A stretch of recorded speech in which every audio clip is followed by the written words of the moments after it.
computers now have primary control of critical vehicle functions.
Hey, how's it going?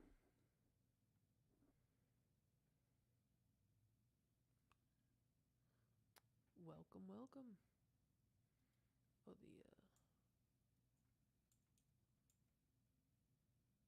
okay, that should be good.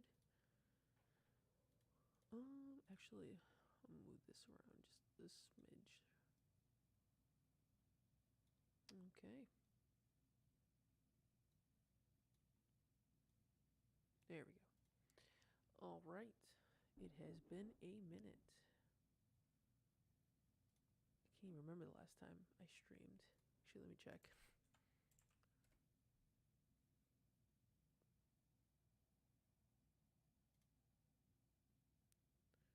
Um, 3 months ago. Wow. Yeah, I went on a like a week long playing of Tears of the Kingdom, and then I got burnt out, and then I I had to take a break from streaming for a bit. But with the DLC coming out, I've been wanting to get back into playing Pokemon again. So I am gonna. I think the Mewtwo raid is going on right now. So I definitely wanted to get on top of that, and I had a lot of fun last time when we did raids when other people joined in. So I was like, you know what? Let's do some of that because I actually enjoyed that, and it was a very like not super stressful type of stream. So let's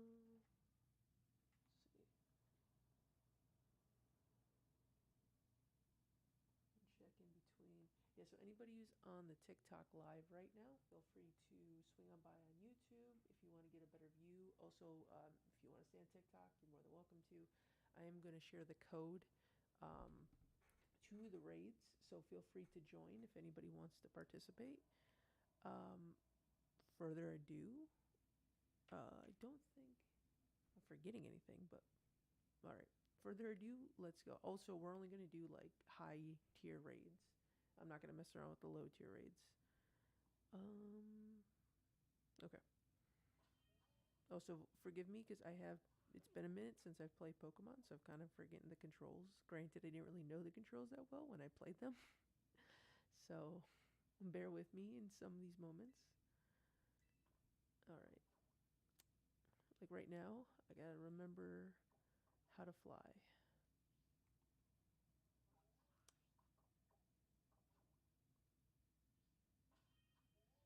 All right, one of these buttons brings out. Okay, here he is. Here he is. All right, we got it. We're good. Can I go faster? I cannot go. Oh, well, that was the opposite of what I wanted to do.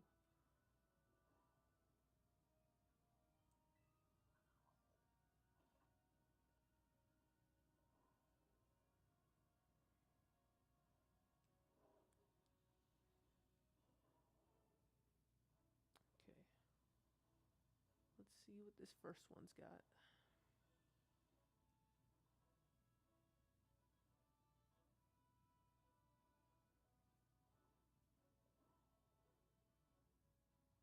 Oh, so if anybody sees a shiny, feel free to let me know. I'm always looking around to see if I end up seeing a shiny by happenstance. Okay. 3 star. I don't want to do that one. All right, let's check out these ones.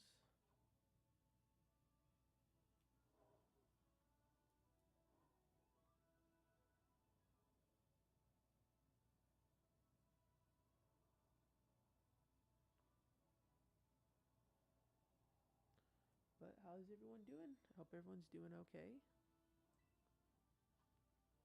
4 star? No, no 4 star. I think what the highest is 5 and 6, right?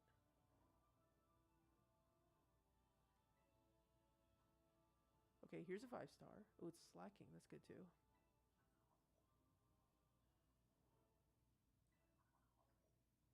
Hopefully, there are people out there who are still playing Pokemon, because, or are willing to play Pokemon. Um, because definitely some of these higher raids, they definitely need other people. I'm also just checking my surroundings, making sure I don't see any shiny Pokemon. Okay. So this one is. Oh, let me readjust the camera so you can see.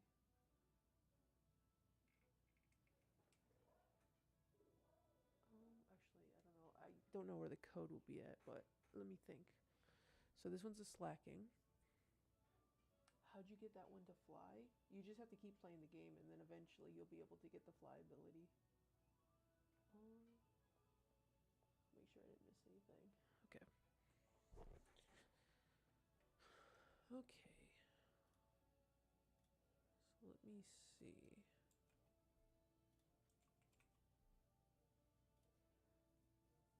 See where some good counters for a ghost slacking.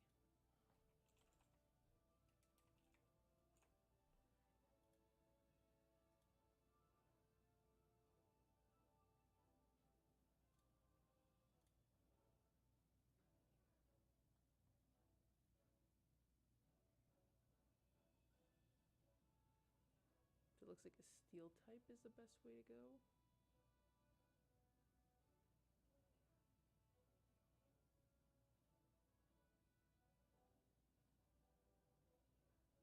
Am I reading that correctly? Just trying to make sure.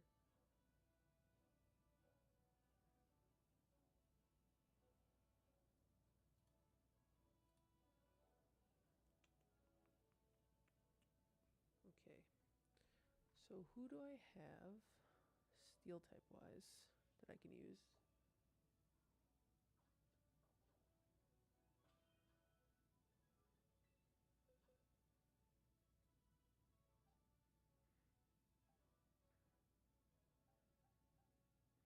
I have Dialga.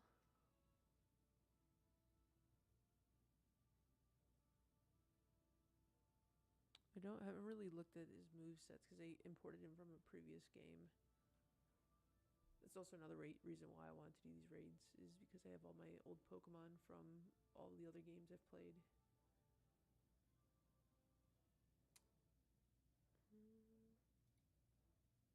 Okay, here we go. I see the option now where you can see what's the best counter.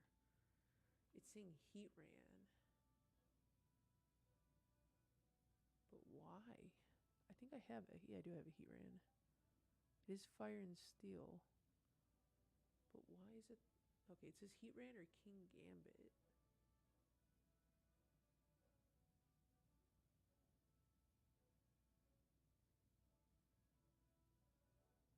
Oh, Heatran because it resists Fairy and Normal. Okay. But wait, why does it say... Oh, does it have... Oh, it has Play Rough. That's why. Is it true that you're going to reconnect? I wish I could go to reconnect. Unfortunately, I only found out about it recently, so I'm not going to go this year, but I'm definitely going to go next year. Okay. We'll try Heatran and see how that goes. I'm not sure how the move set's going to go, so we might have to mess around with that. Oh, I have to change my Pokemon. And there's my cat. You might hear him from time to time. Probably not so much on the YouTube. Well, I don't know. He is pretty loud.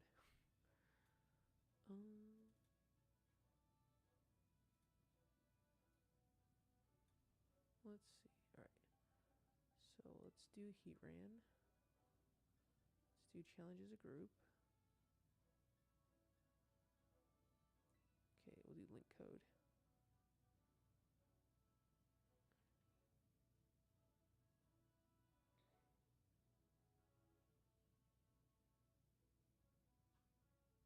Okay. So there's the code. Let's see.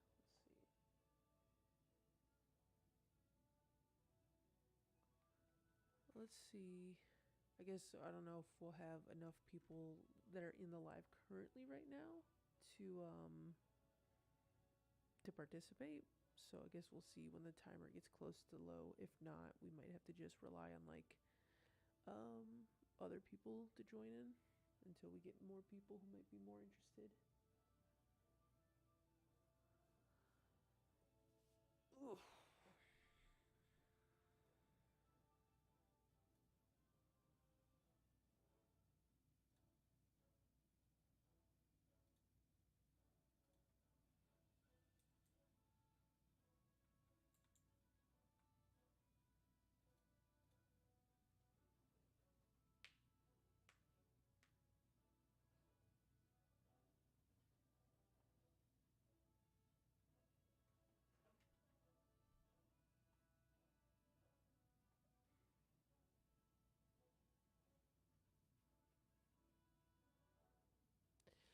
know the last time I did this was around the time when Scarlet and Violet was still like it just came out, so it was so much easier to like get a bunch of people to join in. So we shall see how well it goes around this. Also, is the game audio not getting picked up?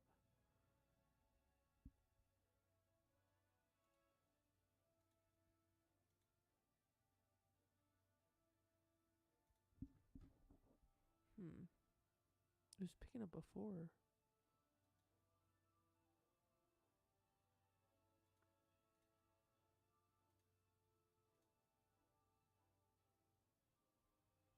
Okay, I gotta back out of this one.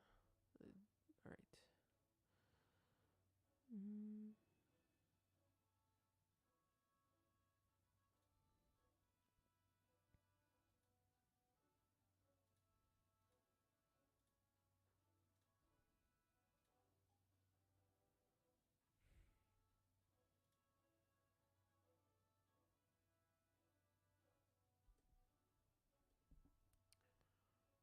Hold on 1 second while I try to figure out. I may have to close out and then go back in.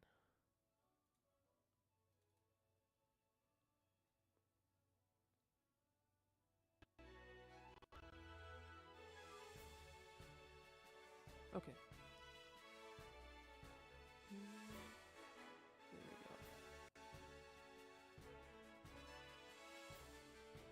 There we go. Hopefully it's not loud in my mic. My mic doesn't seem like it's picking up my voice very well.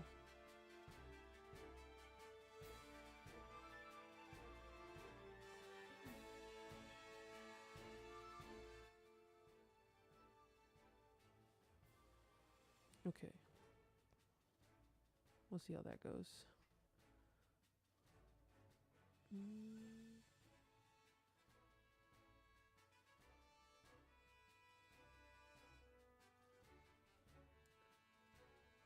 How's it going, Trace? I'm just checking, make sure I didn't miss any messages. Okay. So let's challenge as a group. Let anyone join, see what that does.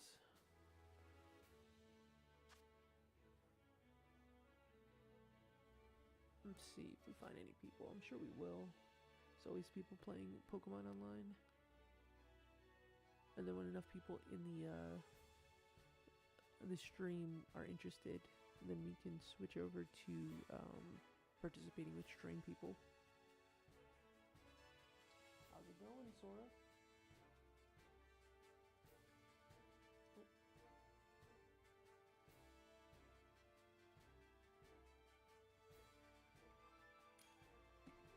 Oh, we got 3 people.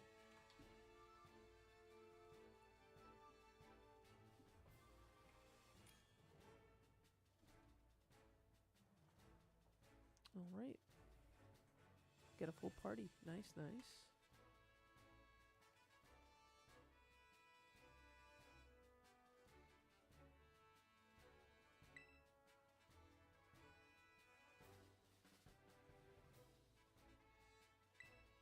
All right, let's see how well we can do this.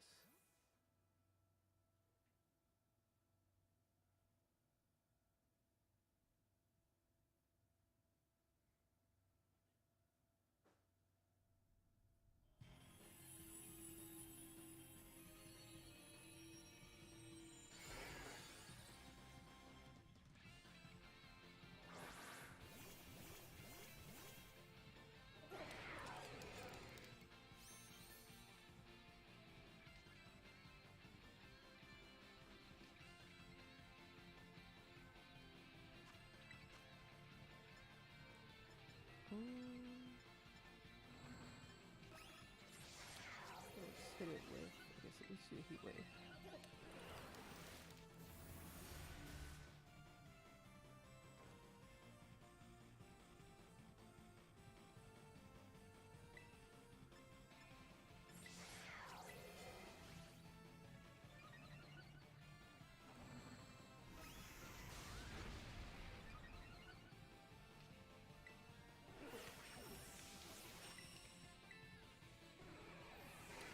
pay attention. I don't know if the earth power hit last time.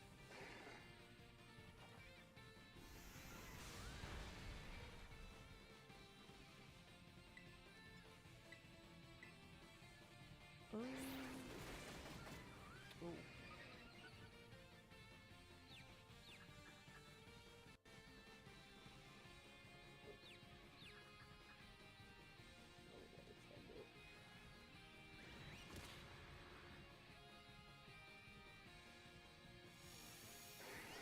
Okay.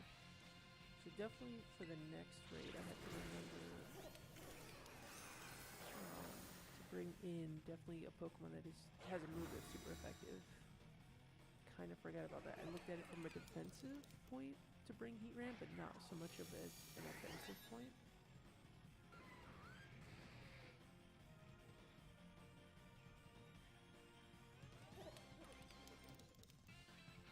But luckily, I'm assuming this Mewtwo must be like really pulling through for us right now.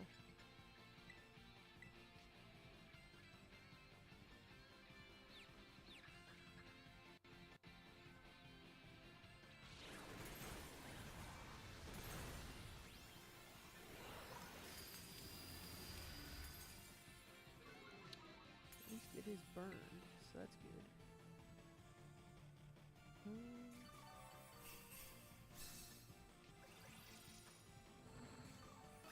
Try hitting it with a metal sound. May just be support Heatran this time around.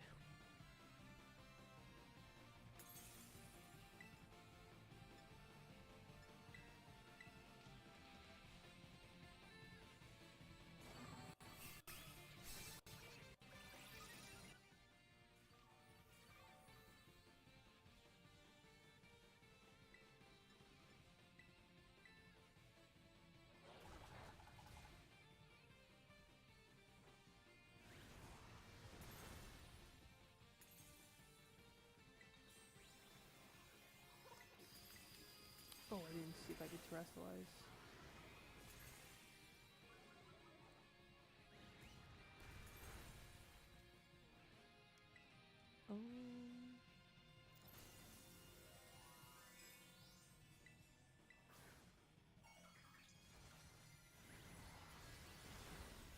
Okay, I think we barely might be able to do this. I think we just did it, actually.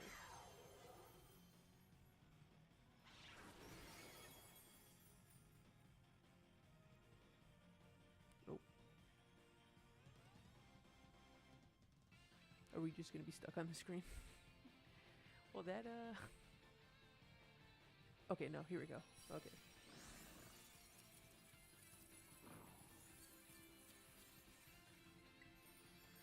Alright, we will catch him in... Oh, do I not have a Premier Ball? We'll catch him in a Timer Ball. Let's try to go with the aesthetics to match the Pokemon.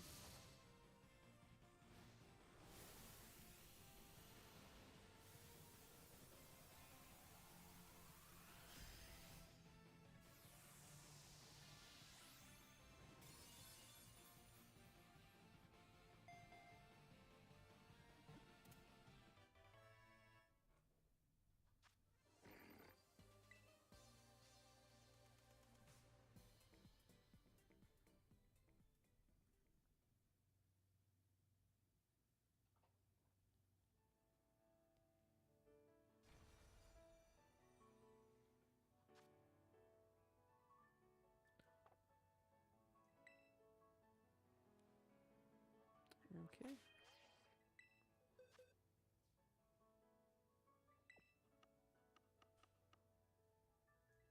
Move slacking right there for right now.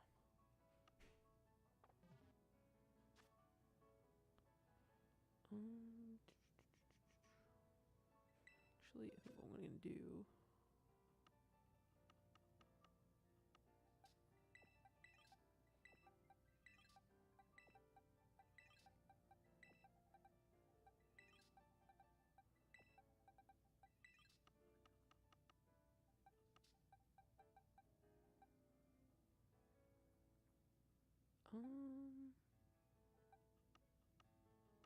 Actually,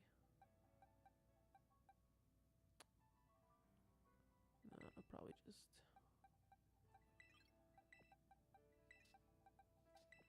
just grab these guys for right now, just to have somebody. Well, I guess I could just leave one. Let's just leave Arceus right now in there.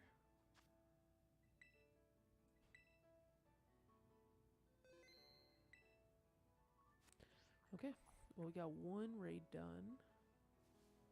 Let's see.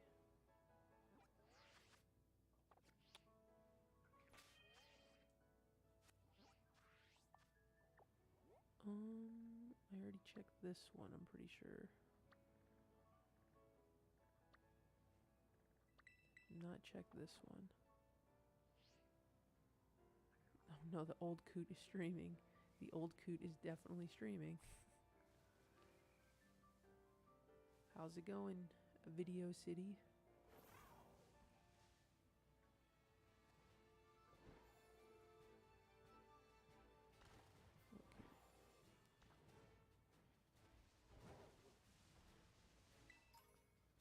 I just want to double check that this isn't one that I skipped over. Okay, no, yeah, this, I already checked that one.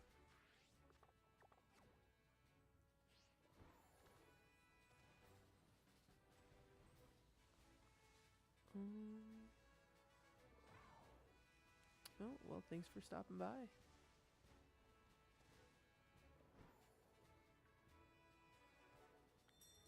Alright, let's see what this one is. Alright, it's a 3-star.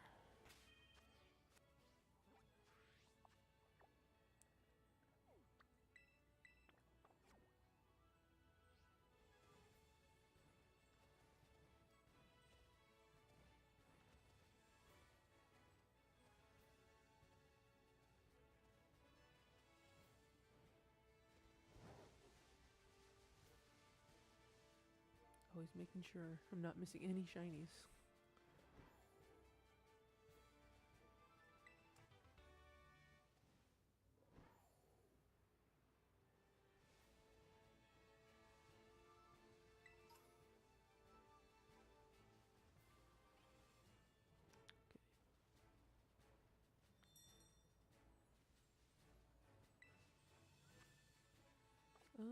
Not a 4-star.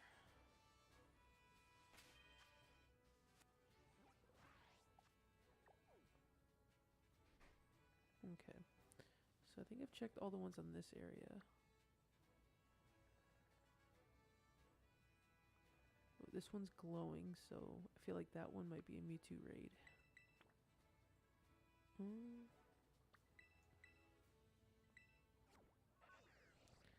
The motorcycle being able to fly feels like cheating. Well, it honestly is not. It's honestly more preferred because of how like vast the area is. So I'm okay with it being able to fly, even if that is viewed as cheating. I am not. I'm not as like willing to just slowly venture through all these different raids by just walking from each one, from one to another. Oh shit. Okay, no, it's Hatterny. Right? Hatterny? I think that one's what it's called.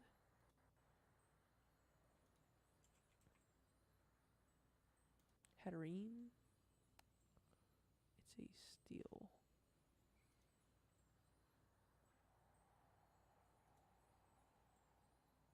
And again, it is suggesting Heatran, Chiyu, and Houndoom as the best counters. Okay. Okay, well this actually will work out because if it is steel type, bringing Heatran or any of these fire Pokemon will by default their movesets will be fine since they have a fire type move. And then it looks like Hatterene has a bunch of fairy moves, which Heatran would be good on, with him being fire and steel.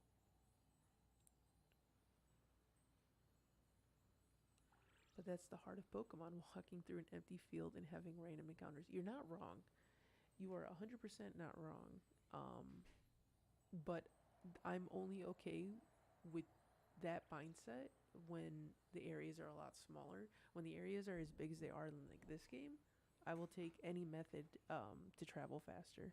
The one thing that I'm very happy about with this game is that there is no like stamina system. I do not like stamina systems in games. That's like it always kills me because I just want to like just run. I want to just run endlessly, and then a lot of games like the new Zelda games, they just like limit you so much. It drives me up a wall. Okay.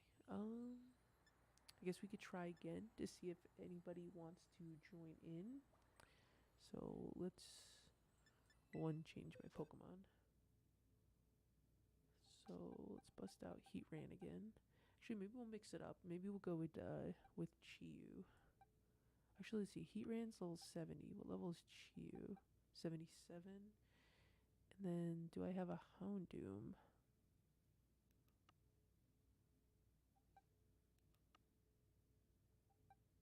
I do. So Houndoom 75. But he's got Flamethrower. I'll probably just stick with Heatran then, because I know Heatran is stronger than either of those two. Okay. Alright, so we'll try this again. So if anybody wants to join in on the raid, here's the code. We'll give it 2 minutes, and we'll see if anybody joins.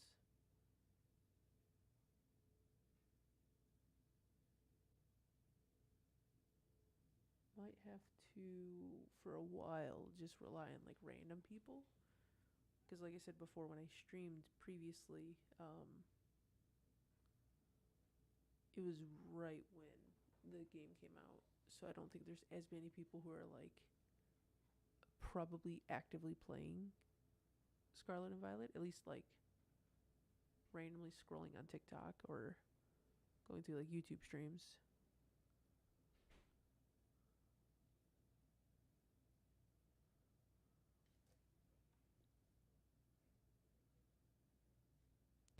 Plus, you gotta watch stamina. Yeah, 100%. I hate having to micromanage stamina. It's so annoying.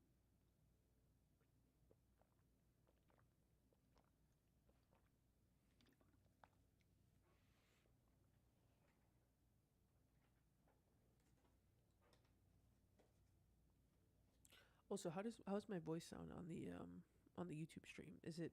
It's not too like I'm not like blowing anybody's eardrums out, am I?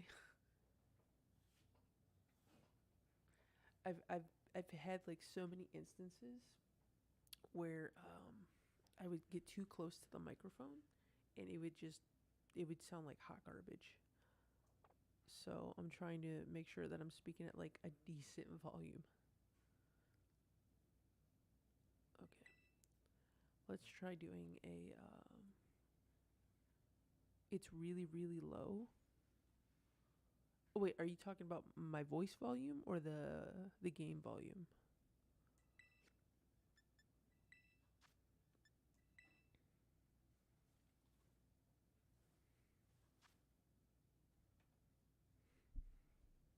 I wonder if I have to get closer to the microphone, or maybe if I have to change some of the settings. That's weird that it's so quiet. If it is my the voice that you're talking about, because I don't think there's any music on the game audio right now while it's in the menu. Just audio overall seems low.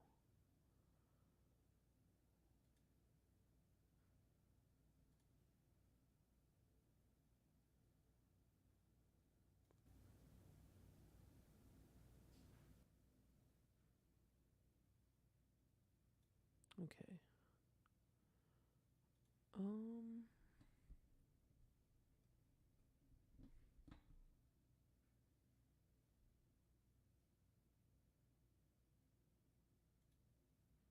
Okay. Well, I will continue to mess around with my microphone.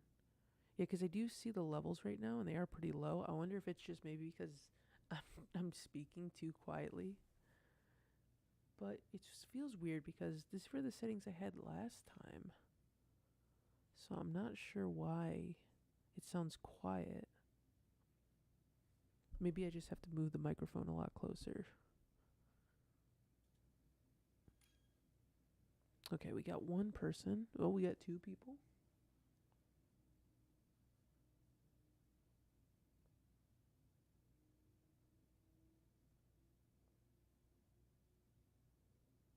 Oh, and we lost a person. Oh, and we got a person.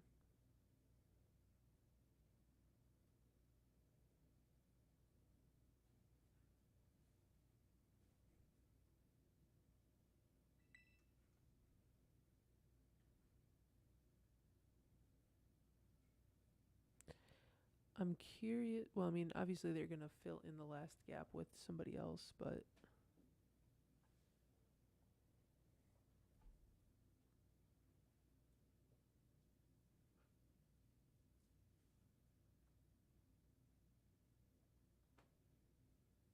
see if anybody joins in last minute.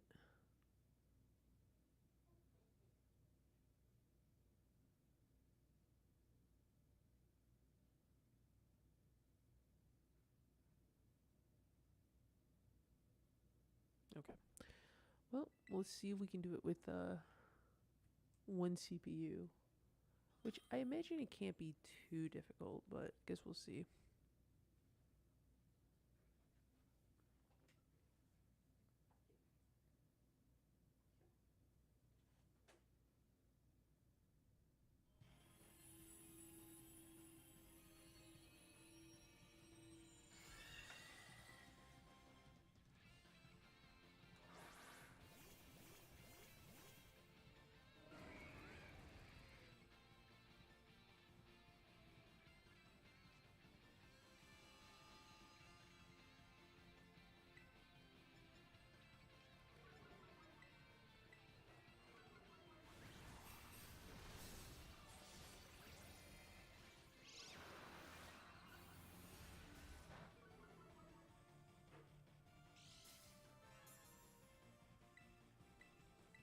Okay. Yeah, definitely would feel a lot better using Heat Ran this time around.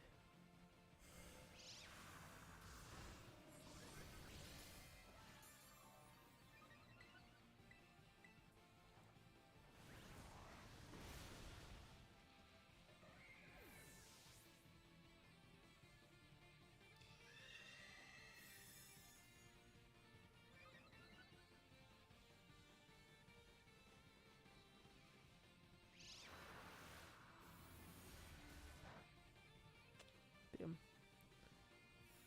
Definitely feel like I'm getting targeted more this time.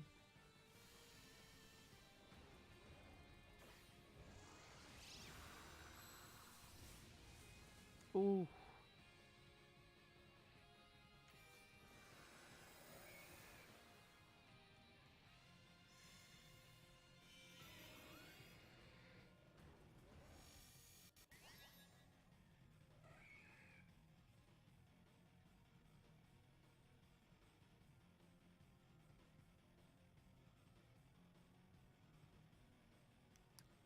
Gotta love the just the eternal waiting sometimes with these raids.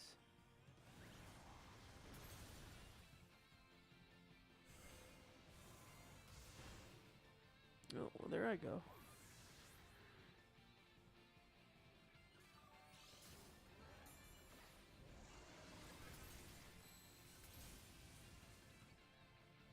Man, this Koraidon is not playing around.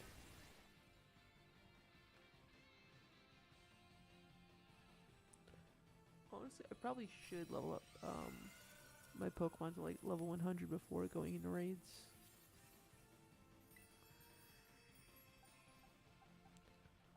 We'll catch it. Catch it in a heal ball.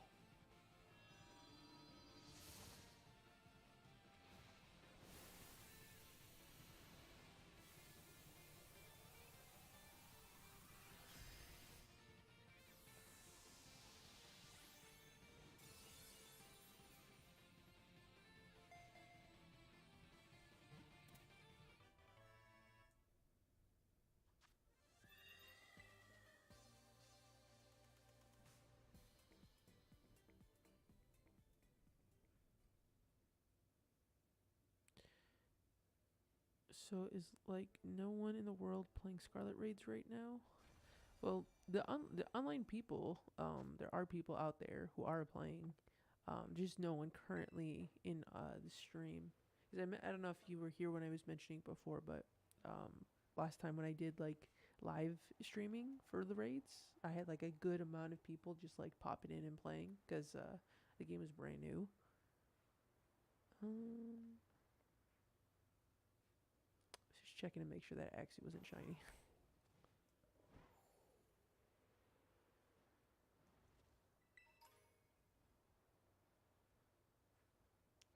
Okay.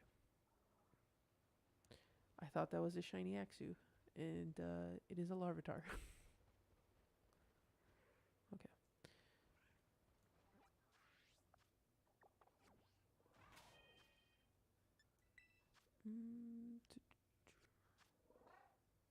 Okay, so it puts it in my party, so that's not as bad. I wish it would just, oh, I could always just manually move, it's fine. Okay.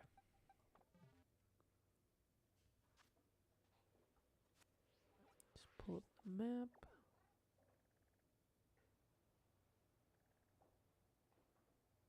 Okay, I wonder if all these shiny ones are going to be Hatterns.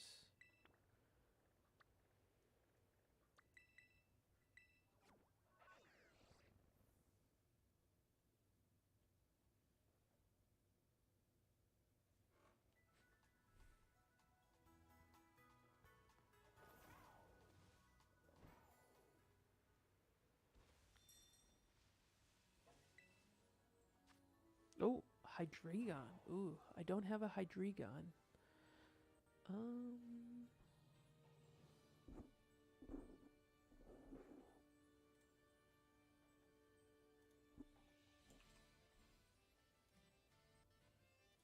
Psychic Hydreigon. What's a good counter? Fluttermane. I don't think I got Fluttermane. Grimmsnarl. I do have Grimmsnarl. Um,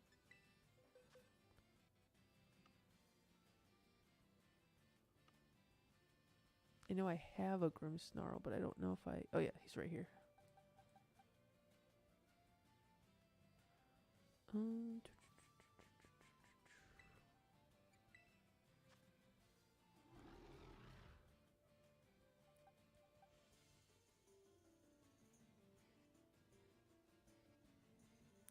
what does Spirit Break do? Can you not check the moves? Probably not if it's in the box. Okay, so resistance to dark. Looks like we got Dark Pulse. That makes sense.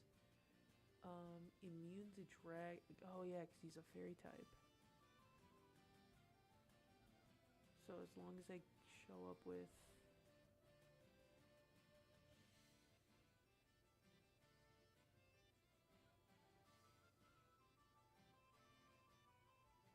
Is fairy super effective against dark?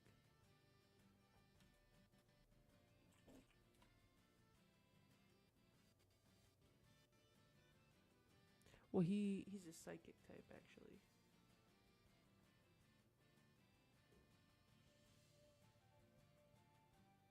So Bug Ghost and Dark would be super effective against him.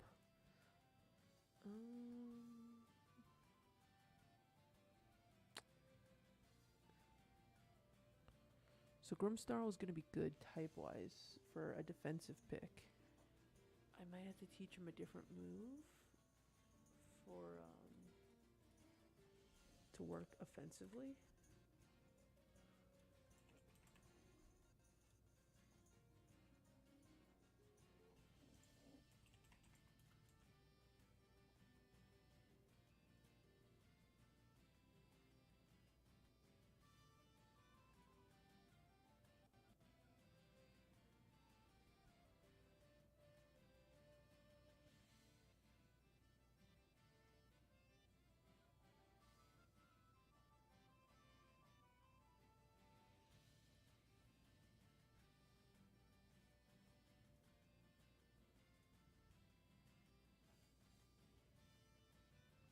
So he can learn Shadow Claw, which could be good. Well, actually, no, we should teach it a dark move. Because it is dark type, so we can get that stab bonus. It's a good dark type move. It's a higher special attack. So there's Dark Pulse.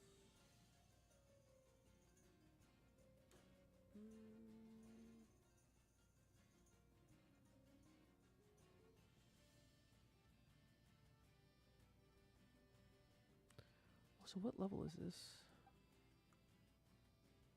50. What level does it learn Dark Pulse?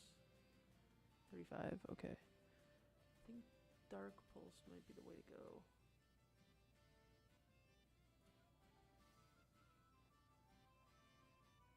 Okay.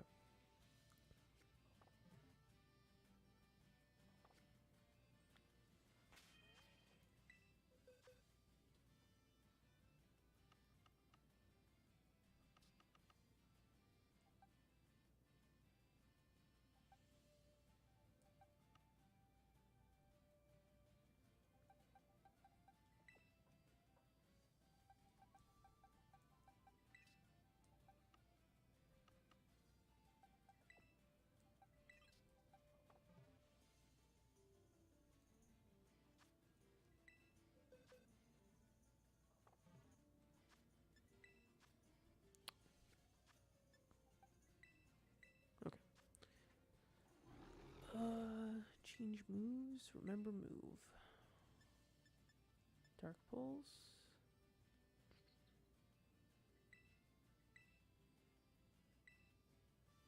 Okay.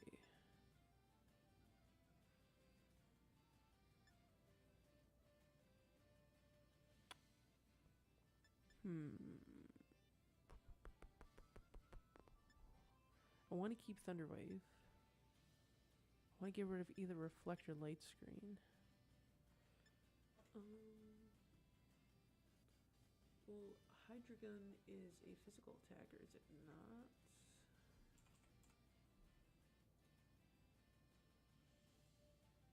No, it's more special attack. Okay, so we'll get rid of Reflect. Okay, so we got Dark Pulse. We should also give it, I'm pretty sure I should have an item to increase damage for dark abilities, which I gotta look up which one that one is.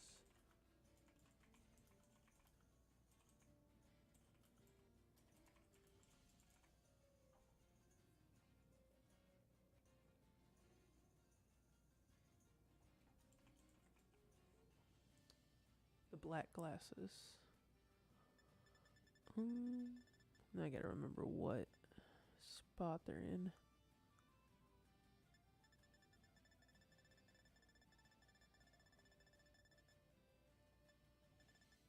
Oh, there it is. Okay.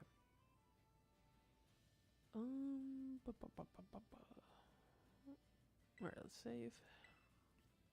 Okay. I think we should be good.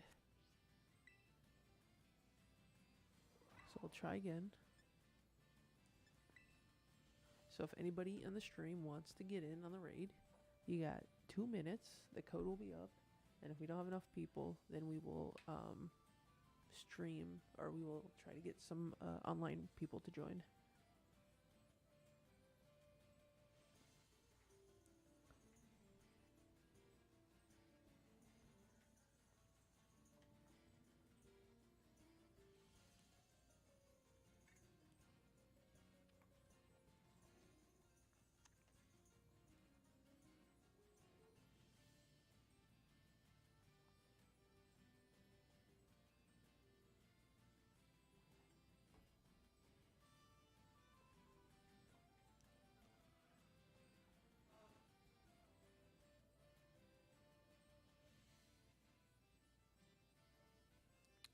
I should, in theory, though, because there aren't a lot of Paradox Pokemon that I ended up catching when I played last time.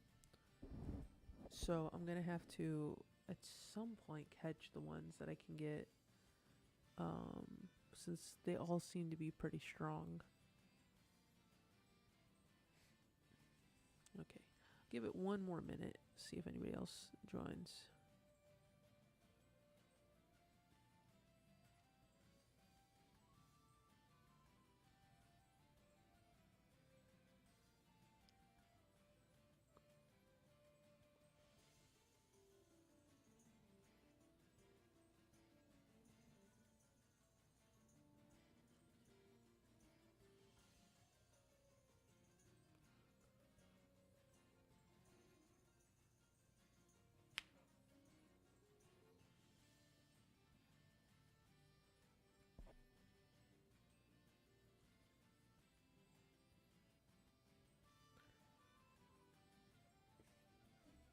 Oh,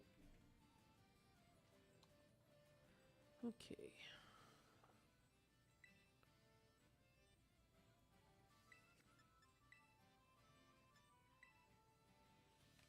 All right, let's see who we can get this time.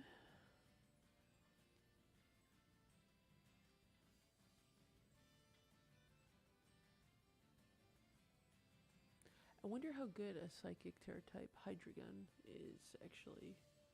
Can he even learn any psychic moves? I can learn Zen Headbutt. That's good. Can you not learn psychic? It's interesting. So he has a higher special attack.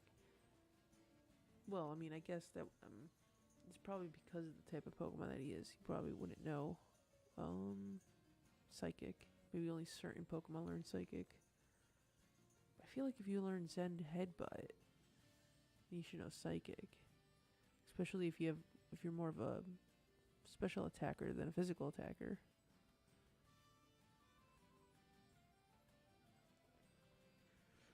Wow, are we really? No one's gonna join for the Hydreigon raid? I'm surprised that we would have got people. Oh, well, there's one person. For the Hatterny and Slacking, I feel like Hydreigon, it would be like if people were like online randomly looking at raids to pick from, they'd be like the first one to pick.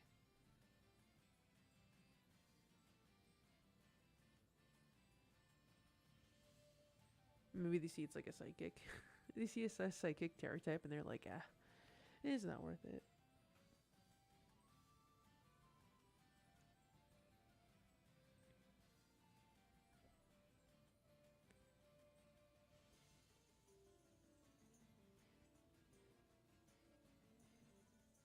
Okay, well, it looks like we might just have to go with one non-NPC and two NPCs this time around.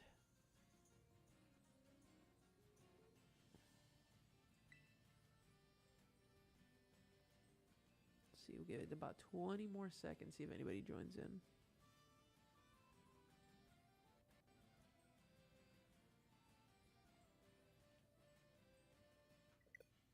Oh, no, a communication error. Oh, that's disappointing. Alright. What? Can I not? What the heck?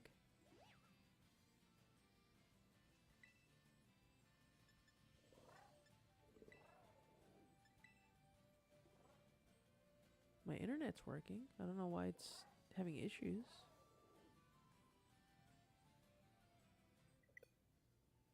Communication ended due to an error.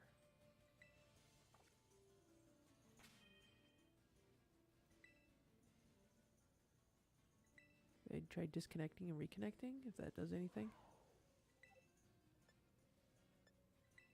Wait, is it gonna reset the raid? Oh, I wonder if it'll reset the raids. I hope it doesn't. Which I don't know, actually shouldn't. It should. I think they only reset like every 24 hours.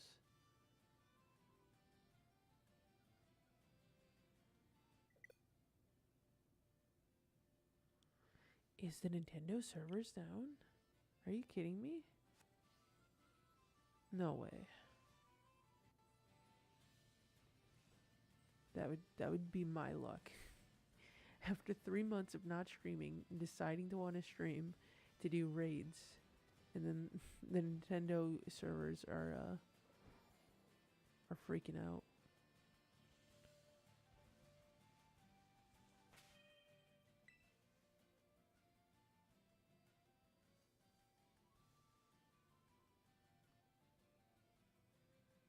Okay, no, I'm reconnecting. I guess everything's fine now.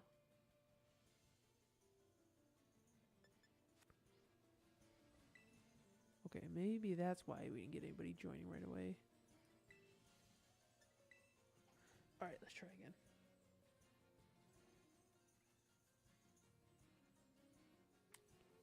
Let's see who we get this time around.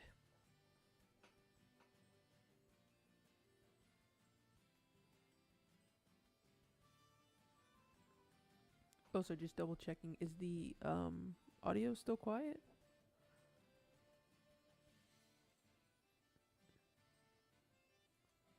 Let me know how it sounds via the game audio. I think the game audio, I don't know how well it's picking up. I'm hoping that my voice is picking up at least. Just fine.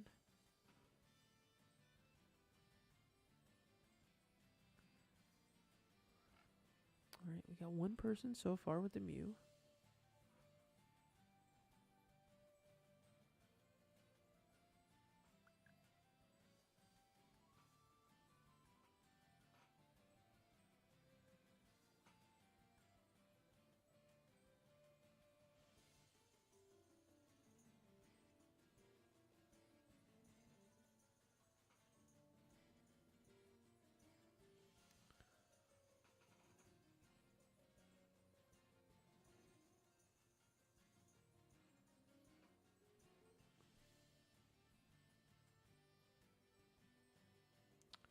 Huh.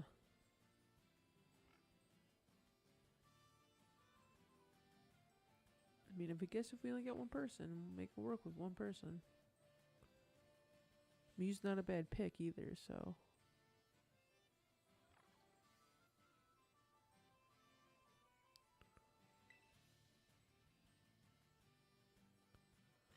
See if anybody else pops in here. I also hope that doing it with two people is doable, with it being, a dragon type. Granted, he won't get any of his stab boosts, but actually, let me see, what abilities does he have? Okay, so the only psychic moves the Hydra again knows is Reflect.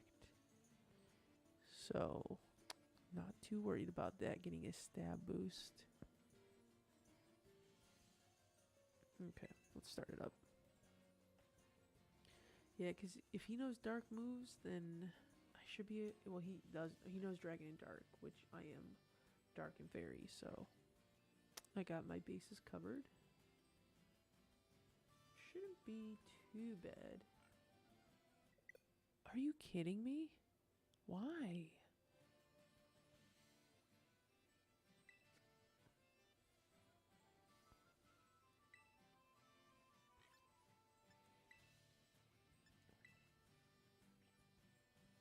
I wonder if it's me taking too long.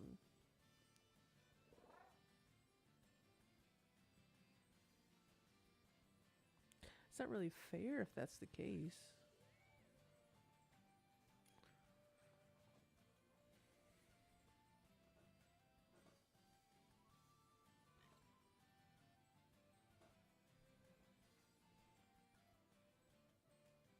I'm back. Did we beat the game? The game's already been beat.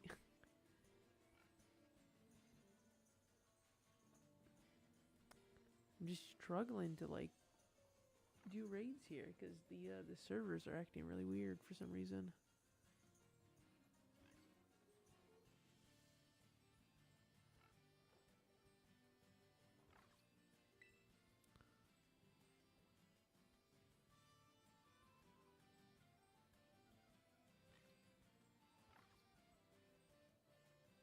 That communicating banner is making me nervous.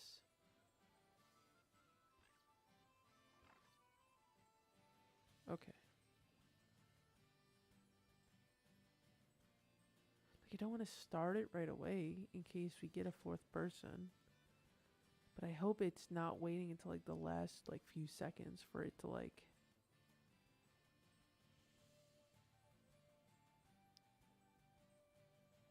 Okay, I'll try to start it at like a minute.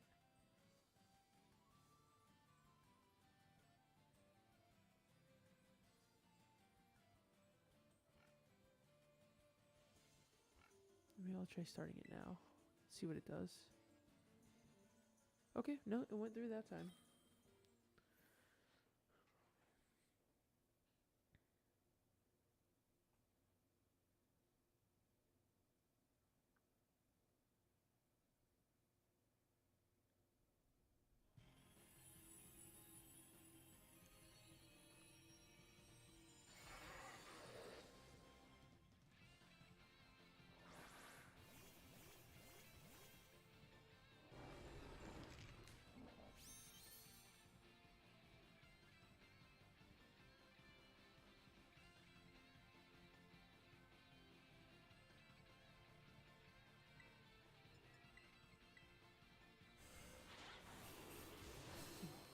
Hits me with the Dark Pulse. I'll hit him with a Dark Pulse.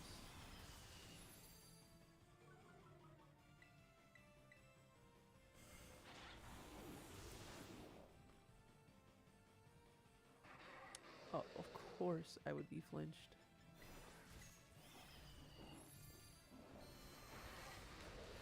Ooh, that Earth Power. Oh, I should have leveled up Grimmsnarl, actually.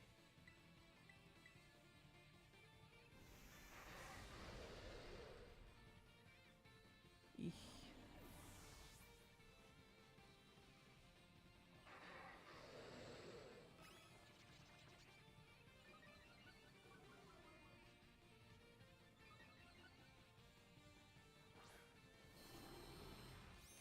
Just forget that these higher star raids Pokemon are pretty much like level 100 when you're going against them.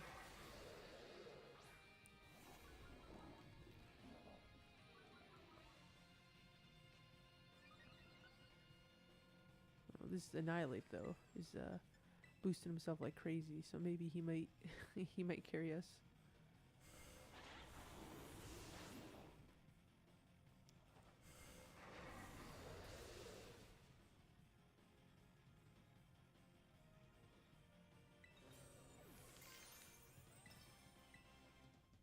Oh no, did he faint? Oh no, he lost all his stat boosts. Oh no.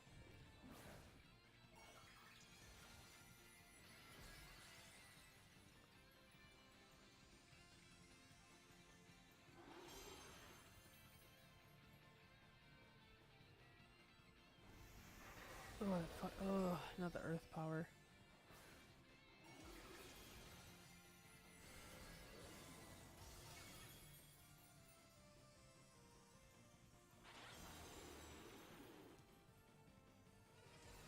Alright, let's take this Digimon down. If he had like some sort of like weapon, he would for sure fit in the realm of a Digimon. Or if he was like a robot. Which honestly, then the future Paradox Pokemon are more of Digimon than they are Pokemon, by that logic. All right, I think I'm holding the team back here because I'm pretty sure my Grimmsnarl is very underleveled.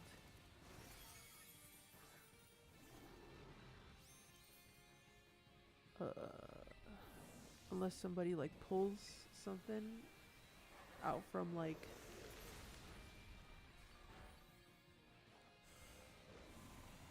ooh, I don't think we're gonna make it. I don't think we're gonna make it.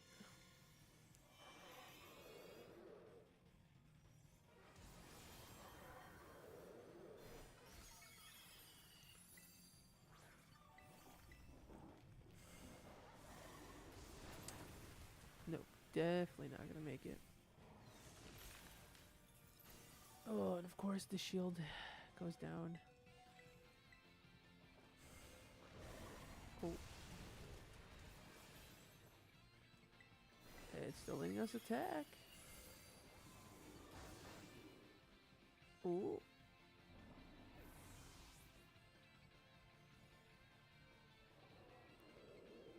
Did you know that future Paradox Pokemon was a thing? Yeah, the futuristic ones are robotics. Um, and then the prehistoric ones are like caveman themed. So damn, we're so close to beating him too. Okay, I'm definitely gonna have to feed Grimmsnarl some rare candies.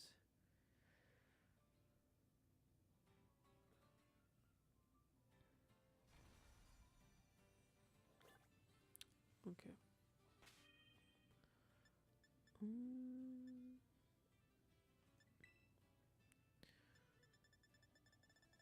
where are the candies?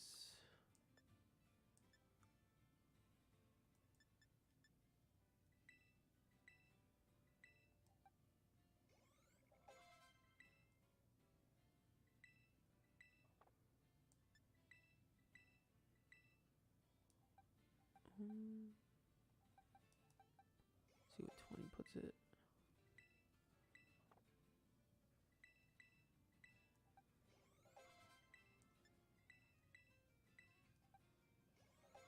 Okay.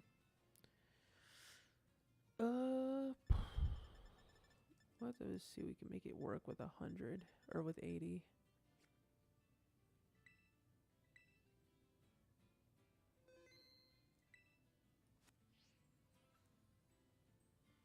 We'll say, I think I do have one because with Scarlet you only get the non-robotic Paradox Pokemon, but I think I have, yeah, I got one of them right here. It's the robot version of Virizion. I haven't been really into Pokemon since there were only 151.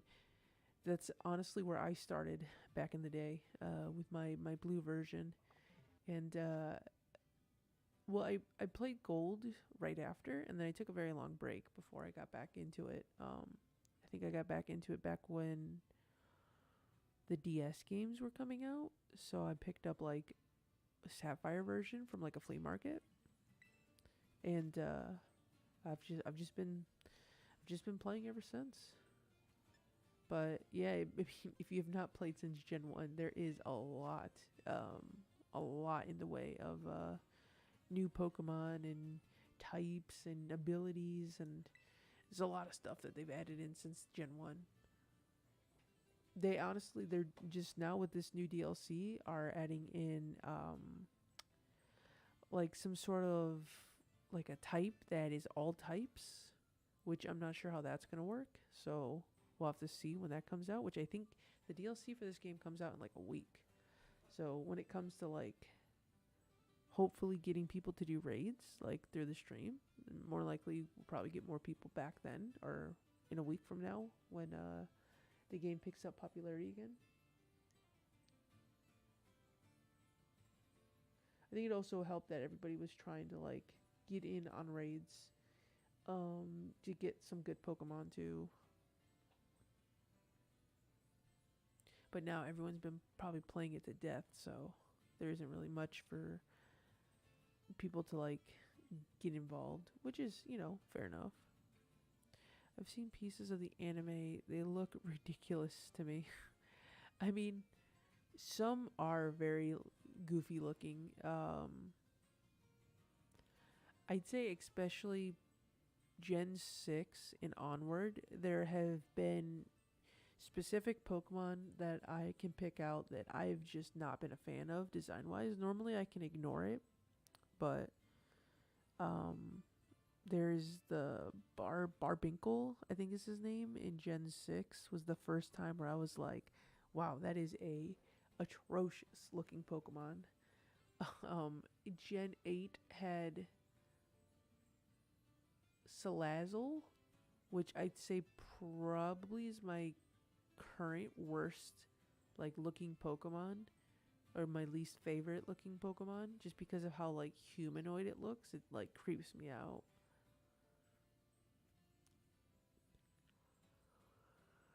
Wow.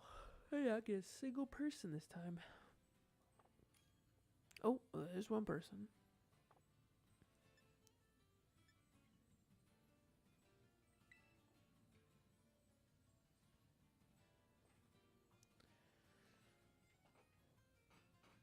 Let's see if he can pick a Pokemon in 40 seconds.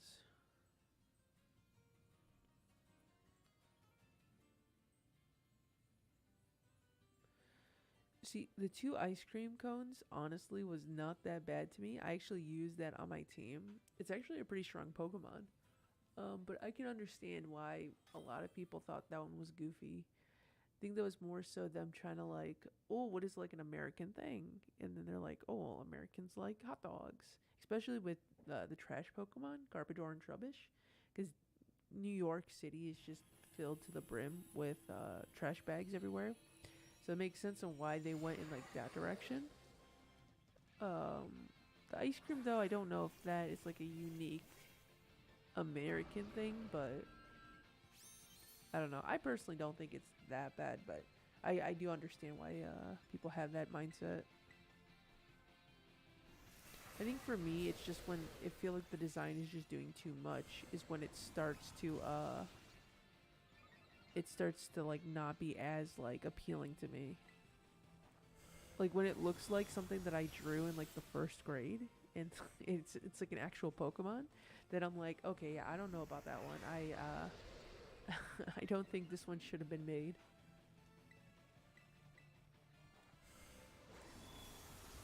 Or in the event with like Salazzle being like too humanoid and just having like really like creepy proportions.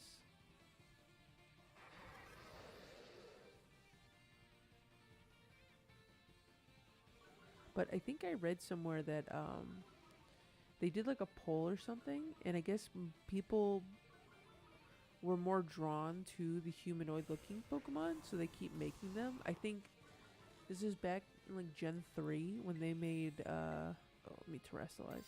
When they introduced Blaziken, and then a lot of people really liked Blaziken, and so they kept up with making more humanoid looking Pokemon post Gen 3.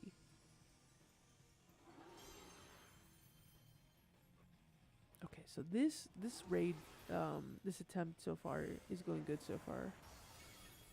So fingers crossed that we can keep up the momentum.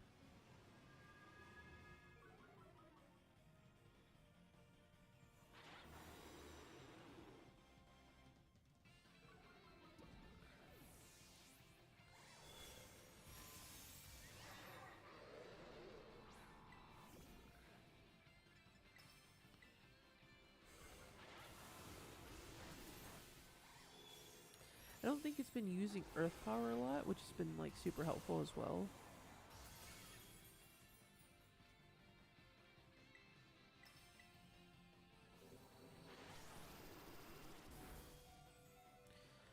I will say that if this doesn't work out, we might try to go catch a Fluttermane. I guess it depends what level the Fluttermanes are.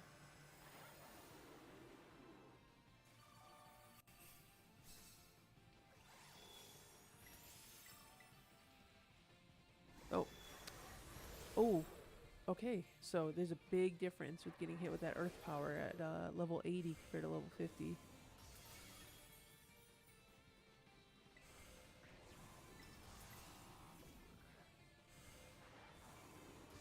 Okay, and then down for the count.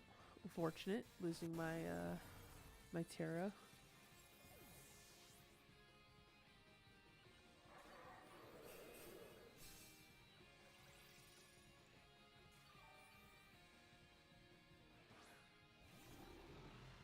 Yeah, Adrian, you can join if you want to.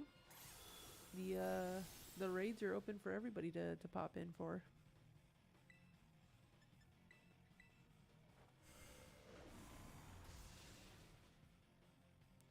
I'll let you in on the next one after this one. I wonder if I should write a sign somewhere to let people know that they can join.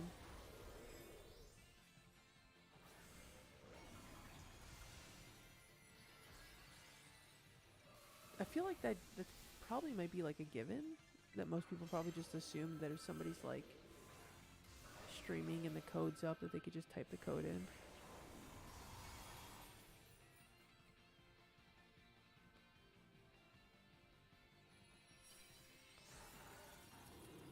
Okay, perfect. Yeah, definitely leveling up by like 30 levels was like super beneficial. Alright, let's throw him in a great ball. This will be my first Hydreigon too. I know I tried to level up one in Black and White, but I think I ended up replacing it with a different Pokemon. I don't remember why. I think I have a Zawilus in a box somewhere.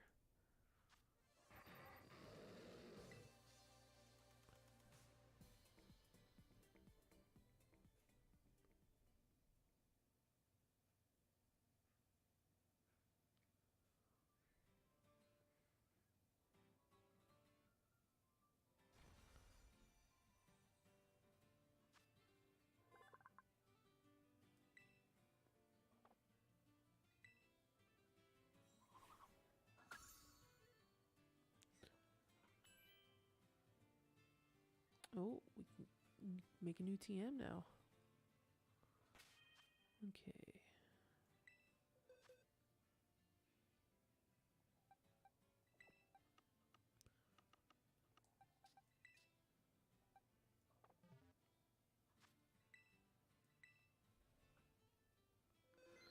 All right.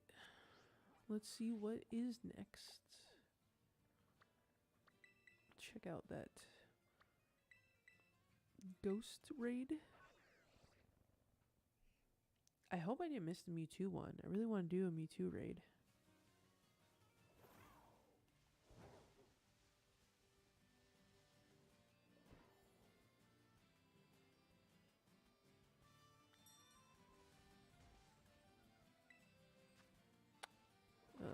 Not a 4-star.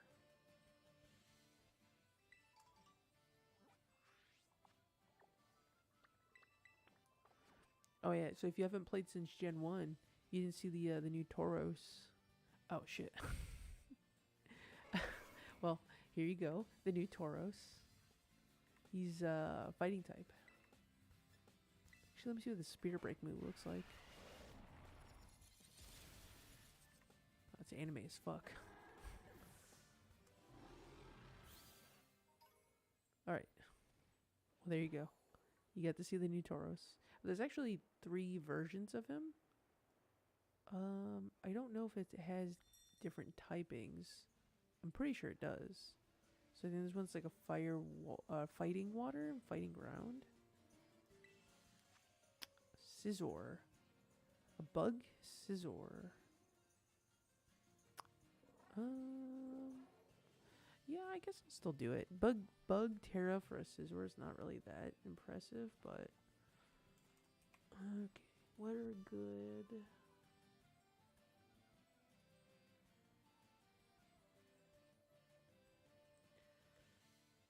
Surluge, Typhlosion, Hisuian Typhlosion, or Skeldurge. I think I have anime as fuck. I mean, am I wrong? It looked very anime as fuck. Humanoid is fine, but when it's like... Oh, Gardevoir looks like wearing a dress, but it's part of the body. Seems like too much. Yeah, I was never a fan of... It always seemed weird to me, the Pokemon that would have, like, clothes on as, like, part of its body. Which is just very, like... Or, like, you would carry items or whatnot. Unless, like, the item itself, it had it, like... Farfetch, when Farfetch evolves, the item transforms with it, then that's fine. But then there are other instances where it just kind of gains apparel, and I'm like, this just feels very like weird. Like, at least if like it was so in this game, in the starter, he gets like a little egg, and the egg hatches to like a little chick that comes with it for the fire type starter. That I'm okay with, because that's just like the evolution of the item. And also it makes sense because it's a fire type. And naturally you use fire Pokemon to hatch eggs because of the ability that it has to like double the or decrease the amount of steps. Oh yeah, Farfetch. Yeah, Farfetch. They gave him the hookup with the previous generation. Because there's another version of Farfetch that comes from that game that can evolve into Surfetch. Regular Farfetch unfortunately does not evolve, but the Galarian Farfetch does. Alright. So let me see what I got. I think my Ceruledge is level 100, so that one might be the preferred pick.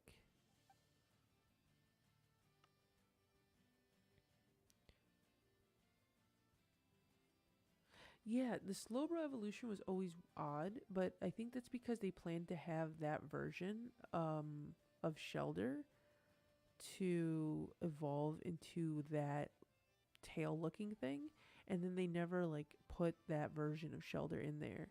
So it's just kind of been like a relic of the past that never ended up fulfilling itself like fully. Do I not have Serelder? I thought I did. I know I have one. Did I not put him in here?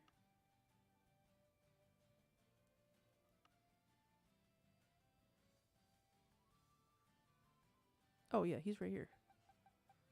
Or Armourouge. Oh, wait, okay, so not the right one.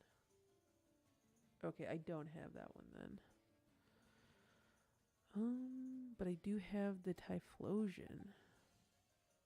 It's level 73. And Skeldurge is level 83. So we'll go Skeldurge. Oh, wait. I don't need to take him out. Okay, so bug type. Fire is going to be fine.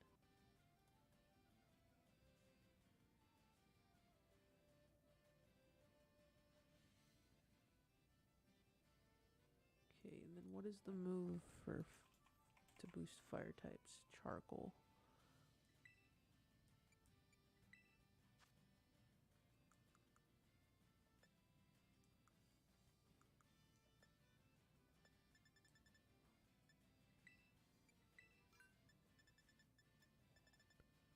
Wait, do I have all the items favorited? I did. Ooh, look at me using my big brain. Okay.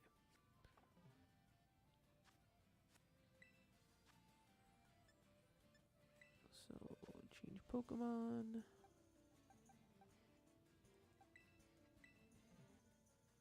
And then Challengers group. Alright, so if you're still out there, Adrian, feel free to put the code in. Also, anyone else who's out there watching, if they want to join in, I'll give you 2 minutes. I'm trying to think of if there were any other weird evolutions when it comes to Pokemon.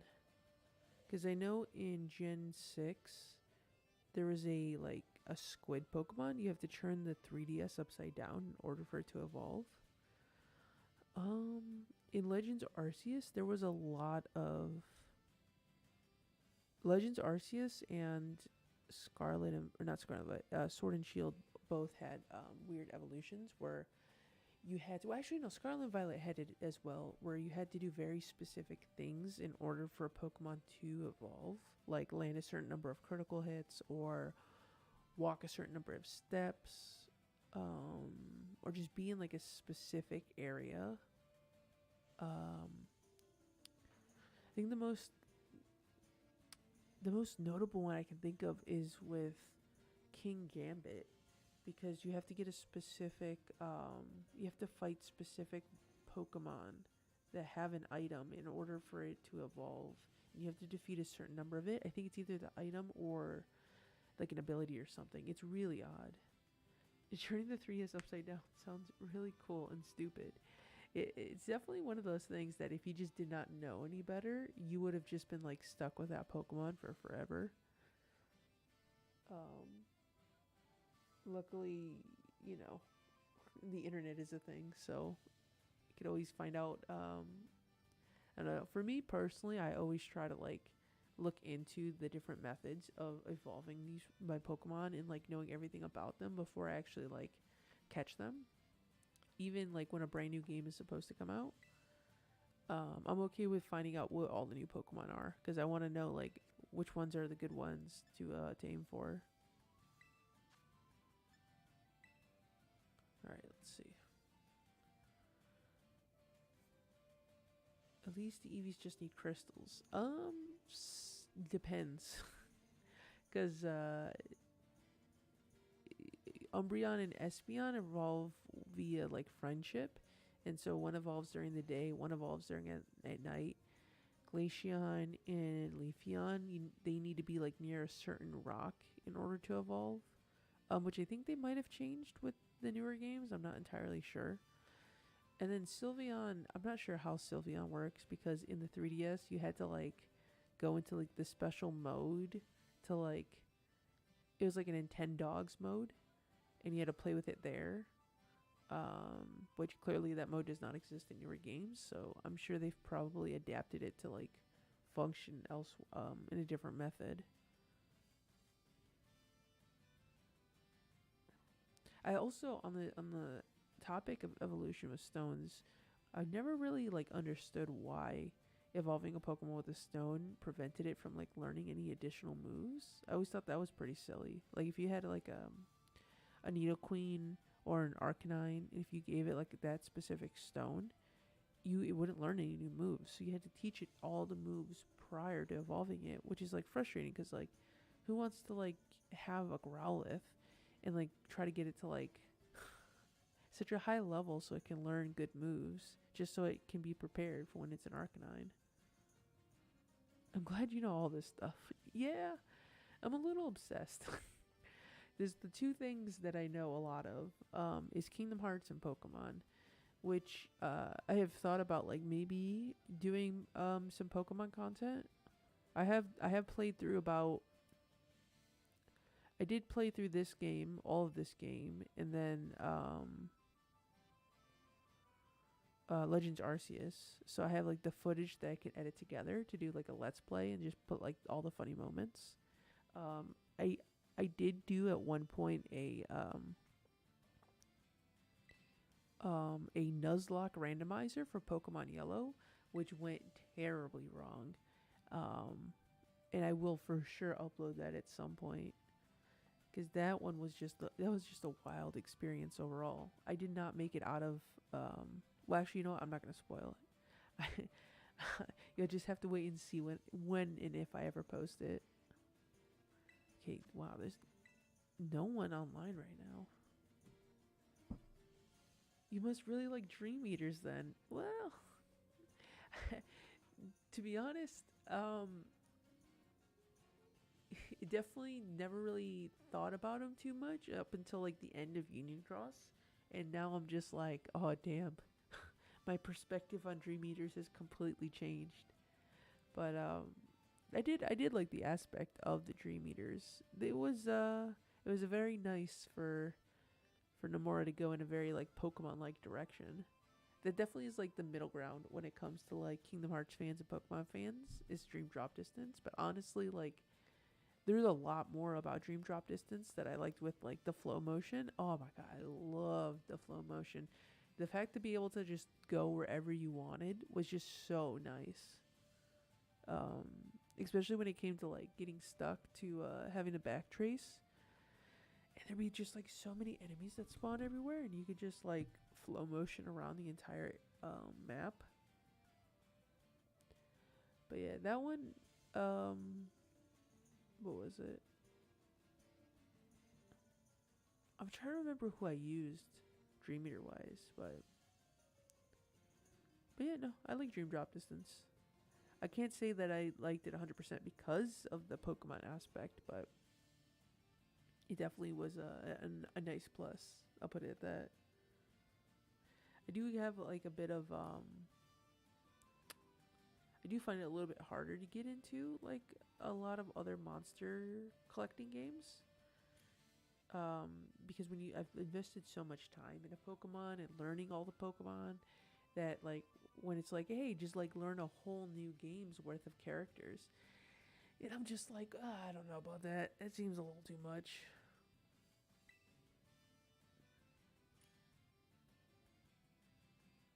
Oh, here we go. We got a full party. Look at that. Flow motion. That was it. I cannot think of what it was called. I kept saying rail grinding because of Sonic. Yeah, flow motion. They did bring it back a little bit in Kingdom Hearts 3, but it's nowhere near as like busted as it was in Dream Drop Distance. But I would love if they brought it back in Cage 4. I mean, hell, I'd be okay with it if it was in Missing Link, to be honest. You know, if we ever find any additional information on Missing Link, that is. I swear, what's it called? The marketing for Missing Link is, they're going too hard with it. They don't need to do this. This is too much. Just because the information is missing, they can like dial that back a little bit and give us some more information. But I think we'll probably get some information by the end of the year. I'm pretty confident on that one at least.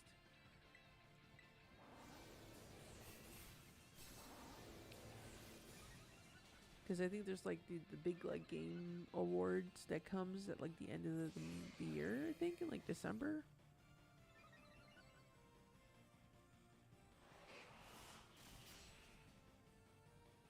Oh shit. Wait, what the hell was that? What just one-shot me?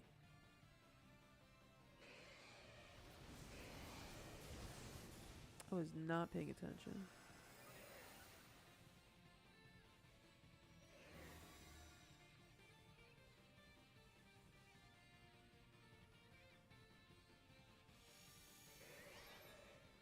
The worst part was just sort of being able to ride smoke trails. Oh, are you talking about in the Pirates of the Caribbean world in Kingdom Hearts 3? Yeah, I thought that was pretty silly too, but I guess when it comes to like flow motion, I guess nothing is off limits.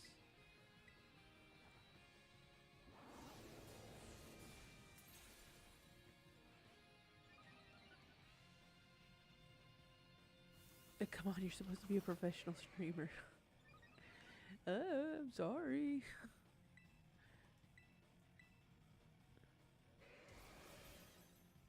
It's kind of the nice thing about playing Pokemon is it allows you to like, just like kind of zone out and just kind of like mindlessly just carry on with having like a random conversation about Kingdom Hearts if I wanted to. When I was playing Zelda, I was like, I really wanted to like get invested in like the game and the world and all that stuff. So it was very hard for me to like deviate into like a conversation. Most of the time, I would make like small talk about like what was happening in the game, but like it was hard for me to like not care as much or just care less about the game versus the stream. Whereas why I had to like take a step back and realize like, okay, how do I want to approach streaming? And I've realized that like when I did this previously, when I played Pokemon, was like super fun, you know, getting everybody else involved in it. And I was like, oh, you know what? I should do more of this. And I'm also thinking about picking up Mario Kart because I, for the longest time, did not want to pick up Mario Kart because I owned Mario Kart 8 for the Wii U. And I paid the money for the DLC. So I'm like, well, if I already paid money for the DLC, why would I pay for the game again for a second time with all the DLC? And like, I have the Wii U version. I'm fine. Well, to be honest, I guess I could probably still play the Wii U version. You know, nothing's gonna stop me from playing it. But they added so much more stuff to the Switch version now, so it just kind of feels like, you know, I need to get the Switch version. I'd just be playing with like such an outdated roster of characters. Dude, when I try to get through a Mario level, I am incapable of talking. Yeah, I feel that 100%. It's well, see, here's the thing though. Kingdom Hearts though, when Kingdom Hearts 4 comes out, I'll have no problem having conversations about that because I could literally talk about Kingdom Hearts all day, every day. I never like DLC, it just seems like a scam most of the time. Yeah, you're not wrong. Especially if we're talking about Final Fantasy 15, which I have talked about that game till death. But Final Fantasy 15 is probably the most egregious instance of DLC being like a total scam. In the instance of like Pokemon, it's fine, I guess. I haven't really been too bothered by the way they've done it. Even though I didn't buy the DLC for the last game, and I'll probably buy the one for this one because like I'm trying to do more Pokemon stuff, so I think that definitely would be a good way to come back to like streaming. Um, what is it? People say that the King KH3's DLC was a little scammy, but I personally don't think it was. I think it really just depends on how well you really know this series. Um, or I mean, I don't know. I'm just probably biased, so I'm probably not one to talk. For being semi-apocalyptic, Kingdom Hearts is still mostly calming, so you're not always on. Oh, always on. Yeah. Well, the thing with Kingdom Hearts too is like there's a lot of just free time for you to just kind of like you're just fighting the heartless, right? And then when the story happens, I can just like pay attention to the story. But usually it's like I don't know. It just seems like so much easier for me to like listen and then be able to like have a conversation from whatever's being said versus with Zelda it's kind of hard to like I don't know, it's kind of hard to have a conversation sometimes because there's not really much going on in the way of Zelda. And then on top of the fact that like if you're stuck on a dungeon and then I'm getting frustrated and then I'm sure other people are getting frustrated for how long it's taken, that to me is one of those things where I'm like, okay, I don't want anybody looking at me right now. I just want to play in solitude and just like fail in like peace. Whereas like Kingdom Hearts, it's like if you keep dying over and over again, it's not like that big of a deal, honestly, because it's pretty easy to get back into the swing of things. And then you know, there's plenty of things to talk about, especially with Kingdom Hearts. There's so many theories. Um, and then on top of the fact that like literally one story element will happen and I could probably talk about it for like a good hour until like the next story element happens. Oh, Remind, absolutely, far as I've heard. Because KH3's ending felt like things were cut out and then oh here are these here. Yeah, well, here's the thing though is that I I guess I didn't realize that like what had been cut out was cut out in KH3. And then when they re-added him back into Remind, there was definitely moments where yeah, I could agree that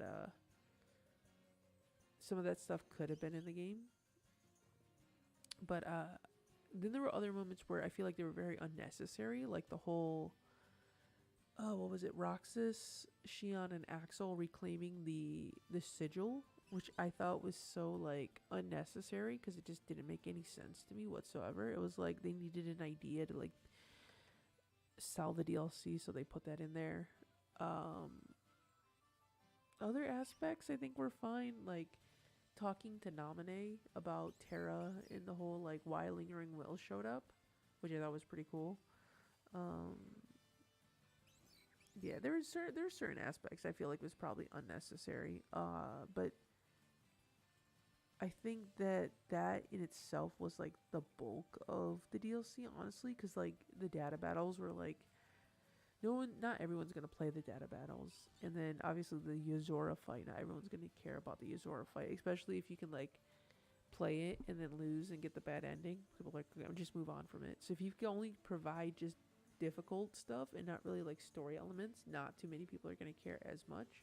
So I can see why they put Remind in there. Would it have been nice if they just included everything from the get-go? 100%. If I didn't have to pay for that extra stuff, I would have loved for the data battles and everything to be in there. It would have felt like such a nice package deal. Um, but I didn't feel like it was too egregious, honestly. If you can talk that much about KH, you've reached frustrated Jacob levels of crazy. Oh boy. I don't know who frustrated Jacob is, but I might have to look him up.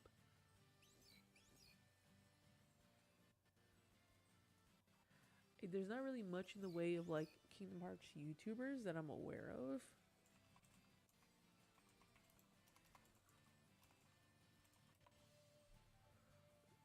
Frustrated Jacob.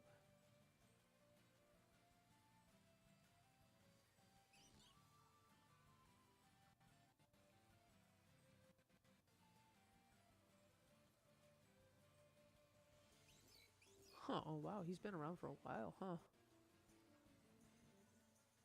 Oh man, why'd you have to remind me about the data battles? I'm sorry. I have not done um, a crit run on KH3 yet. So that is on my list of games to also stream, which I guess that'll be like the actual test to see how well I can like function with playing Kingdom Hearts and streaming. Um, I did I did play Dark Road. I attempted to play Dark Road, which if you've seen the video of my attempt, you can see I did not get that far. I mean, I watched the whole thing on YouTube, but playing wise, I gave up very quickly because that game is not fun. Okay, let's see. We got a Fairy Blissey. Saying Golden Go is the best counter, which I do not have a Golden Go. So it's Cerulege, which I know is Cerulege, Skeldurge, Hisuian Typhlosion, and a Bayonet. Let's see what I got box wise. I think Skeldurge is going to be the better pick. I don't think I have a Bayonet.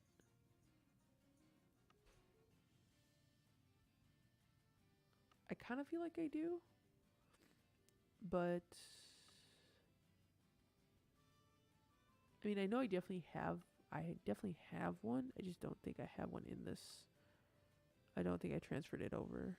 Is it trying not to transfer over too many Pokemon? I wanted to transfer over like a good selection. They have a pretty decent variety. Okay, I do not have a Bayonet. So I think Skeldurge is the way to go. Fairy's weak to fighting, is it not? Or not fighting, fire. No. It's weak to poison and steel. But Skeldurge is resistant to fairy because it's a fire type. And it's immune to normal and fighting. Okay, but what can I do to hurt? What can I do damage-wise? Need a poison or steel? Can Skeldurge learn poison or steel moves?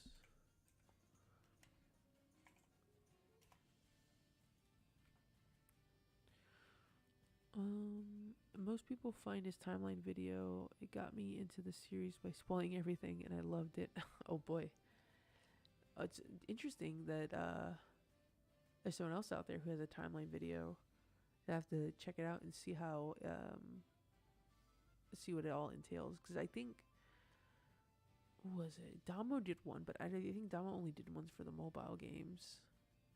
But his was always interesting to see like a perspective of how well to summarize the games, especially if it's like, because like I've got timeline videos as well, but mine's are very long formatted. But if somebody's able to do it in a short format and able to like be very like thorough, then that would definitely interest me to take a look at it.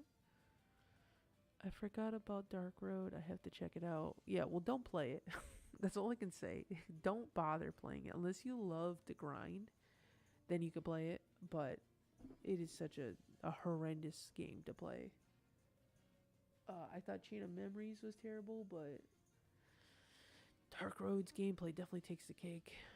Probably biased, but I still think best part of 3 was the Toy Story world. I honestly feel like this is not the last we're going to see of the Toy Story world. I think that it has, for the fact that young Xehanort was able to push Sora through a TV to go into a video game world, and now we're in a reality that is not the current reality that we've been playing through. I feel like there's going to be clues to Toy Box that's going to lead to like the others going there to like investigate. Oh, you check mine out? Nice. It's the Plot Points series. So it should be as soon as you click on my channel, it'll be like the first set of videos. The whole thing is like probably 20 hours long, but it's the cutscenes from the games, and it's only the important cutscenes that matter. So you're only getting the crucial bits and none of the fluff, which I was talking to a friend recently about this, and that it takes about 20 hours to beat one Kingdom Hearts game on average. So 20 hours to understand the entire series is honestly not a bad trade-off.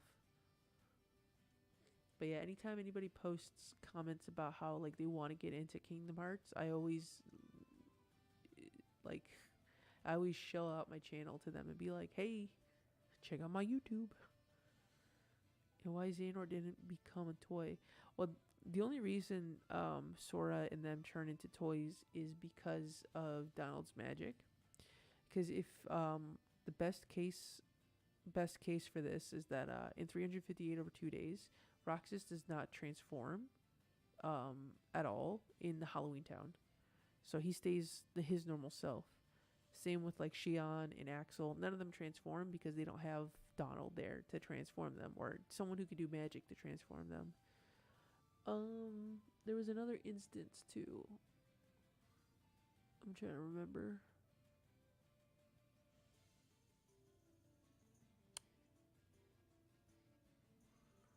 I can't remember off the top of my head, but there was another instance where somebody else like went to a world.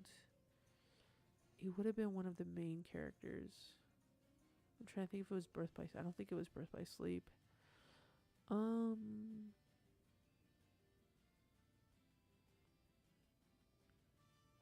God, I can't remember. If it, I'll bring it up if I can. If it comes back to me. Oh wow, I never realized that, dude. You're opening new lore. Yeah, well, the thing is that I hope that there are other people who can what's it called? Transform people using magic, because if Donald and Goofy are off doing their own thing, I would be very sad if no one else gets to transform when it comes to New Worlds. Oh, you know what? Vanitas. I guess Vanitas is another good example because he's in the Monsters Inc. world and he looks exactly the same.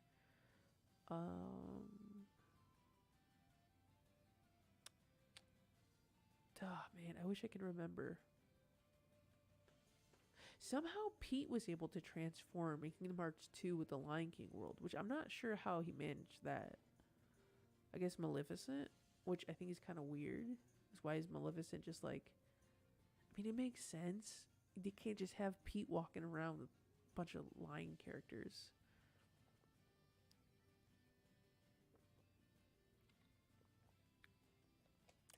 Oh, you know what? That might be what I am thinking of in the Cinderella world. When Ven turns super tiny, and I think they explained it in one of the Ultimanias, is that the way that Ven entered the world was incorrect, and that's how he shrunk to like a small size. Which I guess, if that's what Nomura says, I don't know 100% if that's what Nomura said, but I guess. I'm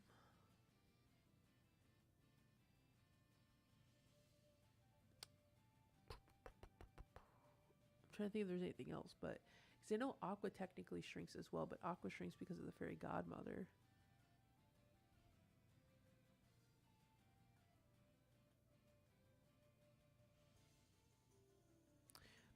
But yeah, mostly it's Donald's magic, and without Donald's magic, no one else gets to transform, which is unfortunate because it would be nice if that was the law of the like land. It's just like you go to that world and you instantly transform. But Pete also stays the same in Timeless River. Or is that just because of old Pete is there too? Actually, that's a good. That's probably the other example I was thinking of, and I think the reason they didn't change him is because old Pete was there. This is a great Pokemon stream, by the way. I love the Kingdom Hearts content. Yeah, don't get me started on Kingdom Hearts because I will not shut up about Kingdom Hearts. Um, but yeah, I think the reason they didn't change Pete is because old Pete was already there. But that would be another example of people not instantly changing because of the world and more so changing because of Donald. Even though a lot of times Donald kind of just seems like he doesn't know what's going on. Like he's just like, oh no, we transformed somehow. And then other times he's like, yeah, it's because of my magic. On the side note, I was looking up if my Skeldurge can learn any poison or steel moves.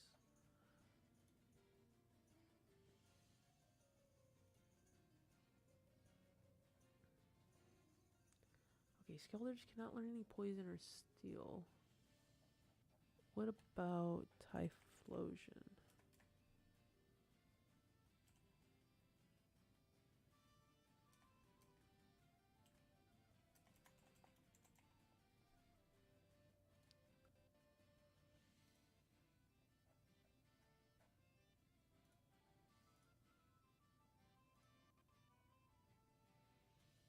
You can learn Gyro Ball.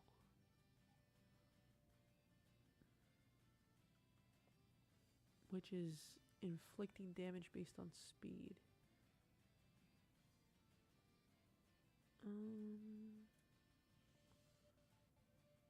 The slower the user compared to the opponent, the higher the damage. Okay, what's Blissy's speed? Blissey has a speed of 55. Typhlosion has a speed of 100. So it says if the slower the user compared to the opponent. Okay, so that's not really going to work. I'm too fast compared to Blissey.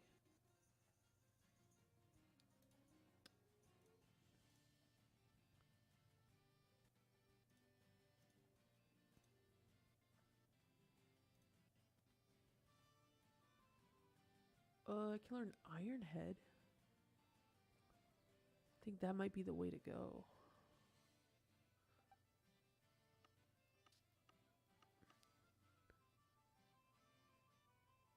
Maybe that's why he becomes half octopus in Atlantica. Oh, because he doesn't know what he's doing? I mean, I wouldn't be surprised, honestly, if he just like tries to do a spell and he just like hopes that it works and then whatever happens happens.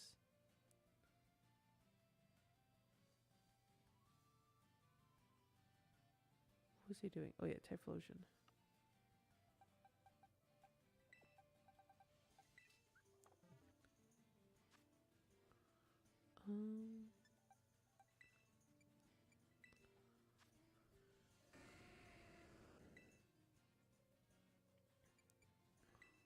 So I think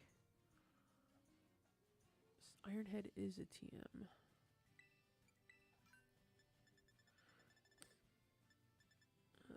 Which I do not have.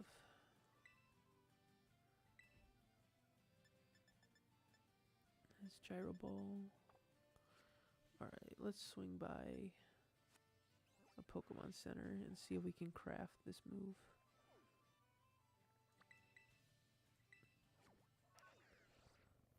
It's a little distraction with Kingdom Hearts talk, but you know, who can't get distracted with Kingdom Hearts talk?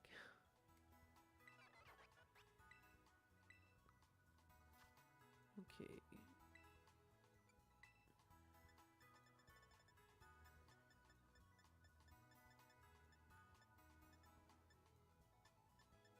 Here we go, Ironhead, and I've got just enough points, or just I got all the stuff for it.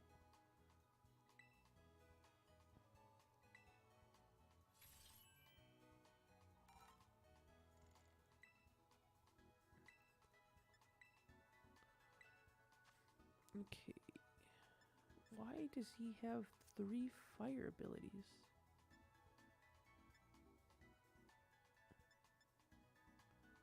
don't need so many fire abilities. Okay. I guess we'll get rid of Lava Plume. I was gonna ask, what Pokemon do you think would fit Sora and Link? Huh.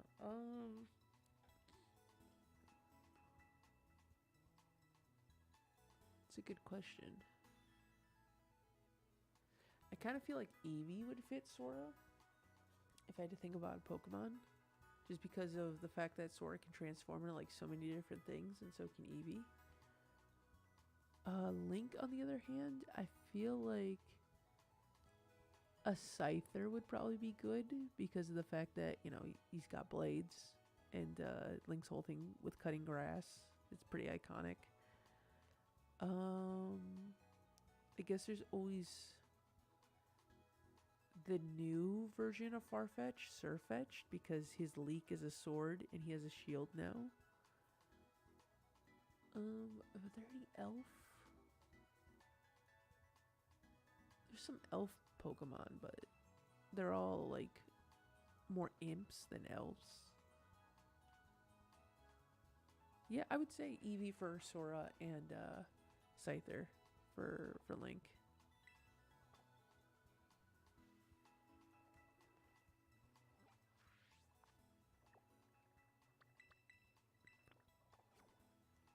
Oh wait, I can just fly there.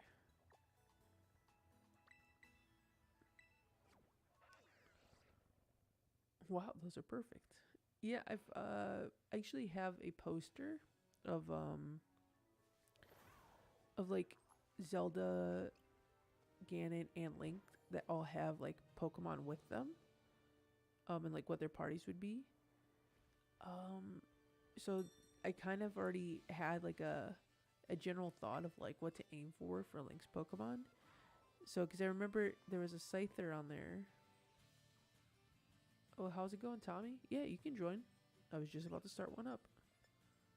Let me choose your Pokemon. Yeah, so the Link one had Scyther. He also had a Fennekin that looked like a Keaton from Majora's Mask. I think the Keatons were in Ocarina of Time as well. They had Noctowl for the Kipagabora. Alright, I got the code coming up right now. So if anybody else in the stream wants to join in, feel free to. So yeah, it had Finnegan, Scyther, Noctowl. What were the other ones? I'm sure I could probably find a picture of it online. Oh yeah, here we go. Ponyta. Oh, Ponyta, right. Ponyta's a good one because of Epona. He also had an Eevee, which I'm not sure why he's got an Eevee. And then an Oddish. But Oddish is more so being chased by Scyther, so that makes sense. But actually, I don't know. I think Scyther works still well for Link, just because they match color wise. But Epona would be a good secondary pick. Let me see if I can find the other ones.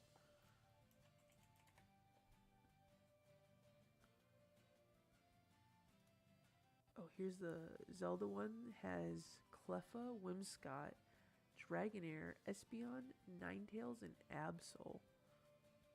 Which, I'm going to be honest, I don't see any really correlation with any of them.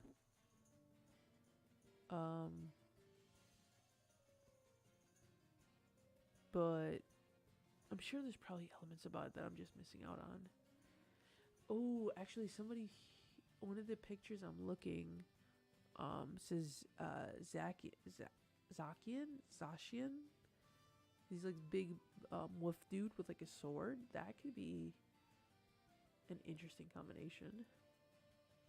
Oh, I forgot. There's also the Aegislash that has like the sword and the shield built into it. Oh, Gallade is another good one too.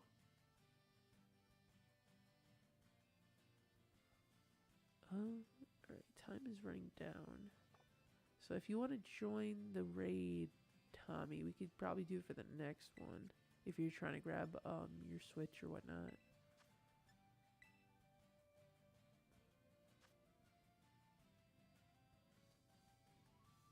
Just want to make sure that the time doesn't go down and I'm not the only one in there.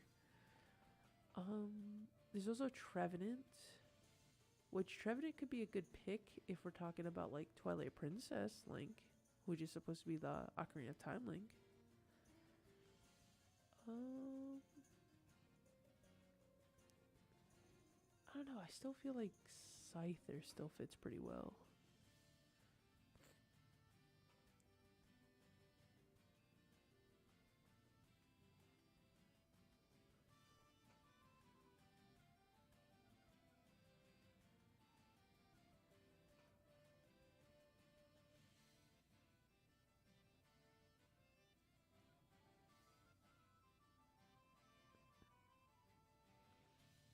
Well, yeah, Zacian is a wolf Pokemon, which is where.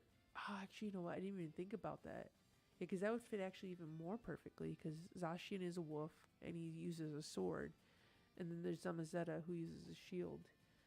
But Zacian would probably be the better fit because a wolf with a sword in its mouth, like that is 100% like link coded at that point.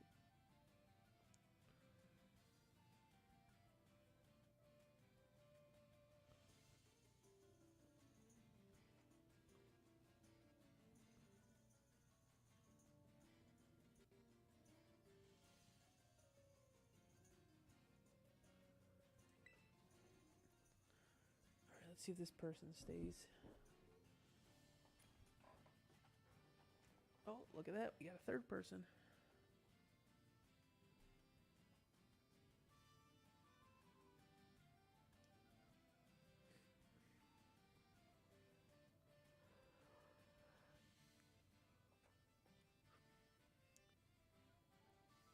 I do think it would be cool though if they did have like like an actual like Pokemon Zelda crossover at some point. I feel like it's been like it it could have happened already, honestly.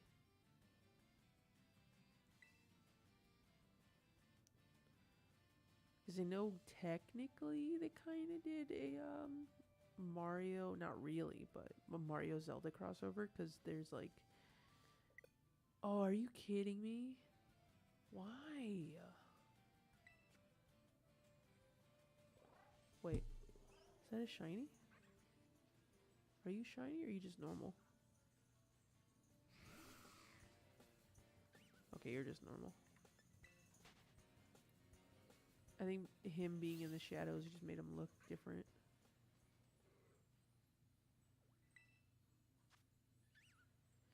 I guess there is Smash technically.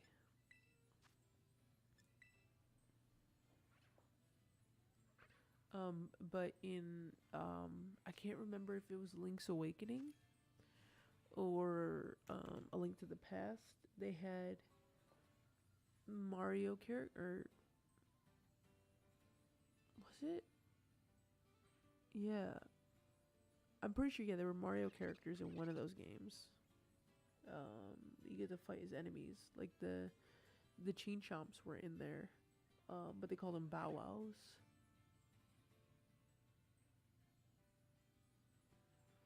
I'm trying to think. Wait, is this why communication errors? Why? We have to try disconnecting and reconnecting again.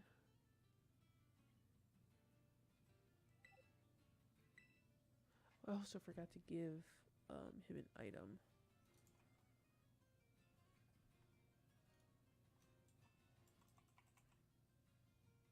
The Link's Awakening remake, they have him in there. Okay, so I think that's the one I'm thinking of. Because I can never remember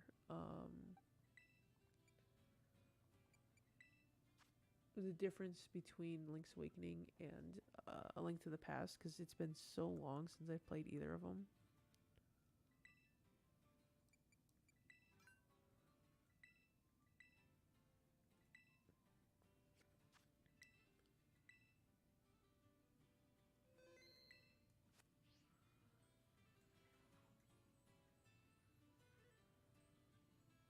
can I not? There we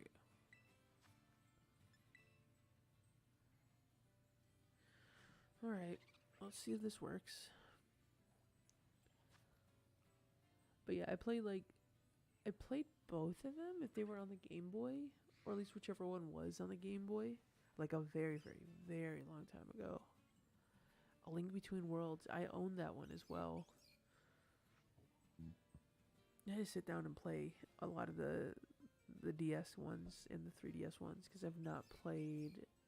Well, I've played Triforce Heroes, but I never finished it. I never played Spirit Tracks. I've never played Phantom Hourglass, and then I never played A Link Between Worlds. Most of the Zelda games that I've played have been like the console games, with a few exceptions here and there. Like I've played the first Zelda, but I never beat it. I know I've played both A Link to the Past and A Link's Awakening, but it's been so long that I can't remember if I've beaten them or not. Same thing with the Oracle games. I know I've played them, and I'm pretty sure I've beaten them, but I could not tell you off the top of my head because it's been so long. The earliest that I can remember of the oldest games is Ocarina of Time. I know 100% that I've beaten that game. Majora's Mask, Twilight Princess, Skyward Sword. I've beaten all those. Breath of the Wild I beat. I got pretty close to beating Wind Waker, but I never fully beat it because I got to a point where I got frustrated and then just I haven't picked up the game, and it's been like well over 10 years at this point. Damn, we had like, okay, here's one person. I was gonna say, like, we literally had like 3 people join last time. Oh, actually, let me change my Pokemon. This Weasel is popping off next to me.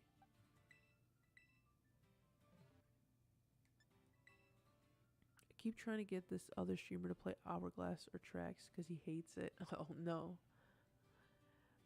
I've heard Spirit Tracks is not that good, but I'm willing to still give it a shot. My stance on games usually are pretty like lenient. It's very rare that I have a game that I dislike. There are a few that I do dislike. On like the topic of Zelda, like I'm not a fan of Breath of the Wild, but it's mostly because it's so different compared to like the traditional Zelda games. So it's not that it's a bad game, I just didn't really like vibe with it. I kind of getting the same feeling with Tears of the Kingdom, but I think also another aspect of it is that like back in the day, I used to have strategy guides for all the new games that I would get, and strategy guides aren't a thing anymore. Oh, okay. I was worried that it was gonna kick us out because he was not ready. But yeah, strategy guides are not a thing anymore. So when I played Breath of the Wild, I felt very overwhelmed and lost. But I found out that there is a company that still makes strategy guides, and they made one for Breath of the Wild and Tears of the Kingdom. So maybe I might pick up a Tears of the Kingdom strategy guide, restart my attempt, and go through it and see if I might have a different experience, and then at some point try again with Breath of the Wild, and see if maybe with the strategy guide I might enjoy it a little bit more.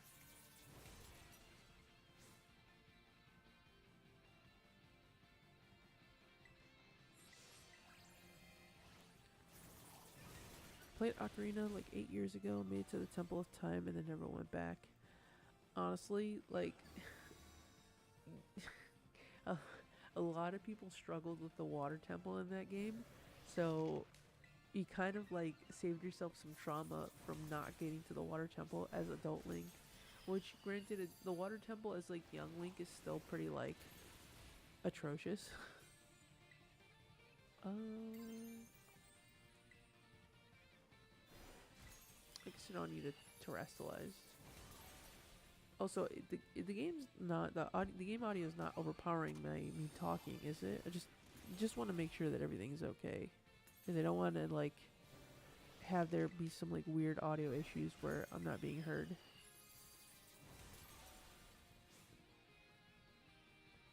I love looking through the strategy guides at Borders. Oh my god, I fucking miss Borders. We don't have we have a Barnes and Nobles where I live at, but it's still pretty far away. It's not relatively as close as Borders used to be, but damn, I just missed going to Borders and like reading the manga, um, and buying like Pokemon cards and stuff like that. And it was nice too because it was like close to a lot of other stores that I like to go to. So it was nice to just kind of make the rounds. They go from like store A to store B to store C, and then like all the stores close down, and so I'm like, damn, there's no point of like going out and like exploring anymore because like no good stores exist. There's just like Hot Topic, and that was it. And I'm like, Hot Topic is okay, but you can only do so much in one store compared to like when there were like 5 different options. But all the cool stores are all gone now.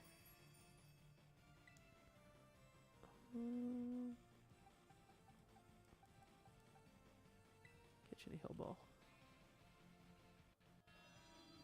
I mean, both are still low, but you can hear both.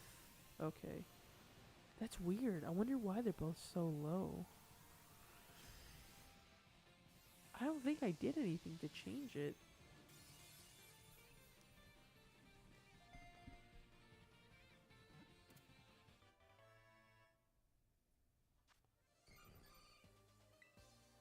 I mean, I could always increase the volume or the range on the mic. But then I get worried sometimes that if I do it, then it'll pick up like the game audio.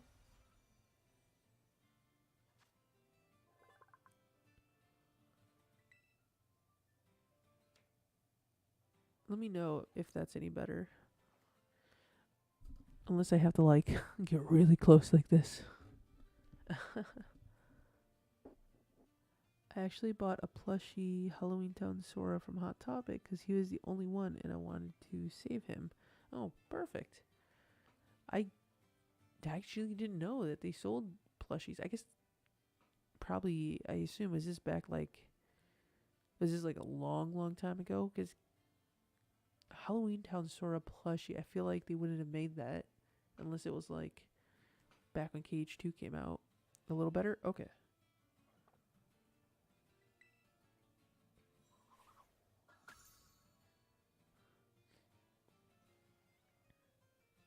But yeah, I think when it came to like surprise KH merch, definitely hands down. Well, there's 2 instances. There's the Hot Topic where I found the light switch, which was very like completely caught me off guard because I'm like, why does Hot Topic sell a light switch and why does a Kingdom Hearts light switch exist? But then I also bought it, so I'm like, who am I to really question it? And then the other instance was of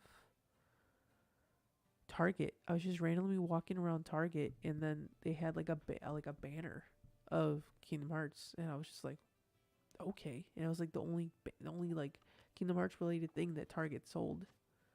So it was like completely like out of the blue.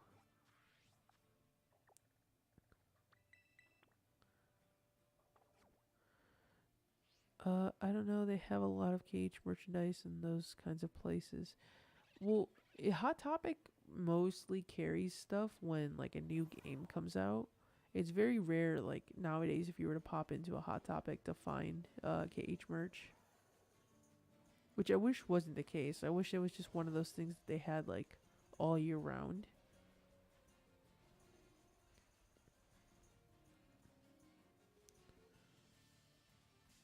Damn it.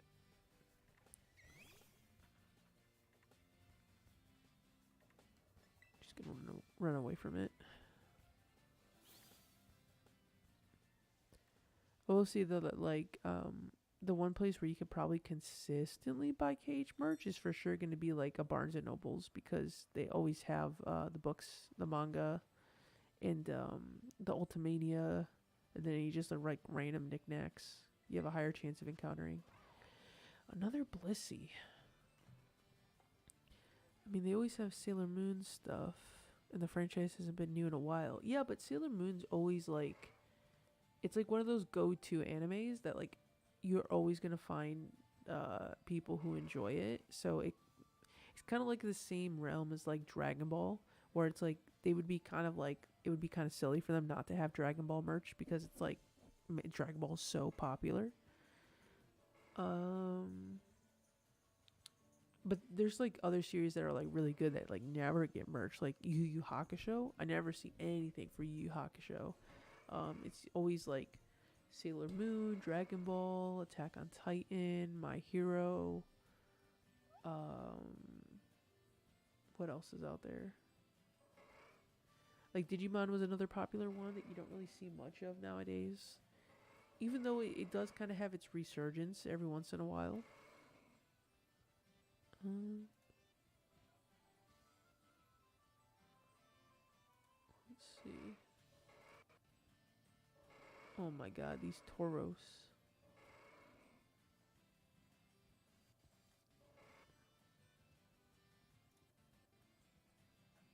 Alright, what's a good counter to Water Blissey? See, Decidueye, Skeldurge, Hisuian Typhlosion, Bramblegeist. I don't think I got a Bramblegeist and a Bayonet. So, oh my god.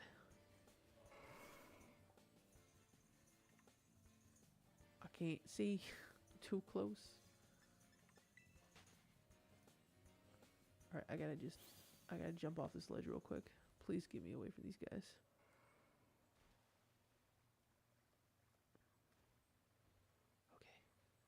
Okay. Some peace and quiet. Um, dude, KH manga is hard to track down. It can be, especially the older ones. You can find some of the older ones in like resale shops, but yeah, like Barnes and Nobles for the most part only ever really carries like the short novels, light novels, and then they also have very rarely will you find like the KH3 manga. I haven't seen any Digimon stuff I can remember, but you're right. Barnes and Nobles is probably better. I did randomly find there was like a little figure of the mega Digimons, like the Mega Kabuterimon and Manga Angemon. I think they also had War Greymon. They were like little figures. And I bought the Manga Angemon one. That was like a very like caught me very just off. What's the word I'm looking for? It just caught me by surprise. Um, but every time I go into Barnes and Nobles, I have not seen them. There was just that one instance. I went to like a random Barnes and Nobles and I found it, so I snatched it up real quick. I want to say I did see something not too long ago. I think it was like a pair of socks, but it wasn't at Hot Topic. It was at like somewhere else, or Barnes. It wasn't at Barnes and Nobles or Hot Topic. I think it was at FYE. They had like Digimon socks. I ended up not getting them, but I kind of wish I did now. I'm not a huge Hot Topic fan anyway. Too goth, lol. I mean, they've kind of have a good mix now, but yeah, most of, I guess depending on which one you go to, most of the demo. I mean, it's usually just like goth, and then pop figures. And I mean, if you're into collecting pop figures, it's perfect. But for me personally, I only really get pop figures if it's something that, well, one, if it's Kingdom Hearts, because I am trying to collect all the Kingdom Hearts pop figures, and two, if it's something that it doesn't get a lot of like merchandise. Like I bought a Hunchback of Notre Dame Quasimodo pop figure not too long ago because like it's like my favorite Disney character of all time, and he never gets any merchandise. So I definitely picked up his pop figure.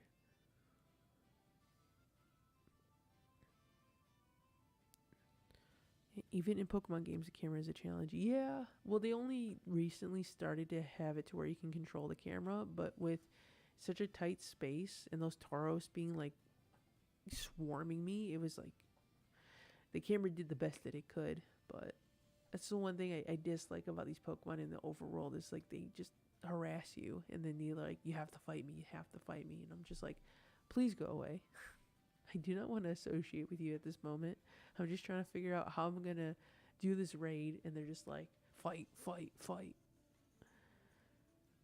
I bought the DDD novel just to try and understand the story better. I couldn't. I've honestly have not read any of the light novels. I do own a few of them. I plan to at some point sit down and like read them. I don't think the novels really add anything important that the games don't already add. I think it's just another method to consume them. So like if you really want to get into Kingdom Hearts, but you don't like playing video games, and you don't want to watch cutscenes, then I guess you could just read the light novel.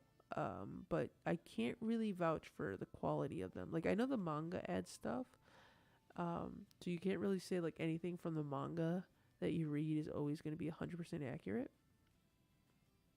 But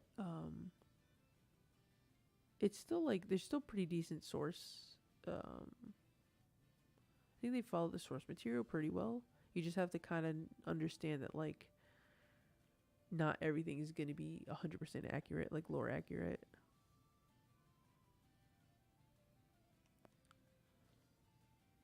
The Union Cross novel is told in second person. I did not know that actually.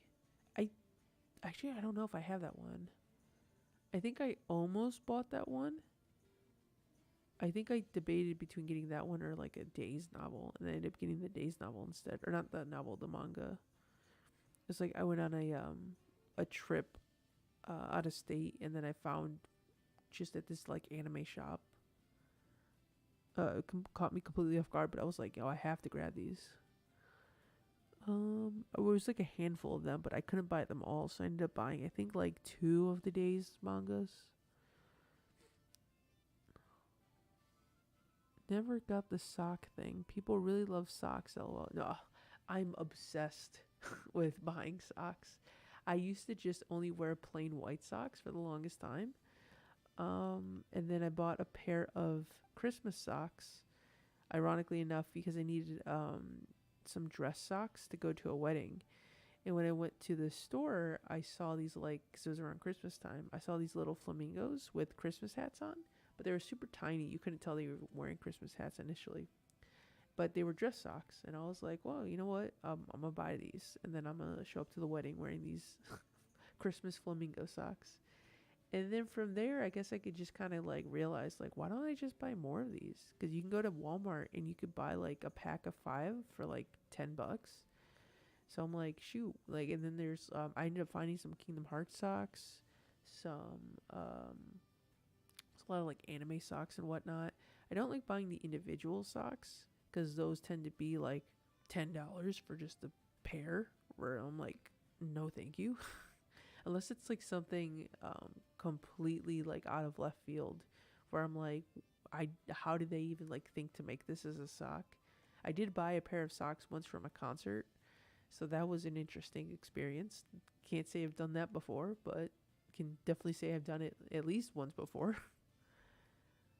um, but yeah, I guess it all just depends. For me, I just like having something that is a little bit more unique. That it's like one of those things where you stand out, but you don't like stand out in like a weird way. So the designs are always pretty subtle for the most part, depending on which ones you get. So I don't mind it. Plus, it's a pretty easy gift for other people to get for you if they just kind of go to the store and they're like, hey, there's just like cool design wise on socks, and like I bought, what was it? My favorite cereal is honeycombs, and I found a honeycomb sock at the store when I went to just randomly, and I'm like, I never buy individual pairs, but it had the honeycombs on it, so I had to get honeycombs. If there's honestly one out there with like Kit Kats, I would definitely wear some Kit Kat socks. Fucking love Kit Kats. Kit Kats, Reese's, Crunch. Oh, I don't have any of those, and I would definitely get those in a heartbeat. Um, I don't know. Quasimodo is your favorite? Might have to unsubscribe now. Hey, I mean, to each their own. If you like other Disney characters, then all be it. But I 100% support Quasimodo. I honestly would say Disney movies like Pocahontas and The Hunchback is what got me into like enjoying anime, because the visual style and the overall tone of the story was so different compared to what we had gotten. Now, I will say my favorite movie, Disney movie of all time, is Lion King. Fucking love Lion King. It's a fantastic movie. Um, I can honestly, I'll never get bored of watching The Lion King. But as of like individual characters, I just really liked Quasimodo. I just really liked everything about him. Um, Hercules is also another good one.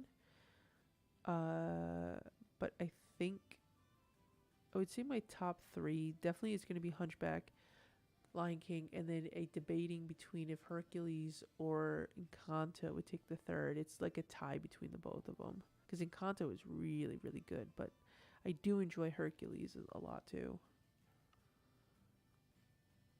Novels are very child level. The manga for days is amazing.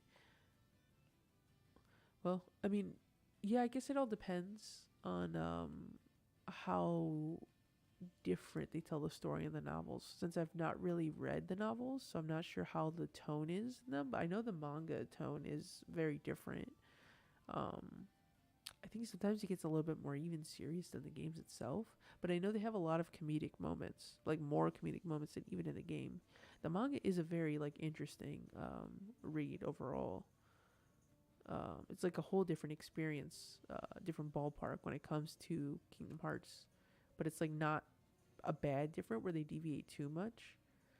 But I have seen some people assume that the manga came first, which is like the unfortunate thing, because then they're like, well, the video games are lacking in details because the manga has so much more detail. And I'm like, well, no, the manga didn't come first. And the manga has details because of the fact that the games came first, which is such like a weird situation to be in, but it makes sense because most times the manga is always the first. So I guess I can't really blame them for thinking that. That was me when I visited my boyfriend and randomly saw a pop of Pride Land Sora. I had to get it. Oh my god. When they released Pride Land Sora, I jumped. Well, I have all the pop figures except for some of the like chase ones.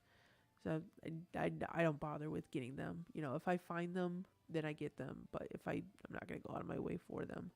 But yeah, no, the moment they announced the Lion King Sora, oh, it's my favorite form of Sora. I fucking had to get it. Like, no hesitation whatsoever. Fucking, oof. I, like I said, I collect them all. Like, I just got the most recent one from GameStop. They had a KH1 Sora, which is surprising that they haven't done a KH1 Sora pop figure yet, but I snatched that one up right away.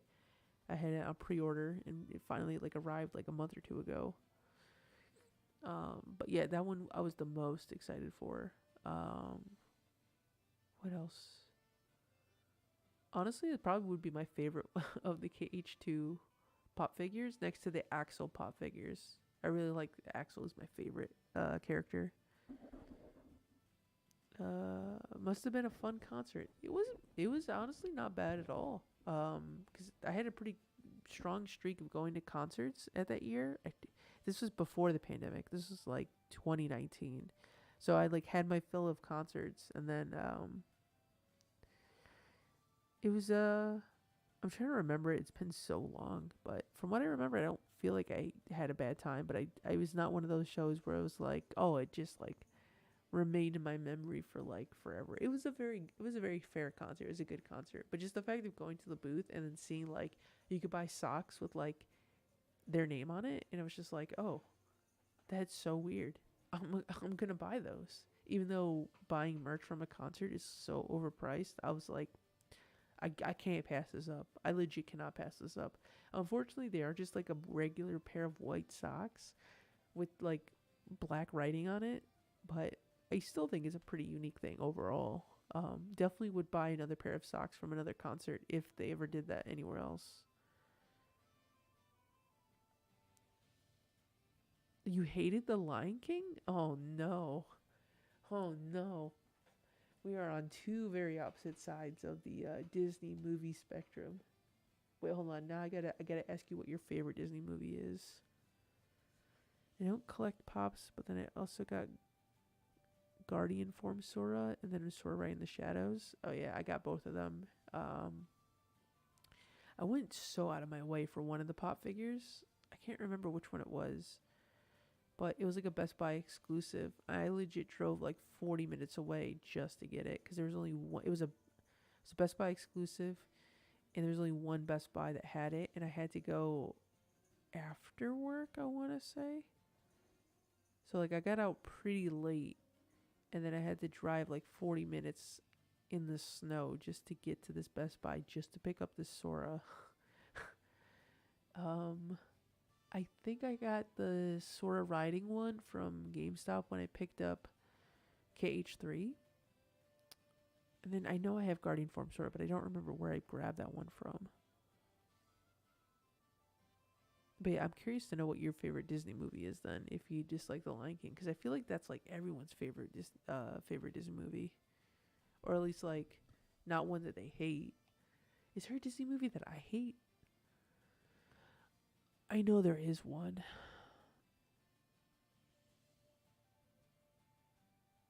I'd have to really think about it. Ironically, it'll probably be the one that's your favorite. If your least favorite is my favorite, I feel like it only makes sense for your favorite to probably end up being my least favorite. Oh, Aladdin. I don't like Aladdin. I think that's because Kingdom Hearts ruined it for me. Because there's I don't know. My expectations were very underwhelmed when I actually finally got around to watching Aladdin, and I was like, wow, this is very overrated. I did not enjoy it. I'm not saying furries aren't cool. I just didn't like it. LOL. Okay.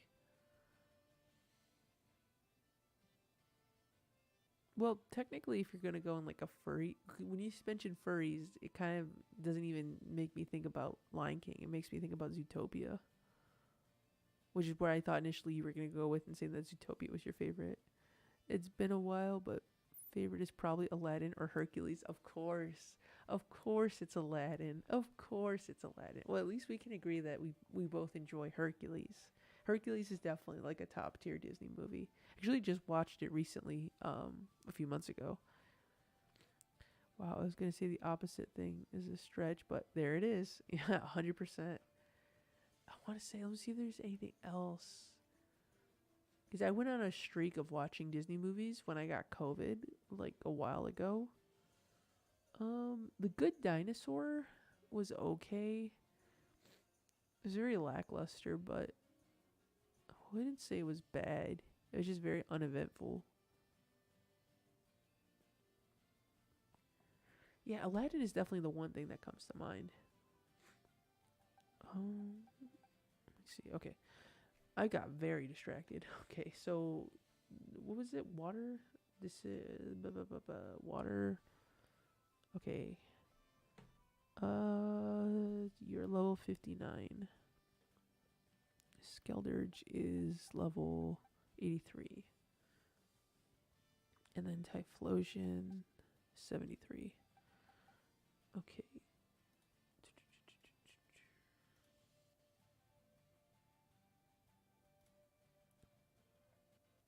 Water, electric, or grass?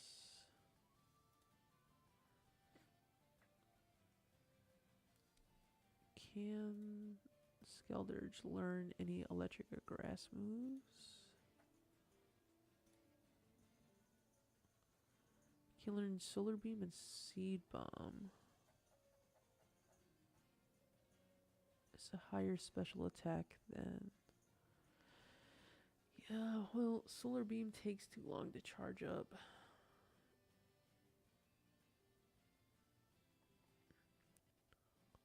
What about Typhlosion? Typhlosion can learn Solar Beam.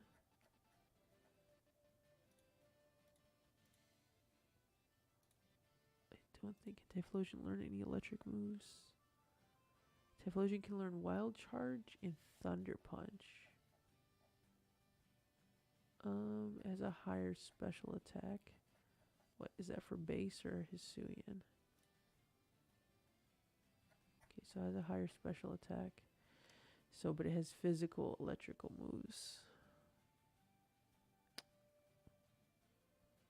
Then we don't have enough to level him up, which he would probably be the best option here.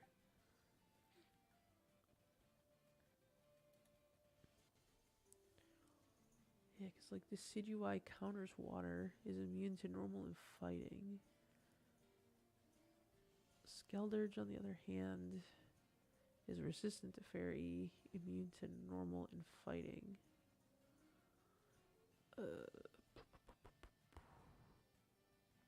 We'll probably just teach it that one grass move. What was it? Seed Bomb? We'll see how that goes.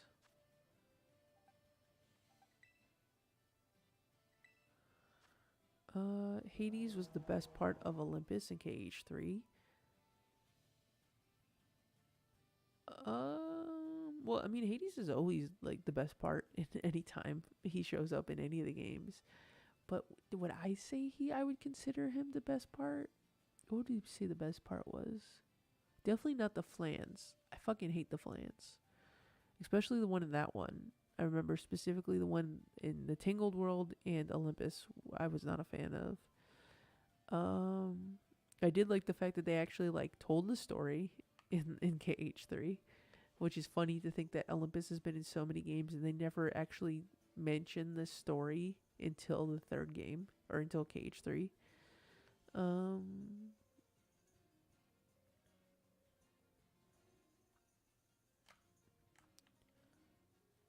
I mean, there were a lot of like funny quips in there too. So I'd say yeah. I'd say honestly, it's kind of hard. It's kind of hard not to say that Hades isn't the favorite, like the fan favorite character. I don't know. I'd have to go back. I'd have to double check to see if I would say he was the best part in it, because I feel like there were probably other moments that I enjoyed. I'm just trying to think off the top of my head, but I can't think of right now. But I'll say it. Hades was one of the better parts of the Olympus in KH3. Oh no, hated Disney movie Frozen. Oh, I can imagine, probably because it's like it was so like played to death. But the thing is that I was one of those people that was so enamored with Frozen. I was making sure I wasn't missing anything. Yeah, so when Frozen came out, I was all about it. So I've never been on the anti-Frozen train. Even when it was made into like a world in KH3, I still defend that. Not to say that what we got was good, but I'm a little bit more understanding, like Disney trying to like backpedal with whatever Nomura probably had planned, and then they had to make do with what they had. I'm kind of proud I could distract you for that long. Honestly, it is not very hard to distract me. If you talk about anything that I am remotely interested in, I will 100% be distracted for an entire stream for just hours on end. And the next thing I know, it'll be like midnight, and I'm like, all right, well, I guess that'll be the stream.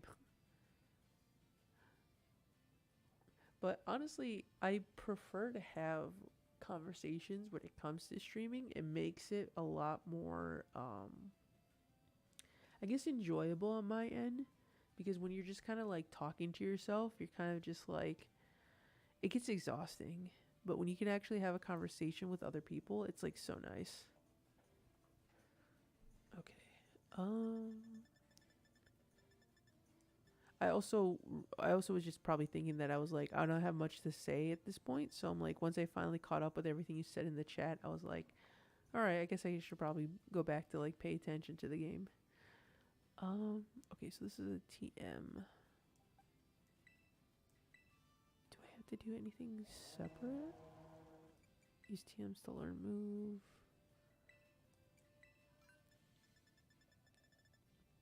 Okay. Oh, it's Seed Bomb.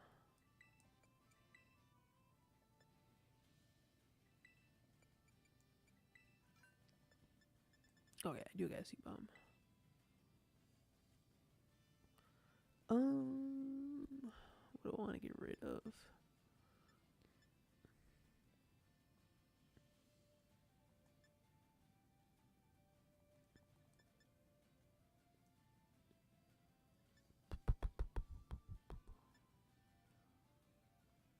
I would just get rid of Hex. Could always reteach it Hex.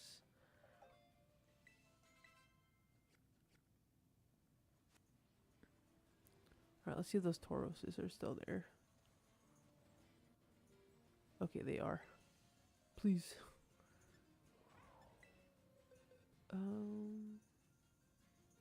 really enjoyed Maleficent looking for a black box and then not getting it. Well, apparently she's about to confront the foretellers at like the end of KH3.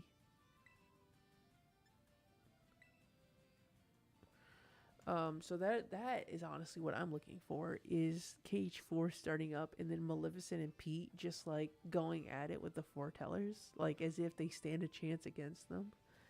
Or even just like the interaction that they'll have, like, oh, just to see like Pete and like a Aced interact with one another. Oh my god, it's gonna be so goofy.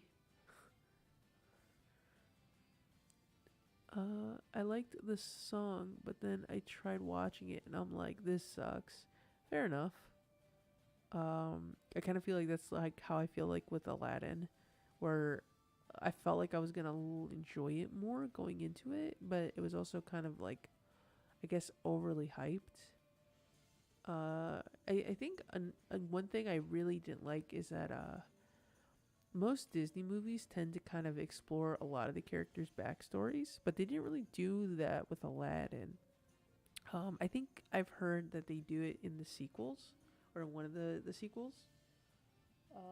But I did not bother to watch anything beyond the first movie. But yeah, it just felt very sort of like cobbled together story wise, and the fact that Jafar was like wanting to be a genie out of like nowhere, it just seemed to make more sense with him wanting to be a genie in Kingdom Hearts, because it was like he had like Sora as like an adversary, so it was kind of like it made sense that he wanted to like upgrade himself. But like when he did it in the movie, I was just kind of like, oh, well, that's just kind of like dumb. Like, why would you want to be a genie and then get trapped in the lamp? Like, cause at least in the games, Iago had to like keep the lamp away from Sora, and Sora would smack it with the Keyblade. So I don't know. I just felt like when it came to that point in the movie, there was something else that was like, I don't know. I don't know. It just felt very like I think my expectations were just too high. I think that was the problem. I think the movie is probably fine. I just had different expectations going into it. Um, so, but I do like a lot of the songs from Aladdin though. So I will give it props. It does have some good music. Oh. Um, I'm glad I honestly wasn't gonna stay this long, but you made my night, so thanks. Oh, I'm so honored. Yeah, I try to be entertaining. Honestly, like when it comes to talking and having conversations like this, and especially playing, a game like Pokemon where it's very mindless. It's a lot more enjoyable. I'd be more willing to do it more often because initially I was planning on going through my entire library of games, but I think I might try to like narrow it down to like more like easier to kind of like, I don't know, like something that's like a little bit less like. Oh my god, are you kidding me? Waited all this time for it to crash. I don't understand why it keeps having issues. And these fucking Tauros, I swear. Um, but yeah, no, I appreciate you being in here and hanging out, and that I was able to keep you entertained for this long. So over these Tauros. I'm so over this internet. This game is terrible. I hate this game. Oh my god, Tauros fall over. Please.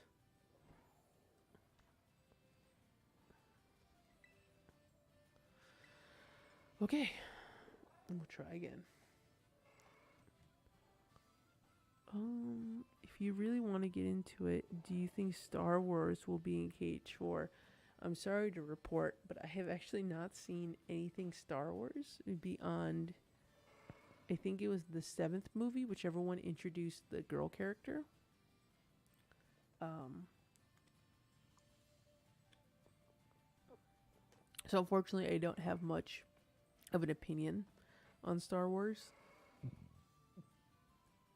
Star Wars has always been one of those things where I've been kind of like afraid to get into because I'm like, if I don't like it, then people are gonna want to kill me.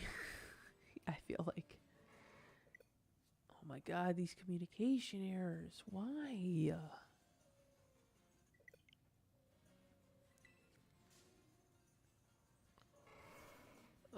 But as of the likelihood of Star Wars getting into Kingdom Hearts, I think is very likely. I've always had a theory, um, that with us being in a different reality, sorry, oh, I'm in offline mode.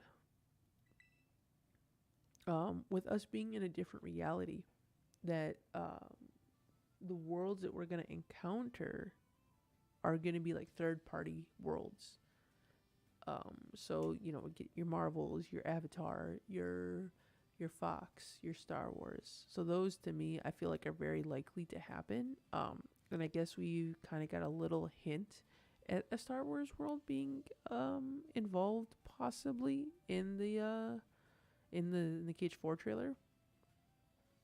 So honestly, I think it's very likely. I think it is 100% likely that they will include Star Wars. Um, on top of the fact that Nomura got Luke Skywalker to voice a character, so I feel like if it was up to him, he would 100% have Star Wars in the games. Plus, from what I heard, the whole premise of Star Wars is light versus dark, right? So it kind of seems like it'd make a perfect fit.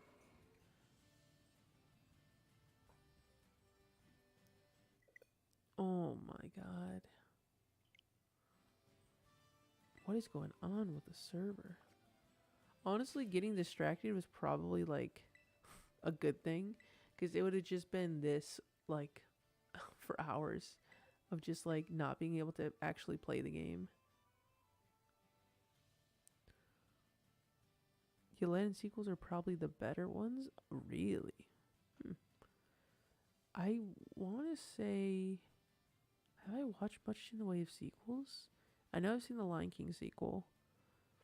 I've seen I want to say Bambi sequel, Atlantis.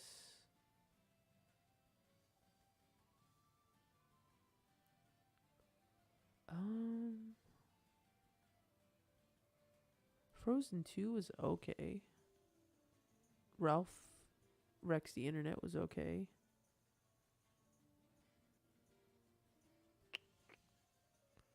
I'm sure there's other ones that I've seen, but as far as I can remember, the Lion King sequel has always been like the most notable Disney sequel.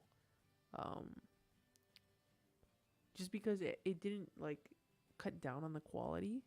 It didn't have that like direct to DVD level quality. Oh my god. I wonder, no, there's no way it can be my internet. This has to be a Nintendo problem. I refuse to accept this as my problem. Um, oh, did you watch the movie after playing Kingdom Hearts? You were disappointed Sora didn't show up. No, I wasn't disappointed that Sora didn't show up. And yes, I did watch it. I watched Aladdin like 2 to 3 years ago. So I've been playing Kingdom Hearts for a very long time before I actually like watched Aladdin. Now I cannot even connect to the internet right now. No, I wasn't expecting Sora to show up. It was just more so that like I don't know. There's just something about like I think it was more so that I had a certain expectation when it came to Disney movies, and it didn't feel like for some reason that Aladdin met the quota of a Disney movie, which is very silly for me to say because like how does it not? It's like one of the most iconic Disney movies that's out there. But overall, I think it was just more so that like I just couldn't vibe with it, and I think I was just expecting a little bit more Like I said, I would have liked to know more about Aladdin's past, and we didn't really know about that. We don't really know about who Aladdin is as a character, why he's in the situation that he's in. It's just kind of like feels like it starts off at like a halfway point, and then you just kind of watch the rest of the movie. And still the fact of Jafar just being a genie, just I don't know. Like I get it. That's like the main point. He wants to be a genie. He likes the genie. He's obsessed with the genie, so he becomes one. But like it was such like a weird situation where he's like, obviously you're gonna lose the moment you're gonna become a genie. Like, how did you not know that when you became a genie you were gonna get a lamp? But yeah, I don't know. I think I was just probably very nitpicky with it.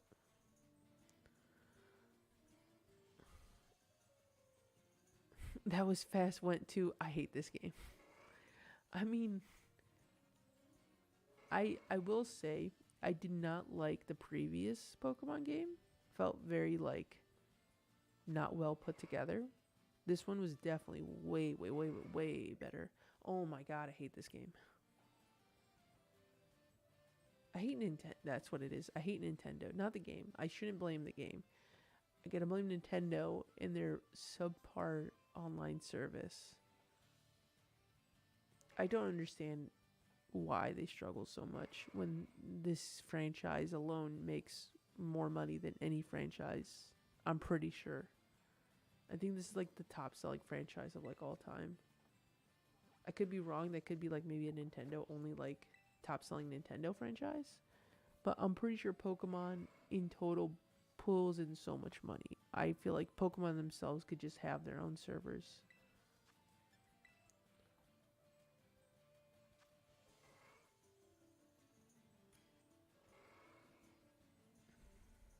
Okay. Well, so far so good. We got Papa Mike. Um.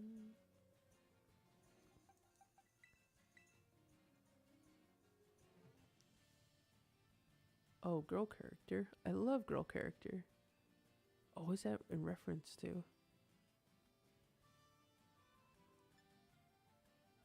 Oh, is that for Lion King too?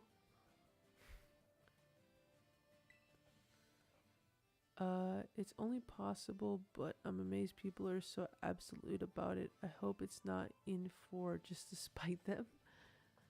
I mean, that would be pretty funny if everyone got so hyped for it to be in Kingdom Hearts 4, which I'm assuming we're talking about Star Wars, and that it ends up like being something completely different. That is like such a Nomura thing. Nomura would definitely lead everybody on to believe that it is a certain thing, kind of like how he let us believe that we were Xehanort, only to find out that we weren't Xehanort at the end of Dark Road. And I was just like, this motherfucker for like a whole 2 years let everyone believe that we were Xehanort when that was in fact not true.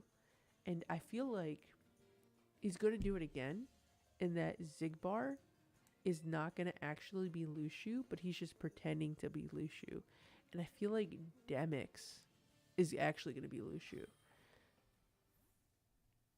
I'm saying because we don't know anything about Demix, and for him to like pull that switch where it's just going to be like a complete red herring, like I feel like that is what Nomura has planned. And then Zigbar probably is like the actual like master of masters, just pretending to be Lushu.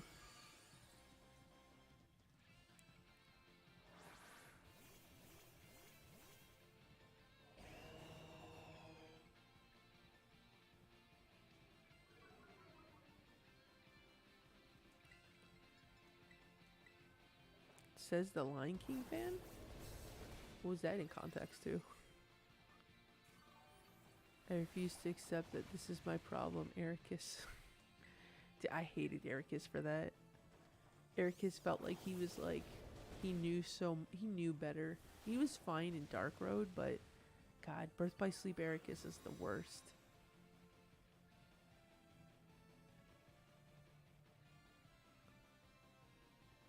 Yeah, Aaron from Game Grumps had a whole rant about Pokemon quality. Yeah, that is the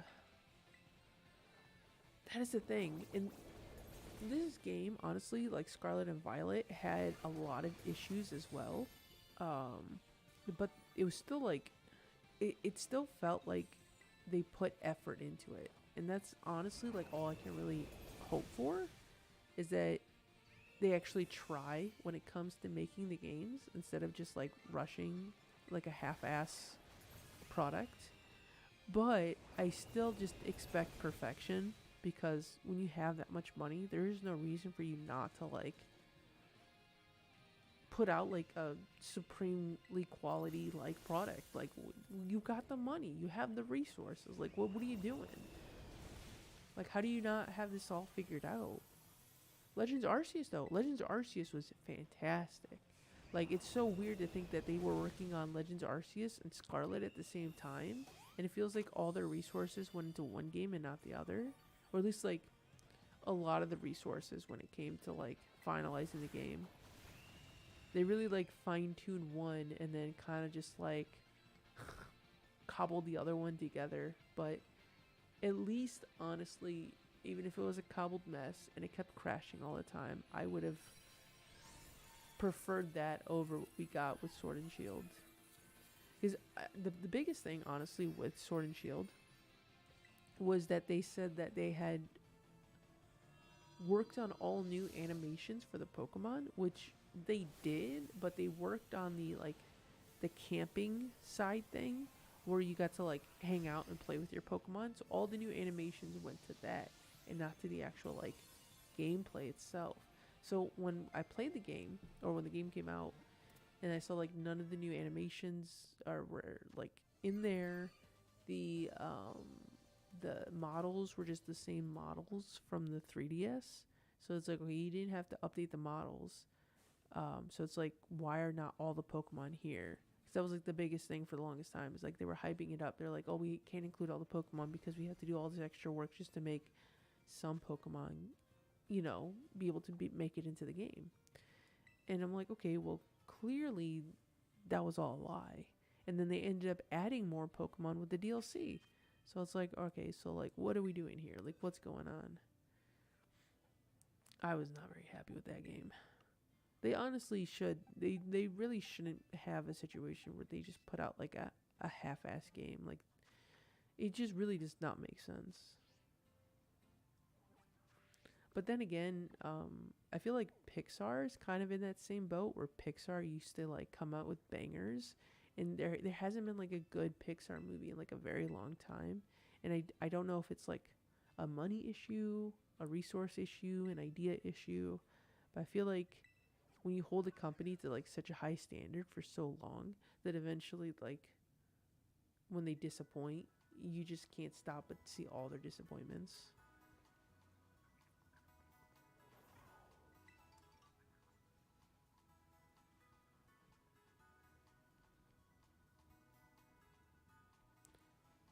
Mm. It's because you like the Lion King sequels? Is that for like the quality stuff? The hell is that noise?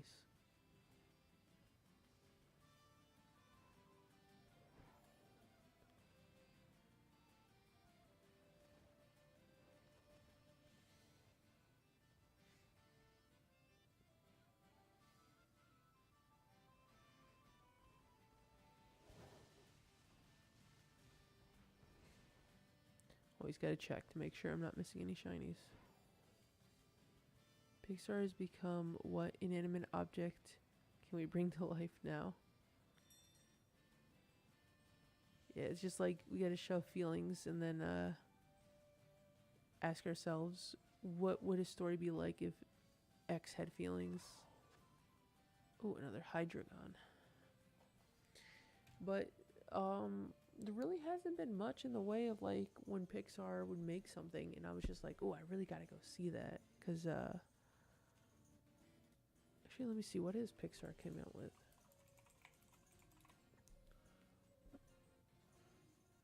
Because I know Lightyear didn't do so well. Onward was very subpar. Elementals, I feel like was okay. I don't know. I haven't seen it, but I was just going off of what I've heard from other people. Turning Red was not bad. I enjoyed Turning Red. Luca was okay. Same thing with Soul. they weren't as like lackluster as Onward. Toy Story 4 felt a little unnecessary. Incredibles 2, I fucking love Incredibles 2. I love the first Incredibles, and I was not expecting Incredibles 2 to like overtake it, and it fits in that very small group of like sequels that I enjoy better than the original. Coco was also fantastic. I've never watched any of the Cars movies. Finding Dory was okay. Good Dinosaur was not that great. Inside Out was pretty good. Monsters University was okay. I liked Brave. And now I'm going like way back. But yeah, no, they really hit it. Coco, Incredibles 2 hit it out of the park. Toy Stories 4 was like okay. And then Onward was like meh. And then Soul and Luca were okay. Turning Red was a little bit better than okay. And I've not seen Lightyear, but I just don't think there's anything about that movie that just appeals to me. I just like, unless I'm like a diehard Buzz Lightyear fan, I don't know if I could really get myself to watch it.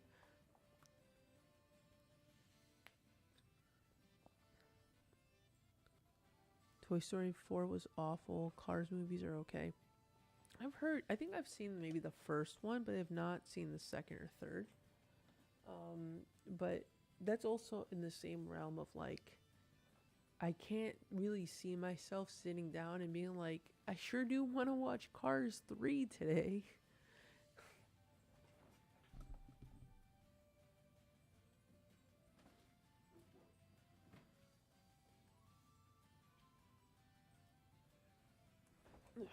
I think, I don't know. You really have to have like a good sort of general like appeal when it comes to a movie.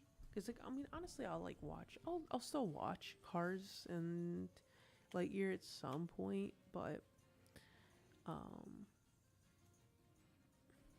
I'm trying to think.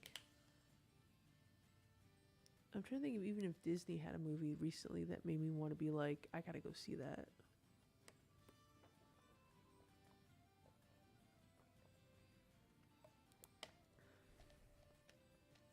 What kind of loser doesn't want to watch Cars 3? Okay, when you put it like that, maybe I gotta watch Cars 3 now.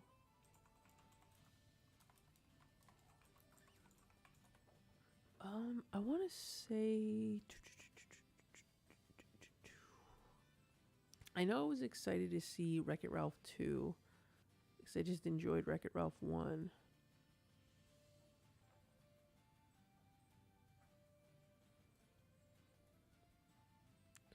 Obviously, I went to go see the live action Lion King for sure. Do, do, do, do, do.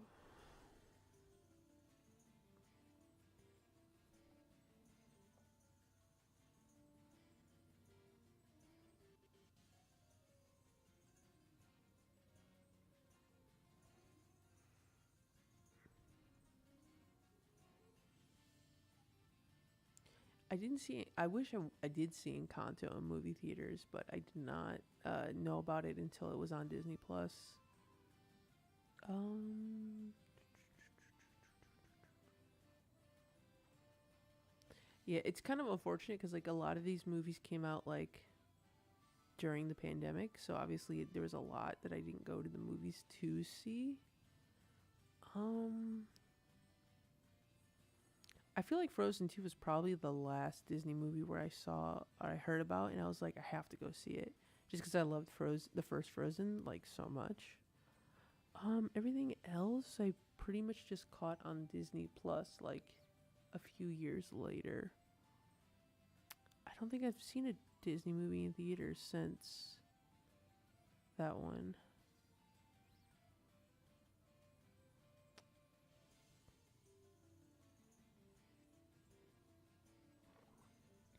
Yeah, I don't really think there's much in the way that would get me to go see. Well, I guess there's a Mufasa movie. I'm definitely gonna go see the Mufasa movie.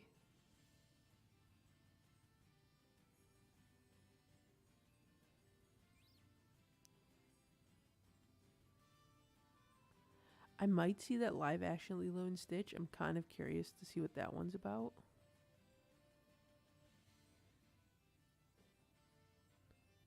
Oh, is there a live action Hercules? Definitely gonna see the live action Hunchback of Notre Dame, 100%.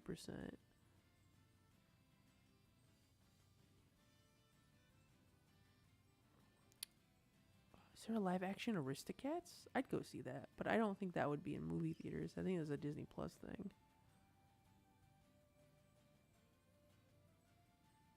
There's a fifth Toy Story film.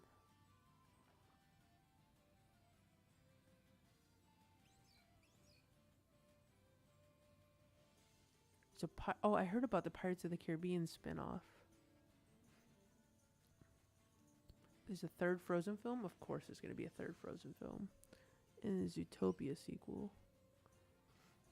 Why? Why is there a Mufasa movie?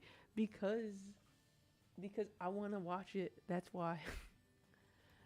I'm all for it. Give me more. We had Lion King 1. We had Lion King 2. We had Lion King 1.5. We have Lion King live action. And now we're going to have Lion King 0.2, a fragmentary passage, a birth by sleep, 358 over 2 days. Mufasa, dream drop distance. Okay. Let me see. Counters for Hydra gun. Water? No, that's grass. Okay. Oh, wow, there's a lot of good counters for us.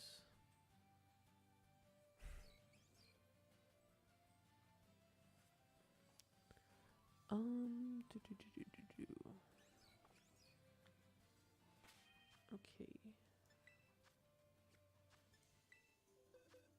So, please tell me you don't watch the Line Guard show. I did not watch that show. I think it was like it was on like the preschool channel, wasn't it?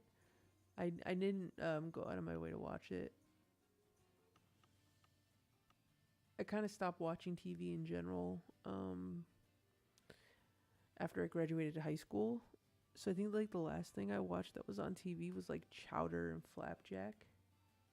I don't know. I missed out on the whole like regular show Adventure Time. So I think the Lion Guard came out like maybe within the last 5 years, and I've never like decided to sit down and try to watch it. But especially for the fact that it is a preschool show, I'm like, I don't know what I can really get out of it, like entertainment wise. But I guess a lot of people have been watching that Bluey show, and they've been saying it's pretty good. So I don't know, maybe preschool shows aren't as bad as I think they might be. Okay, so it's telling me Diancie is a good counter.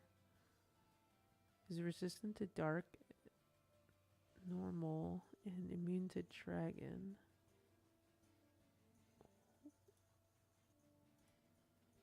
Grass is weak to fire. Grass is weak to a shit ton of stuff. What can Diancie know?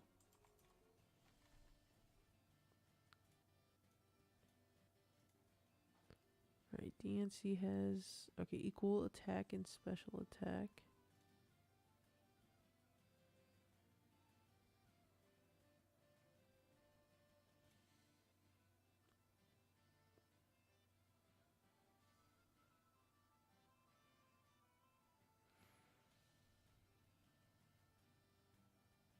Okay, Diancie cannot learn any moves that are super effective against grass.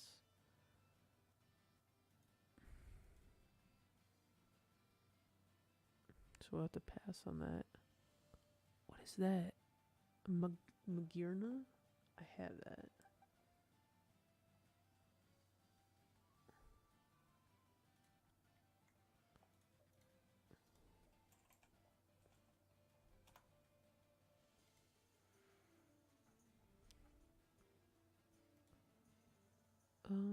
Electric Fairy Fighting Ice. I can learn Aurora Beam.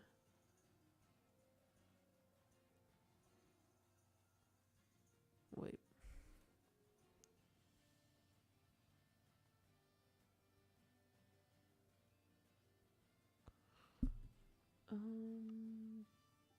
This thing has part flying. Would probably be the better option.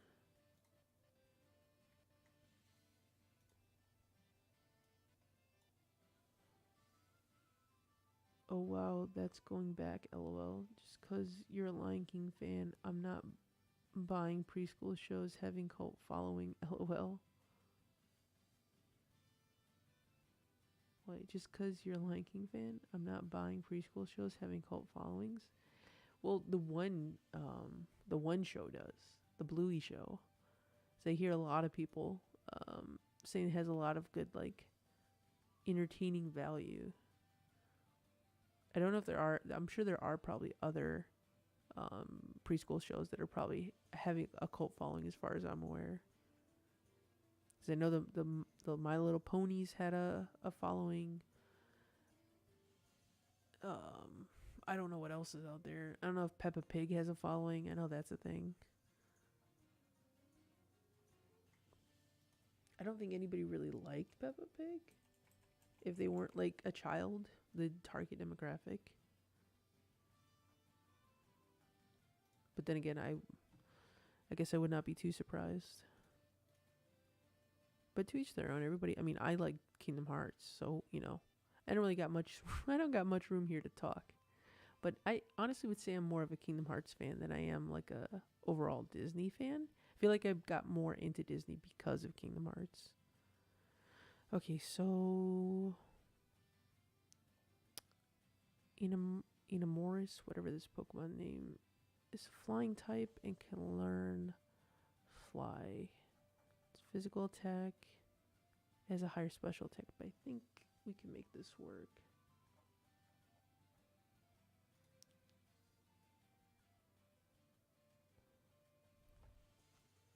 Okay. I think this one might be our best bet for the counters.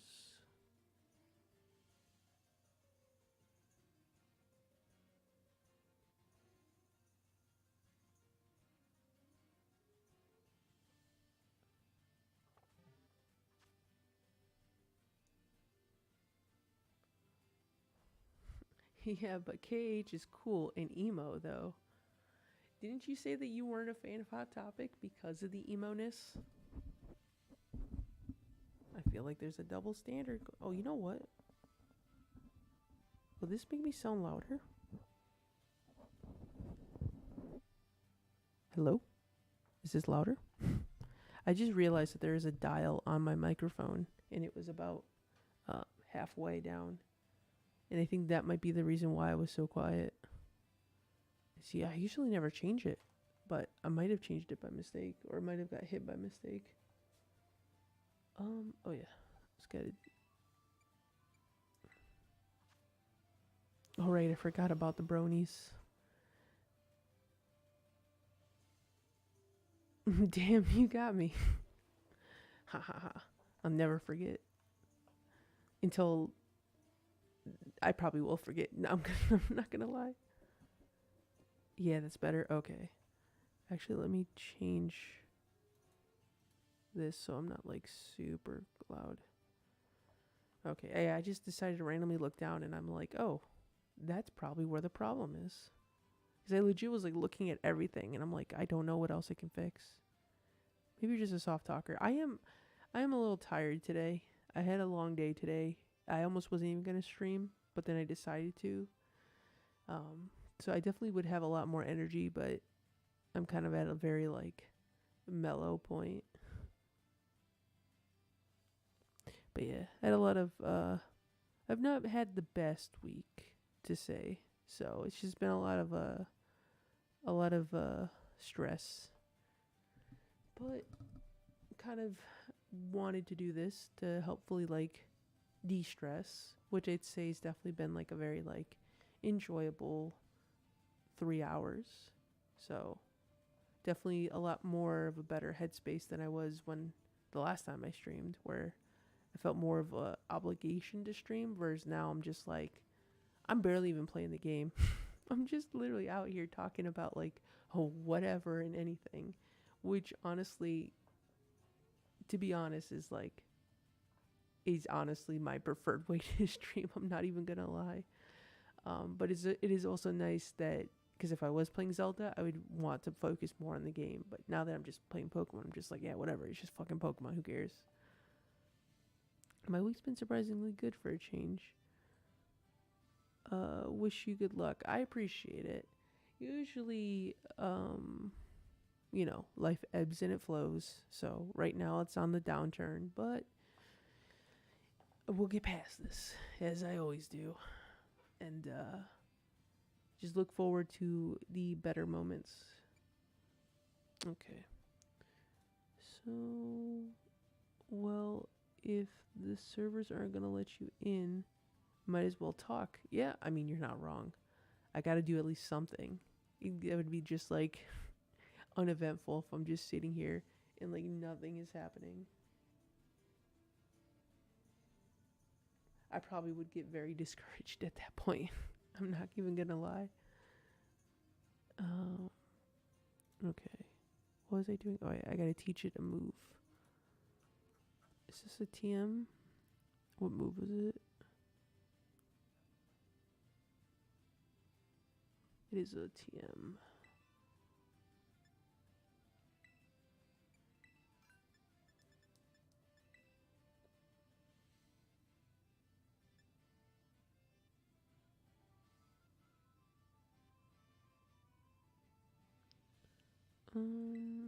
Get rid of that.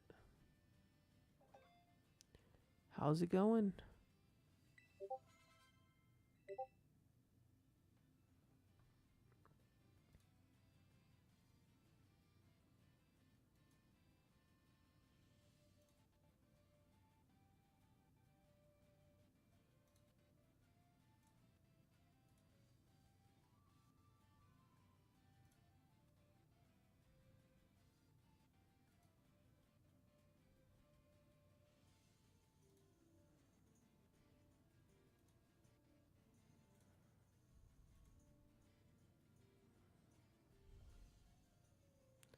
Okay.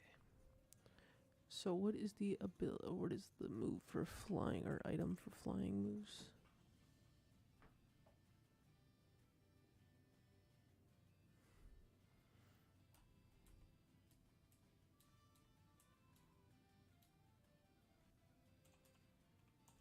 A sharp beak.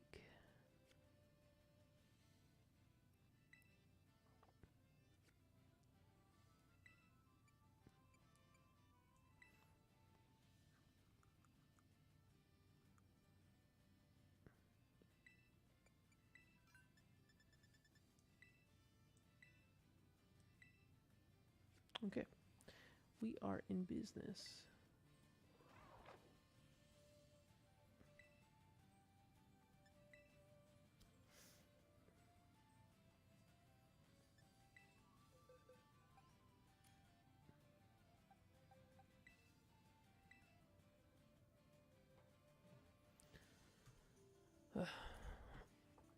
Ooh, we got two.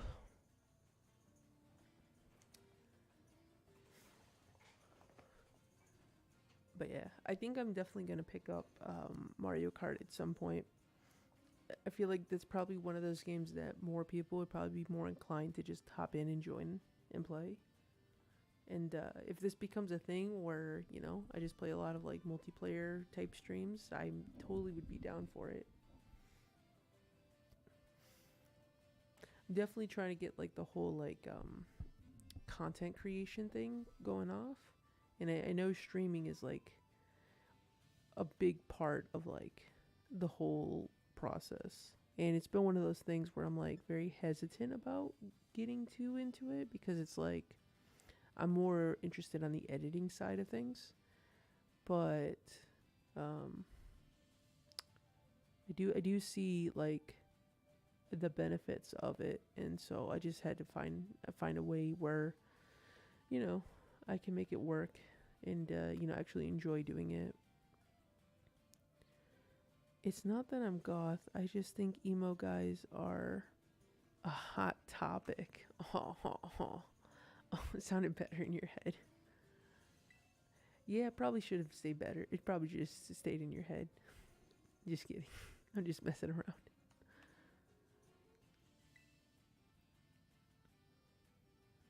It's out here with the hot topic puns. You could say that pun was not so hot.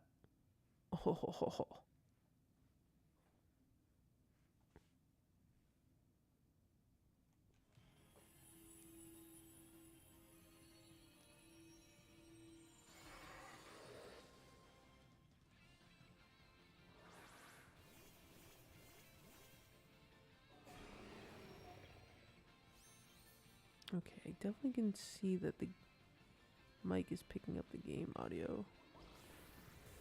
Oh shit, I gotta play. I will say, design-wise, this Pokemon is a little goofy. This is like not its actual form. It has like a different form. Like an.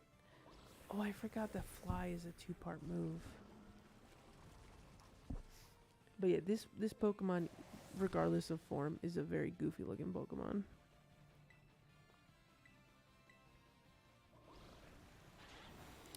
Yeah, I love editing videos. I just don't have the best software anymore, or time, or creativity.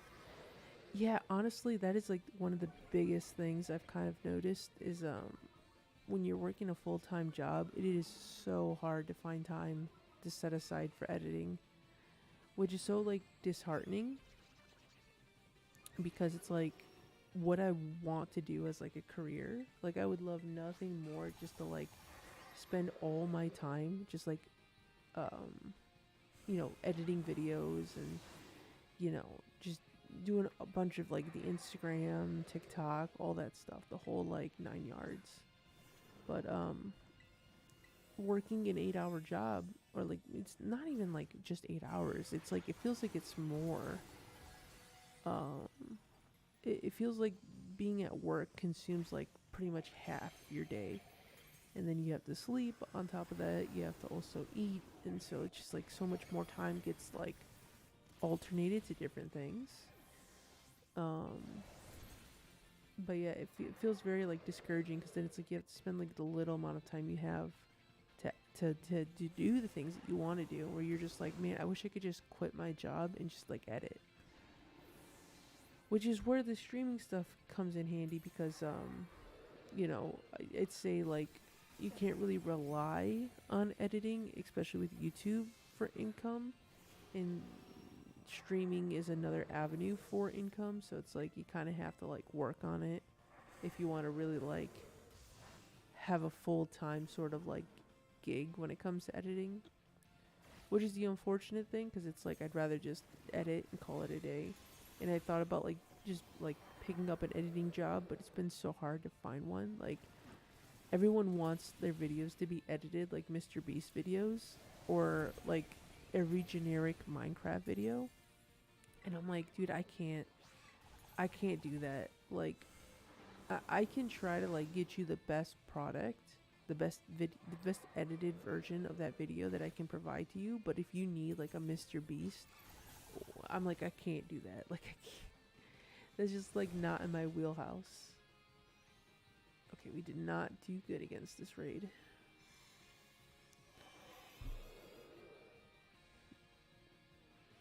What is that? A snake riding a frog cloud with a heartless emblem? It's they had like these Pokemon that were like these dudes, right? They're genies. That's what they were. They were genies, and they're like these buff dudes that are riding clouds. And in one of the games, they made like a female version where it was like they had a snake sort of motif to them. I'm not sure. It's supposed to be like love hate embodiment, or I'm not sure, but they can all transform into like animal forms, and this is that version of the genie's animal form, which is like a weird like I don't even know how to describe it. Looking at it, it just has such a weird like design. It's like the snake is the only thing that's like really identifiable, but it has like these weird flippers. I don't know if there's a way for me to change it to its previous form. I think there's something that you have to do with it. But yeah, your guess is as good as mine and to how to describe what it is that you're looking at. Okay, I feel like I wasn't doing that much damage with um this Pokemon.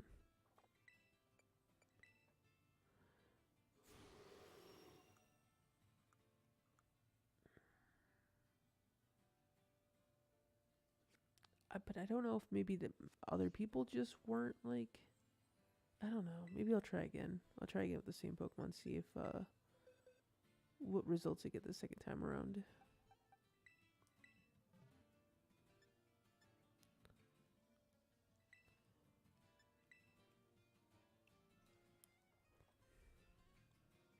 I just enjoy making videos. I don't necessarily want to be a YouTuber. That is the true Eldritch Terror. um, yeah, I honestly, for a while too, I wanted to just edit. That's kind of always been my thing too, is like, I don't really need the recognition and the popularity. Um, I just kind of want to, like, make content, put that out there. It's like a hobby that I enjoy and just like want to continuously do. But I've kind of come to the realization that, oh, sorry, that of course, here we go again with the communication errors. A lot of jobs, I'm just getting fed up with work, like just working a normal like 9 to 5. I've had like over 10 different jobs at this point, and I'm just so tired of like every job I get. It's always like it goes to shit. Like there's always like bad management, bad coworkers, bad like overall job structure. There's just always a situation that pops up, and it just makes me really like, puts me in a sour mood when it comes to working, because it's like you're never like, you never get fulfillment. At least none of the jobs that I've had, I never feel fulfilled. And then any of the jobs where I do feel happy, I don't get that much money out of them. So it's like one of those unfortunate things where it's like, oh, I love this job, but I'm just not making enough money to like survive and pay bills. And so I'm like, okay, well, what's something that is a viable career path that I could take? And I'm like, well, I do like to edit, and I wouldn't be against doing it as a career and making money off of it. I don't tailor my content to appeal to whatever the oh, what's the word I'm looking for? Fucking errors. The algorithm. Yeah, I never appeal to the algorithm, which honestly is probably something that I need to do if I plan to like do this long term. Um, but honestly, I'm content with just putting out what I enjoy putting out. And then if it does well, it does well. If it doesn't, it doesn't. I just, I'm just doing this for fun. But I've been around this space long enough just to understand that, like, okay, well, if I do want to at least make a living off of it, there are different, avenues you have to kind of go down, and a lot of it is just more so that I'm just kind of like going in the early stages of just posting this stuff, and then if it goes somewhere, it goes somewhere, which I hope it does, because like I really want to quit my current job. I'm just not happy with it. It is very hard to find another job that pays about the same. So it's kind of like, I feel like I'm in a little bit of a rut. But yeah, I don't know. I think I just gotta persevere. I just know that I will be happy if it takes off, and I know what steps I need to take, and I just gotta keep at it.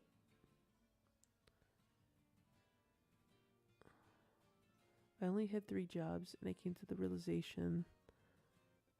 I feel, yeah, it is. It's a whole different like realm of just living life in general. When it comes to when you reach that point, when you know that jobs do not care about you, a lot of these companies do not care about you. So you start to realize the sooner you get in, you're just kind of like, going through the same motions of just like, I'm working at this job. I'm like not happy about it, but it's like I have to do it. And the people that I work for do not care about me. And they just need me there so they can earn more money off my labor. It's like, honestly, like, there's so many times that I just wish that, like, why does, like, housing cost money? Why does food cost money? These are all, like, essential things that we all need to survive. Like, would it not just be so nice to just have this stuff for free? Like, why do I gotta pay for, like, electricity? It just seems silly. Like, we need electricity. Just, like, make it free. Make food free. Honestly, I feel like most people would probably be okay with, like, working, like, whatever job it is that they have to make, the commodities that we need to survive. Because farmers love to farm. A farmer will probably farm regardless if they get paid or not. But if a farmer can just farm and literally go at their own pace, and then you have other people that are farming as well, like, I feel like there is no need to kind of like have this incentive of like, I need to produce, a surplus so I can meet the demands of like these stores. Like, the farmer can literally just grow the food, and people can just go to the farmer to buy the food. And that way it's not just like some overpriced, well, in the event that, like, we're talking about with money, if there's like, obviously money's never going to go away, but it would be nice if like every town had a farmer, and he's just like, hey, who needs fruits, who needs vegetables, I've got you. And then, he's just there to supply the nutrition for the community. Same they would go for like any meat products and stuff like that. I don't know, I just feel like there's got to be a way at some point to like maneuver this, because like with the advancements of AI, like, we're not going to be able to work for much longer. We're going to have like robots doing our jobs for us, and unless the rich is like trying to like eliminate the poor, it's like, if we don't have a job to work, we need to like essentially have everything be free, because like, how are we going to pay for things if we don't have money from the jobs that no longer exist?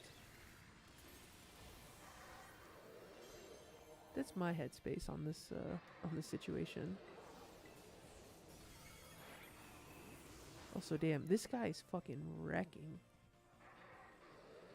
I also think it doesn't help with having fly, and it's like a whole other move that I could be using to attack that I can't.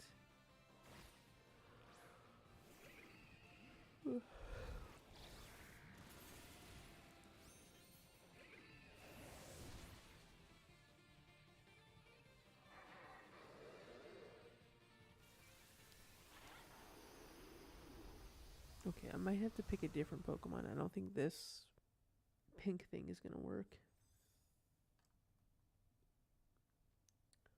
But yeah, I'm no like politician, or really in general like know how a society without money would work. Like, I'm sure I feel like in my mind it would be fine, but I'm sure there's probably going to be somebody who could be like, well, technically it would ruin the balance and this and this and this, and I'm like, I don't know. I feel like there's got to be a way. Like, money wasn't always a thing. Money didn't exist for the longest time. People, there are like, obviously, like, Native American tribes who obviously just supported one another. Like, how can we not just replicate that? Like, I want to just replicate that. I want to just like have the community support the community and then call it a day. Not just like work these mindless jobs for these companies that are earning more money than they ever need. That, or just have like a cap on how much money people can make, and then just like disperse that money to whatever means of production it came from. But no, they need to buy like 3 islands, and they need to buy an island for their islands as well. Okay.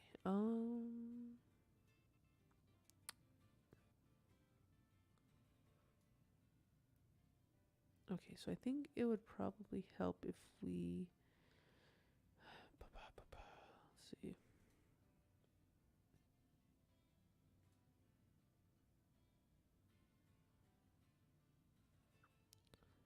So we have Hatternine.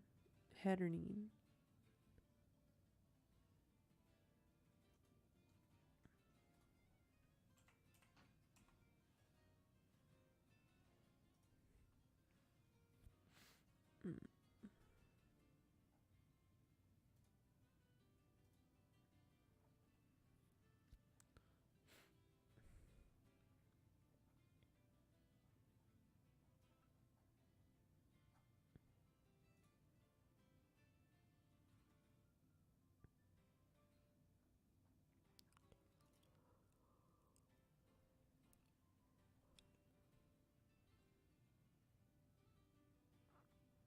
Okay, Hatternine cannot learn any super effective moves towards grass types.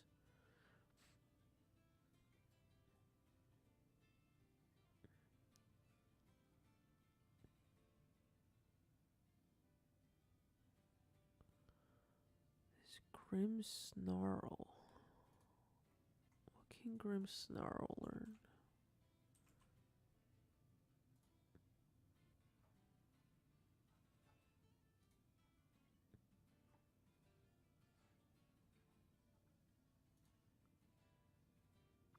Grim Snarl, well, can learn Leech Life, but Leech Life's not that strong of a move.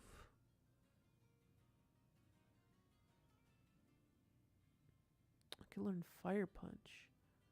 Wait, Leech Life is stronger than Fire Punch? How does that make sense?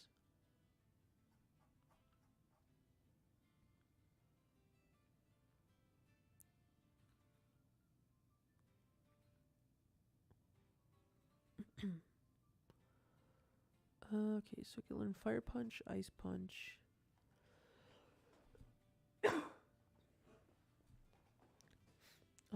But it is.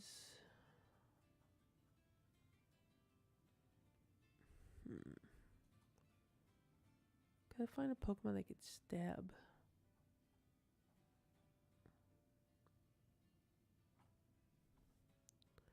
Which, honestly, Animorous would have worked.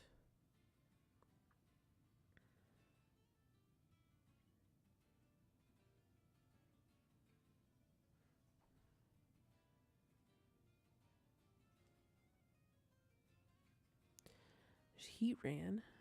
Heatran's fire. It's also resistant to dragon and normal. I might do that. You could try Heatran.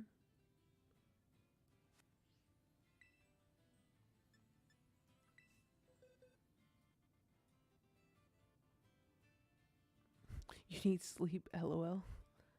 Why? Because I'm ranting about anti-capitalism? Get a little snoozy. The anti-capitalism comes out.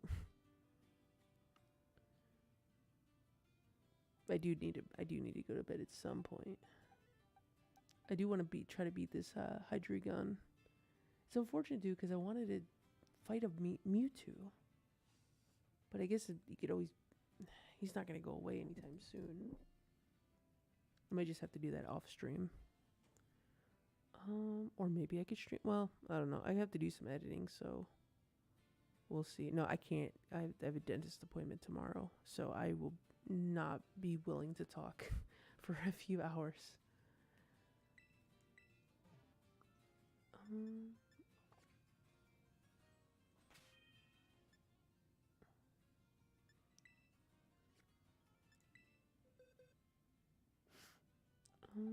Does he have an item? Did I give him an item?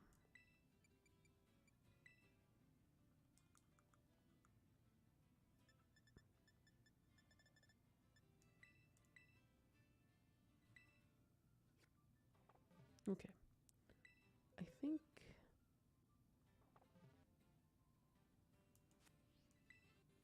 Let's try this.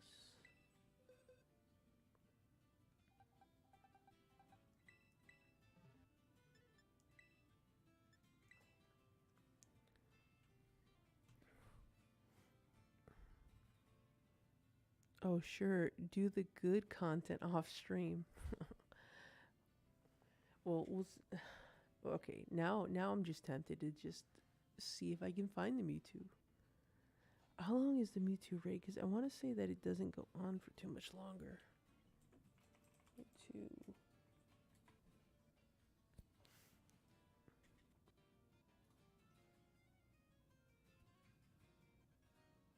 That would be the best way to end the stream, though.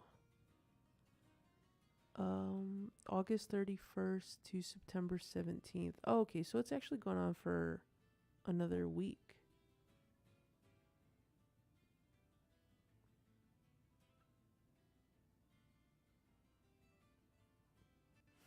Okay, so okay, I've got more of a opportunity to encounter it. I thought there was only like 4 days left for some reason.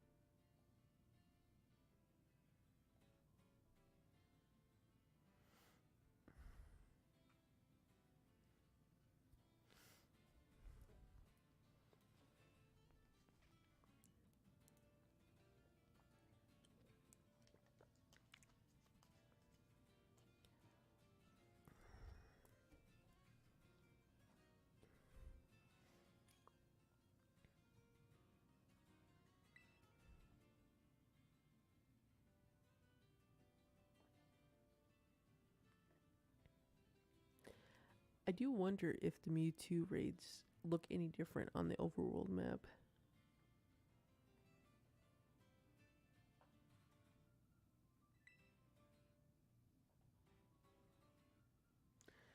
All right, let's see if Heatran is the better choice here.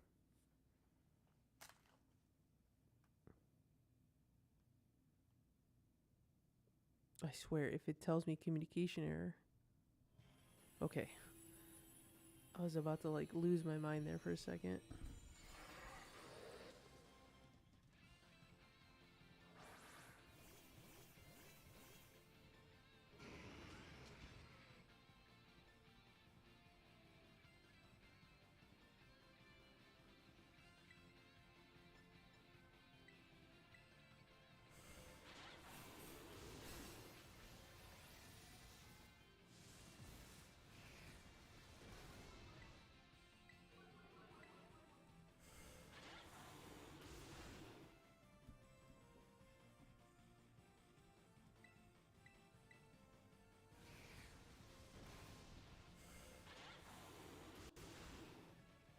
Damn.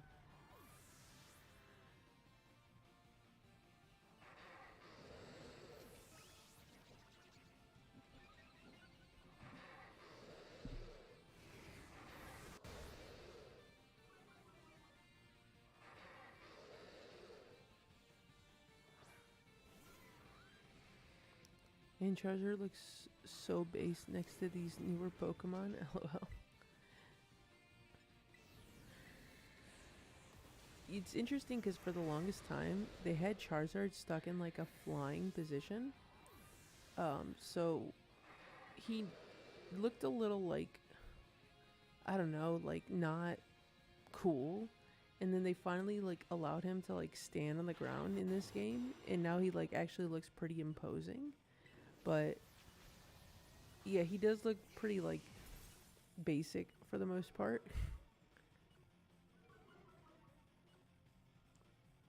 Like when you really compare like design wise to like everybody else.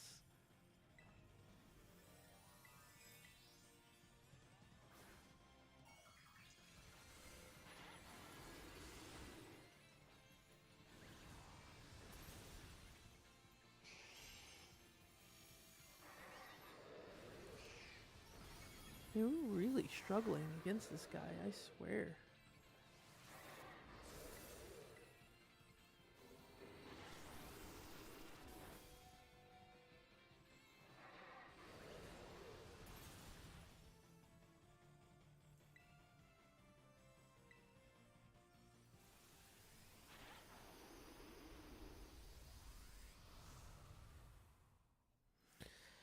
Are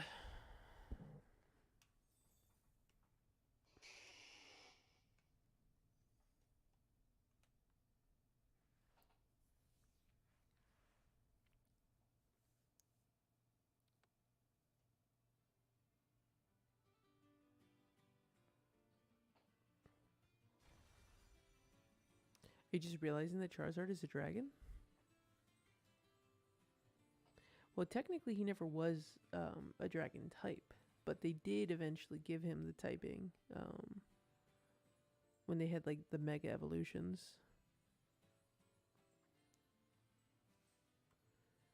Guess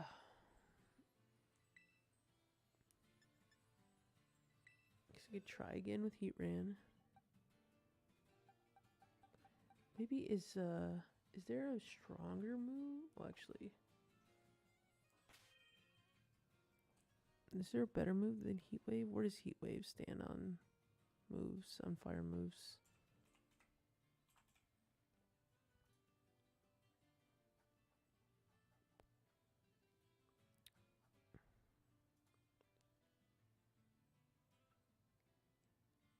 There's Magma Storm. What is that about?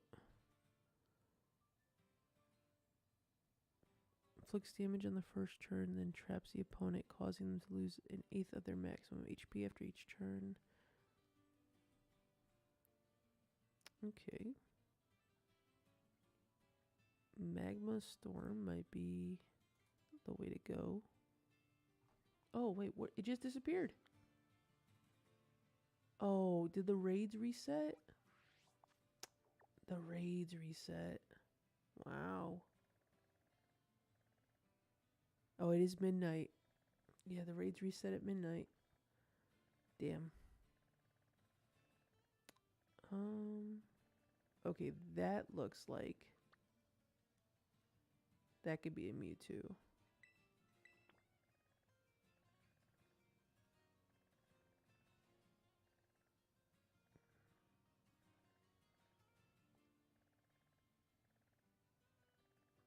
Okay. I think I'm going to aim for that and then call it an end. Which, I mean, I don't know. I couldn't even beat this last raid. So, hopefully I can do Mewtwo. The Raid Shadow Legends reset. I was wondering how he'd react. What, to the reset? Or the dragon comment?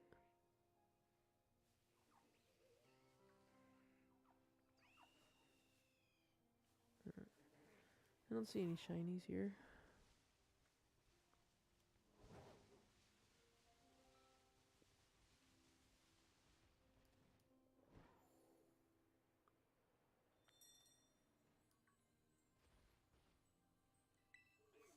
Oh yeah, Mewtwo, 6-star. It's okay, we still think you're cool, kinda. You're so generous with the. You're so nice and so generous. Okay, what can I do against the Mewtwo?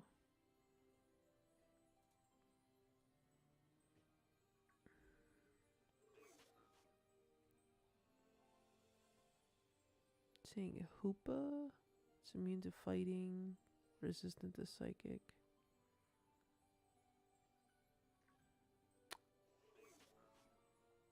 What the fuck is making that noise? Oh, this guy.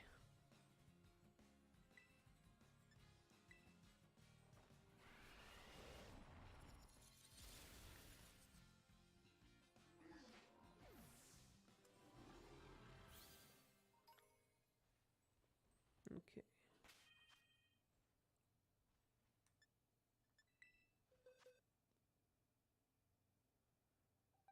Seeing that Hoopa is a good counter.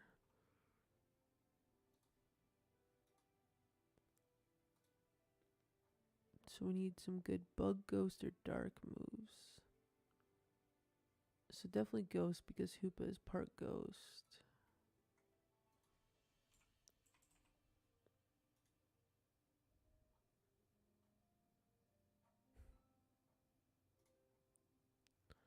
Hoopa has a higher special attack. So Shadow Ball is an option. And Shadow Ball looks like the best option. His Phantom Force. Phantom Force is physical.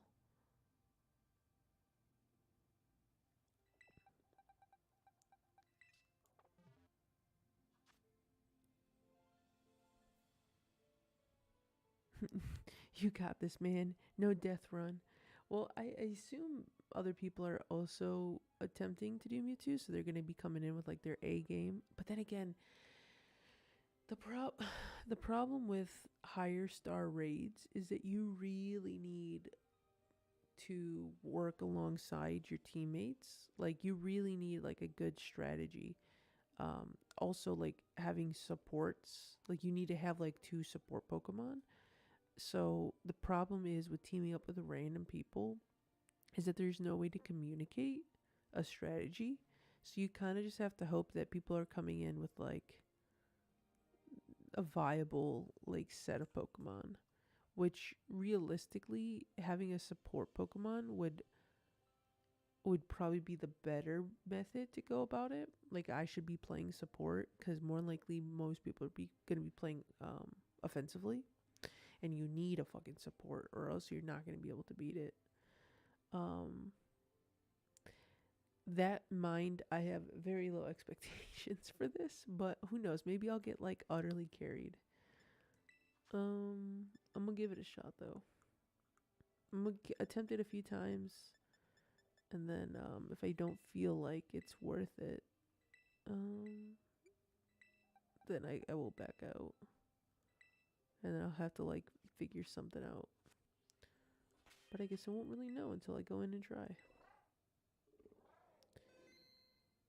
You need to work well with others and have friends, so. Well, I'm sure I could probably group somebody together at some point. Alright, challenges a group.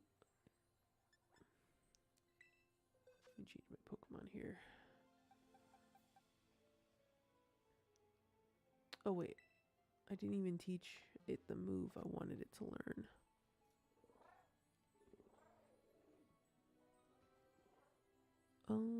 It can learn Shadow Ball at level 55 and it's level 50. Can I feed it rare candies?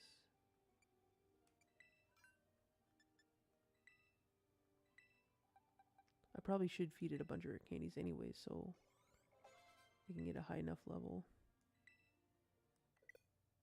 Wow, are you kidding me?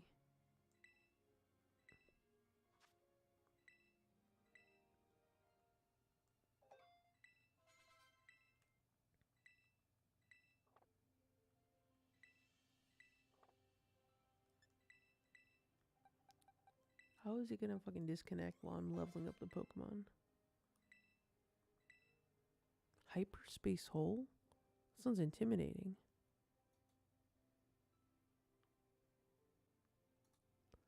Also, I'm surprised it doesn't tell me to transform it, which honestly I don't even know how you would transform it.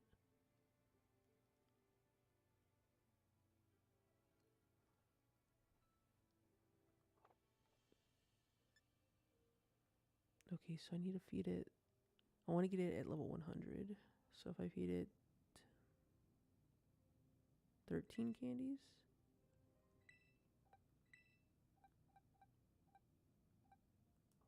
Okay, so it caps out. I see.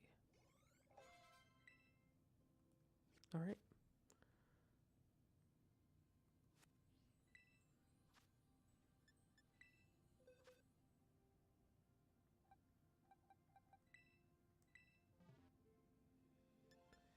All right, let's see how this goes. I'm kind of expecting a quick group of people to show up, but who knows? Oh wait, I'm in offline mode. I'm out here like, yeah, people are gonna show up like right away. Meanwhile, I'm like, nobody can connect to me.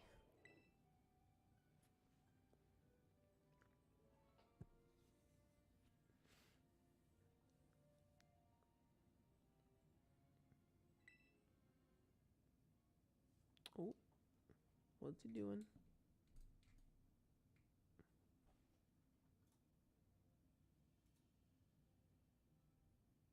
Better not be showing any vital. Okay. No, I didn't show anything. I was like afraid. I'm like, don't show anything you're not supposed to be showing.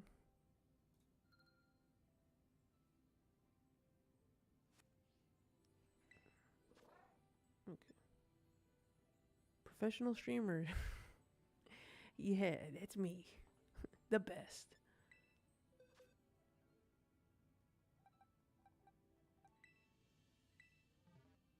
Listen, this is why I need to become a full-time streamer, so that way Nintendo can hook me up with the good service.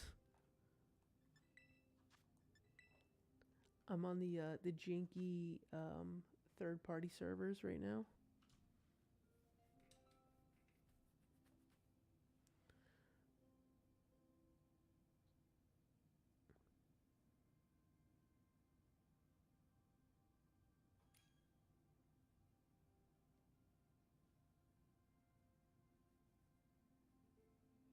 Wait, also, didn't they gave out Mews to go against Mewtwo?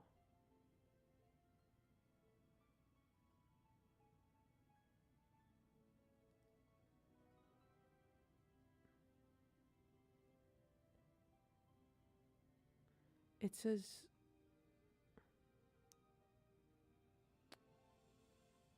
something special may happen when you send Mew into a terror raid. Mm. Should I switch to Mew? Do I? They're using a Mew. It'll be the same servers. The Mew I have is level 100.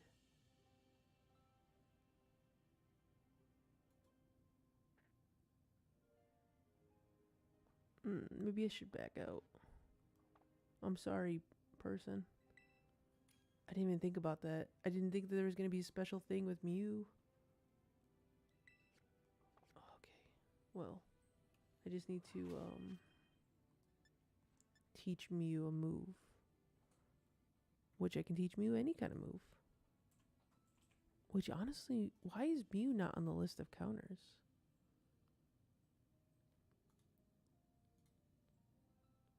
Okay, so a good bug, ghost, or dark.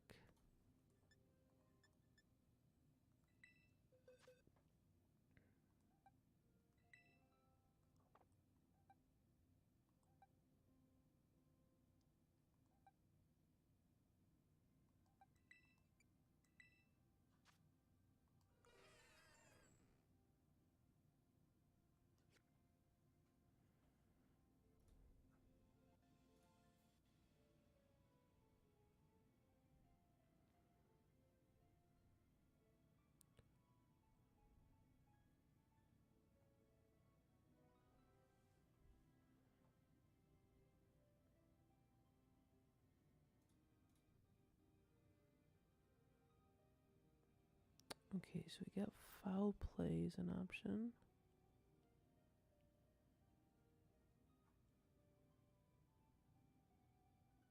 Phantom Force. Is Phantom Force a two-part thing? I don't know if that would be more beneficial for something like this.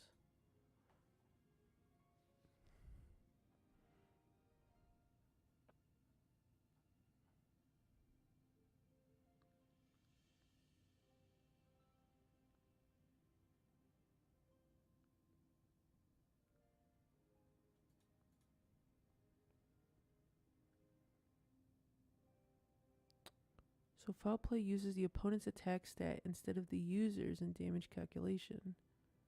In other words, the move acts as if the target is attacking themselves and thus is more powerful when the opponent has higher attack. Well, with a raid boss, I would assume that that would work. That'd probably be a pretty decent strategy. Um,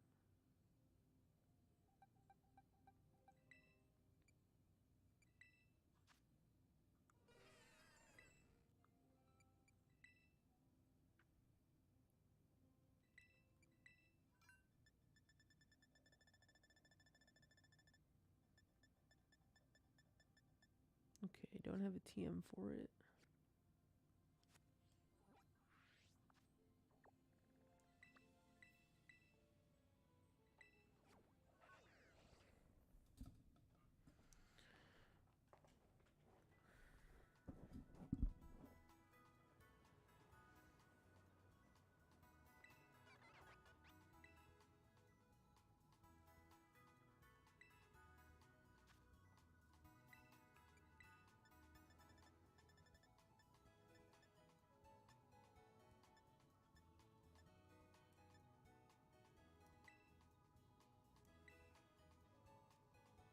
Wow, that sounded like a cage menu.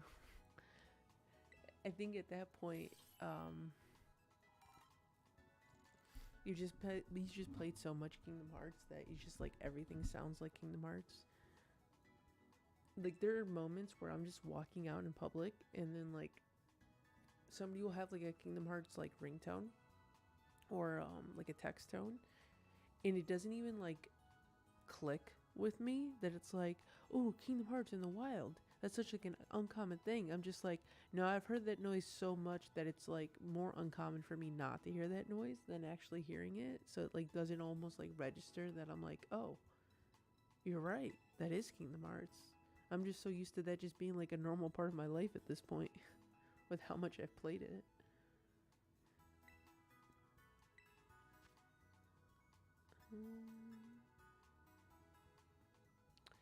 If the opposing Pokemon knows any moves known by the user, they're prevented from using it. Okay, well, shit. Well, I just gotta fucking teach Mew some moves that Mewtwo knows then. Which looks like it's Psystrike, Aura Sphere, and Ice Beam, which I already have Aura Sphere.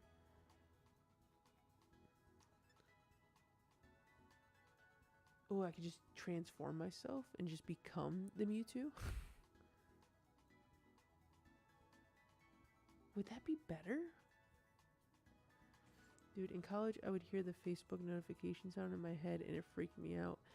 I used to, for the longest time, hear my, when I was in elementary school, and I would hear my Game Boy, like the sounds from it, playing in my head, and I'm just like, the Game Boy's turned off, but I could still hear it, and I'm just like, oh no, it never goes away.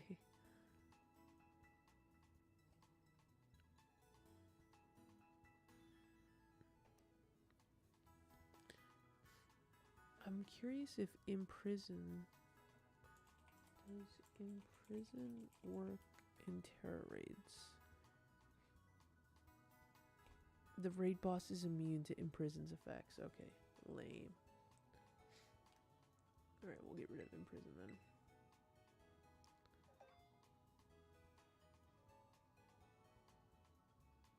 It says you can use it in the battle, but it just won't actually do anything.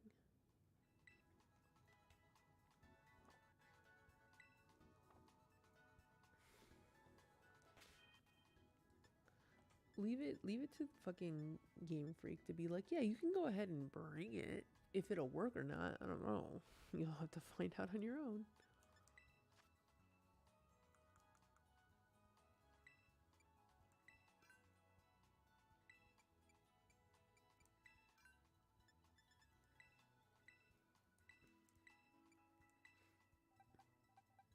Oh wait, I taught Fall is, oh yeah, Fall is dark.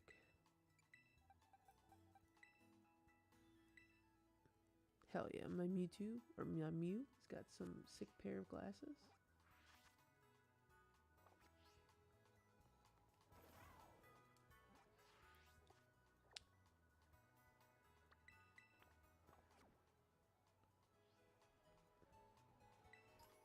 If only the items that we were to give Pokemon actually like showed up on the actual models, that would be so sick. I would want to see Mew just wearing a pair of like black sunglasses.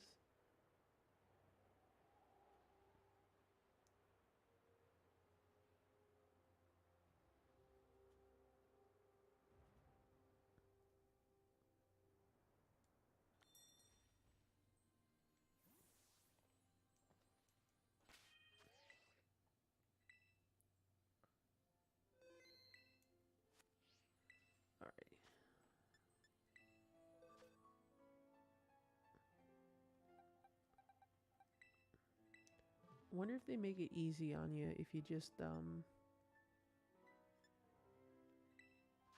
show up with a Mew. Wait, Mewtwo? Like he's a clone? Nah, they're just cousins. They have no relation. No direct relation, at least.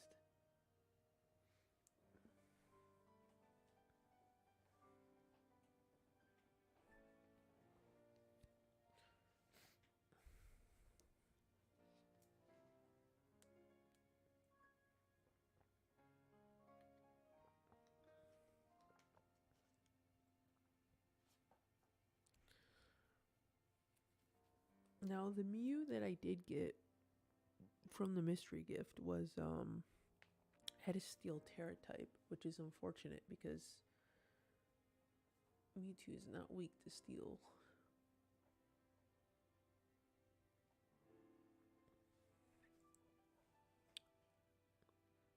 It's also kind of wonky how they have it set up too, where these like 7-star raids, 6-star. I don't actually don't know if it's just 6 or 7, but the higher star raids, like once you do them once, that's it. You just can't like continue. Well, of course, you can't in your game continuously raid the same like event Pokemon, but if you have a friend who hasn't finished theirs, you can join in on their raids. But I don't think you could catch it. I think you can only help fight it. I could be wrong though. Oh, I didn't mean to do that.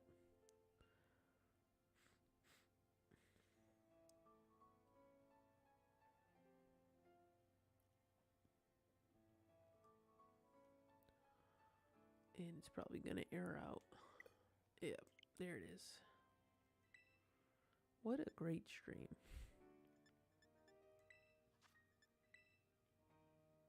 I swear.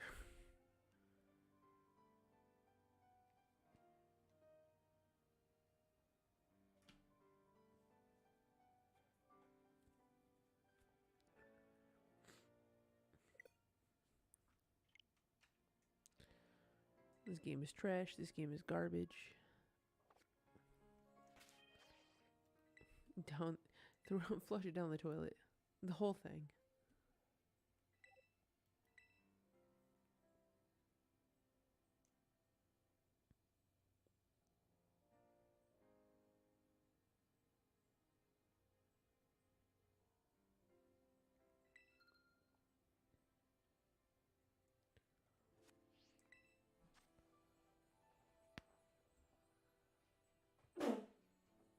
Oh, I probably should have muted my mic.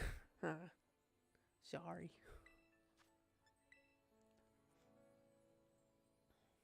I did turn my head away from the microphone, so. No, it's a great stream. We focused on Pokemon minis with little gameplay. Hell yeah. The cream of the crop when it comes to Pokemon streams. It's like the one thing when I think of Pokemon is the user interface, the UI, and sound effects. We gotta make sure those are pristine. Everything else is secondary. I gotta blow my nose now. While this probably does not connect.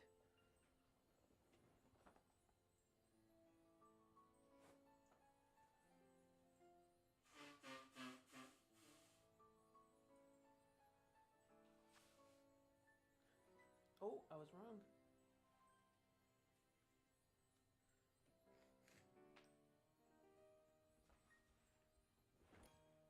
An Aladdin type Pokemon? I don't know about that. I'm sure we probably do have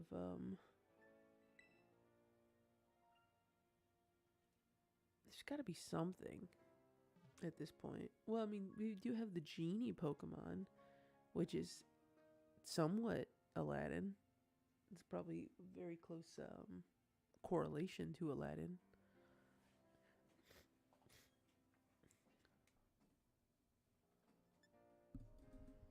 Alright, let me see if we can get like an entire party of Mews.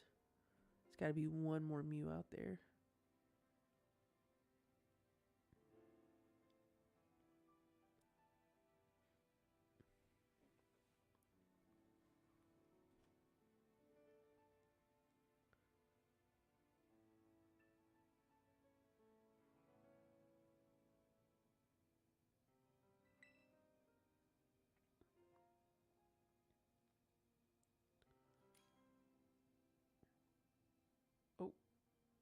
Oh, there's our fourth. Hell yeah.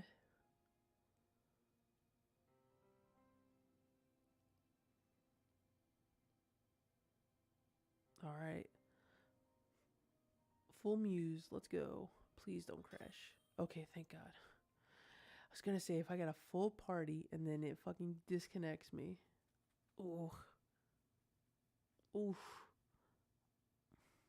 I would have not said some happy things.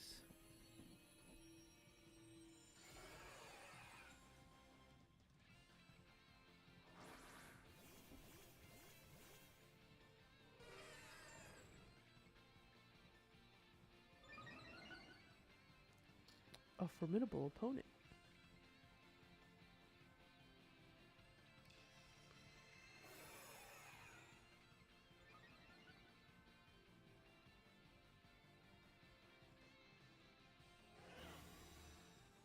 Okay, of course, he instantly puts up the shield.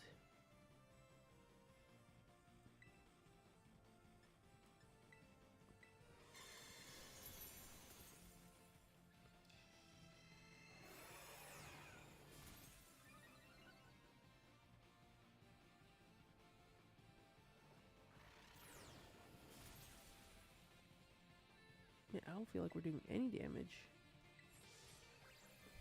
Oh my god, they're all Muse.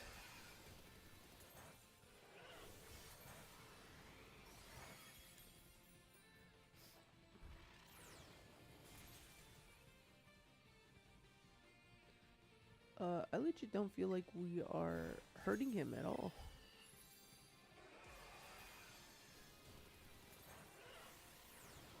Is this supposed to be like one of those things where they like make us believe that we're all gonna like lose, that we're not really like doing much, and then in the end they're just like, psych, Mew is the most powerful of them all.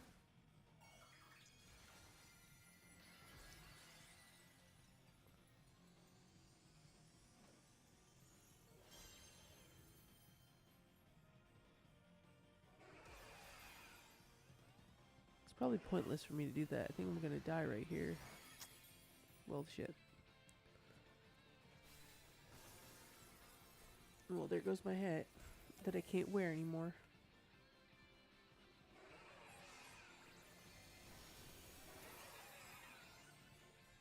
I do see some people like out here buffing, but I don't know.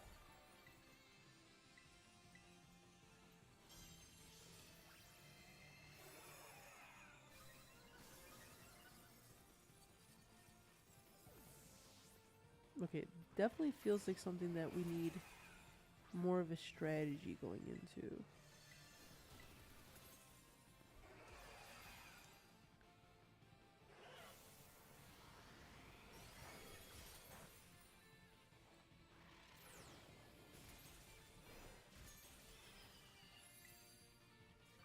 What if I just transform? I'm gonna just transform into him.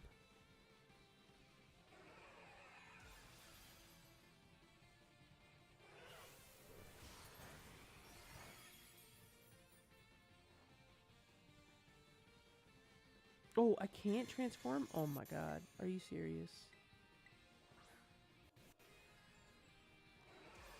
I just got fucking bamboozled. If it wasn't for the imprison, it was gonna be the transform.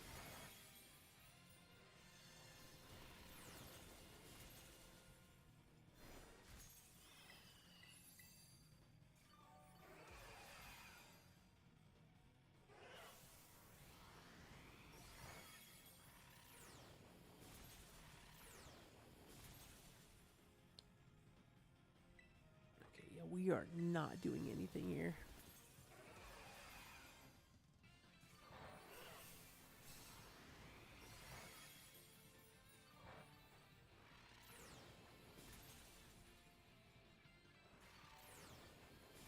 Look at the little amount of damage we've been able to deal.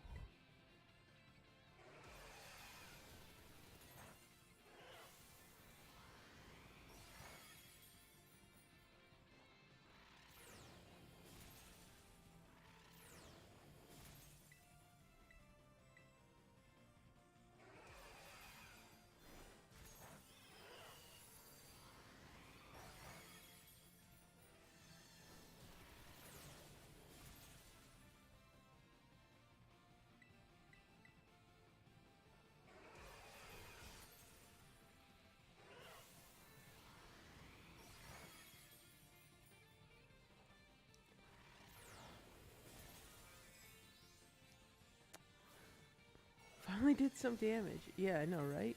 Get that 1% damage done.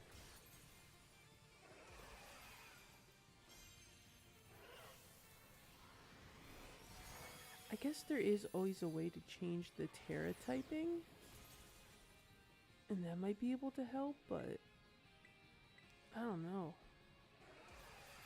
I feel like there has to be some sort of like well, I'm sure it's probably on Twitter somewhere where people are like, this is the moveset that you should have for your Mew.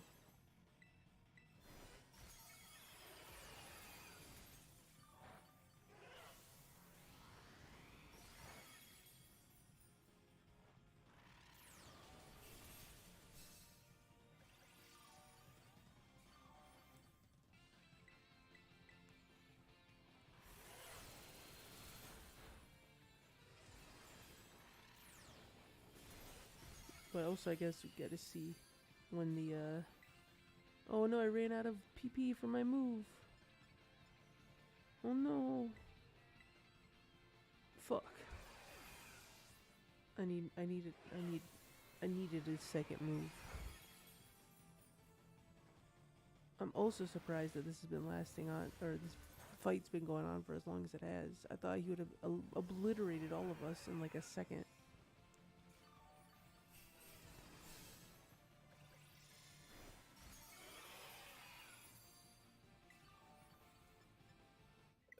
What? Are you kidding me?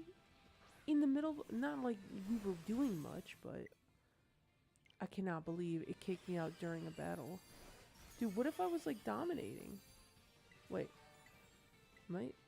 I'm still here though.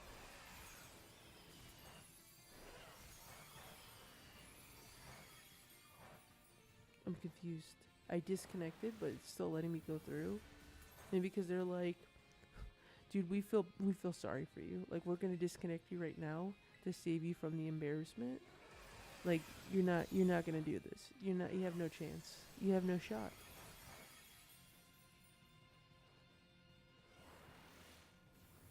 He keeps using a move that isn't effective. Well, yeah, I don't think he's got much in his arsenal to use against Mew. Because I think most of what he has is like Psychic, Fighting, and Ice. Which Psychic is not super effective against Mew. Fighting is not super effective. Ice is the only one that's like neutral, but I haven't really been seeing him use Ice Beam all too much.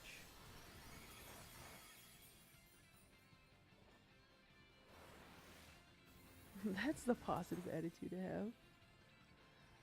I'm just kind of hoping that maybe some like weird thing happens where they're like, even though you were defeated, Mew overpowered Mewtwo. That was not the case.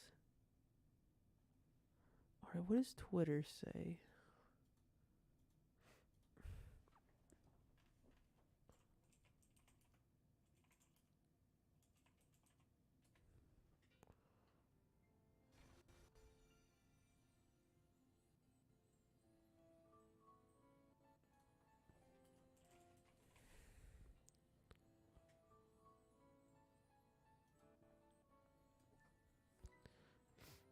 Let's see. There's always somebody on Twitter that always has. That's for Pokemon Go.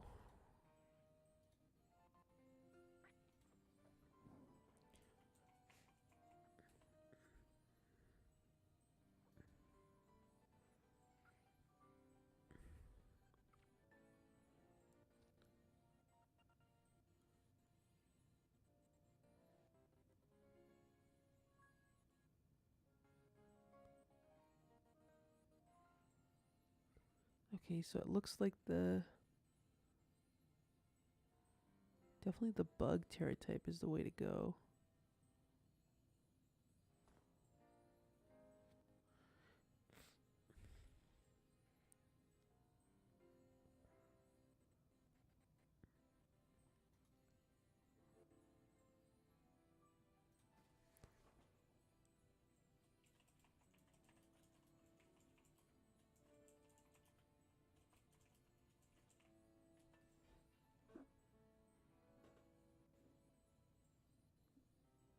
No way.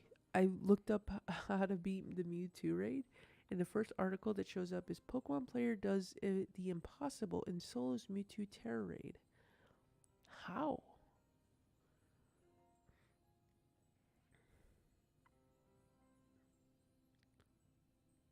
The strategy unfortunately involves a lot of luck, so it could take a lot of tries before you do finally beat it.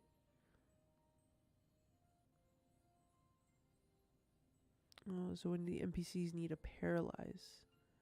Communicating dot dot dot. Exactly. It's the theme of this stream. Oh, in addition to paralysis, you'll need to rely on Mewtwo missing its attacks. So this more feels like it was an accidental win than anything.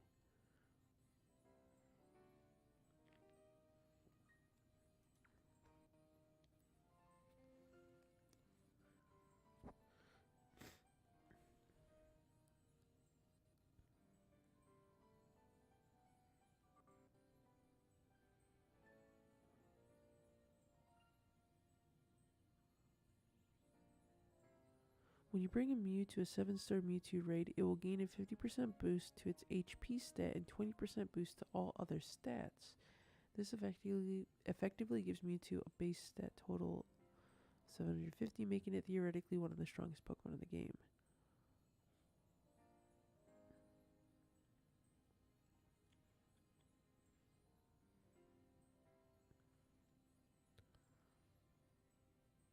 Okay, so offensive Mew, bold nature, Shell Bell, Terra type bug.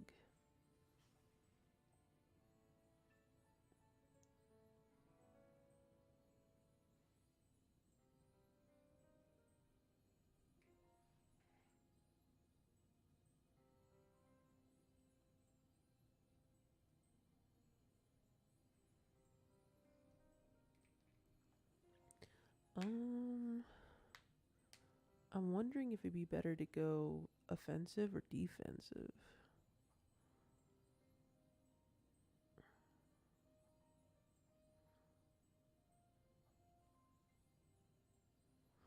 You can opt to go for either 1 or 2 offensive Mew in this raid, with 1 being safer but much slower and 2 being riskier but faster. We recommend 1 offensive Mew and 3 supportive Mews just to stay on the safe side. Okay, well, more than likely people are going to show up with the offensive Mew. So, oh, not offensive, offensive. God. Off. I never realized how close those two words sound. Offensive, offensive. I think I'd probably rather go with the support Mew.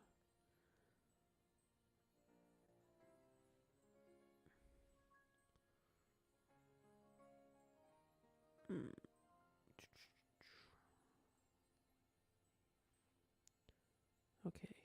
So I think what I'm going to do is I'm going to set up my Mew for a support build and then tackle it for the next stream. Because I know that if I get too invested into this, I will be up all night and I can't be doing that. I have to work tomorrow. So on that note, thank you for hanging out. I greatly appreciate it. For everyone who's still here. And yeah, if you're interested in more Pokemon stuff, I definitely will be very interested to do more of this. And just keep an eye out the next time that stream notification pops up. Though you don't want to miss it. This is like the teaser trailer for, like, in the next episode of Dragon Ball Z, we'll actually get to do the thing that we were supposed to do. We're going to have the Mew offensive lineup. The Mew can tackle Mew into the end zone. Yes. There's just a bunch of Mews punting each other like footballs. Stay awesome. All right, likewise. Yeah, I'm going to head to bed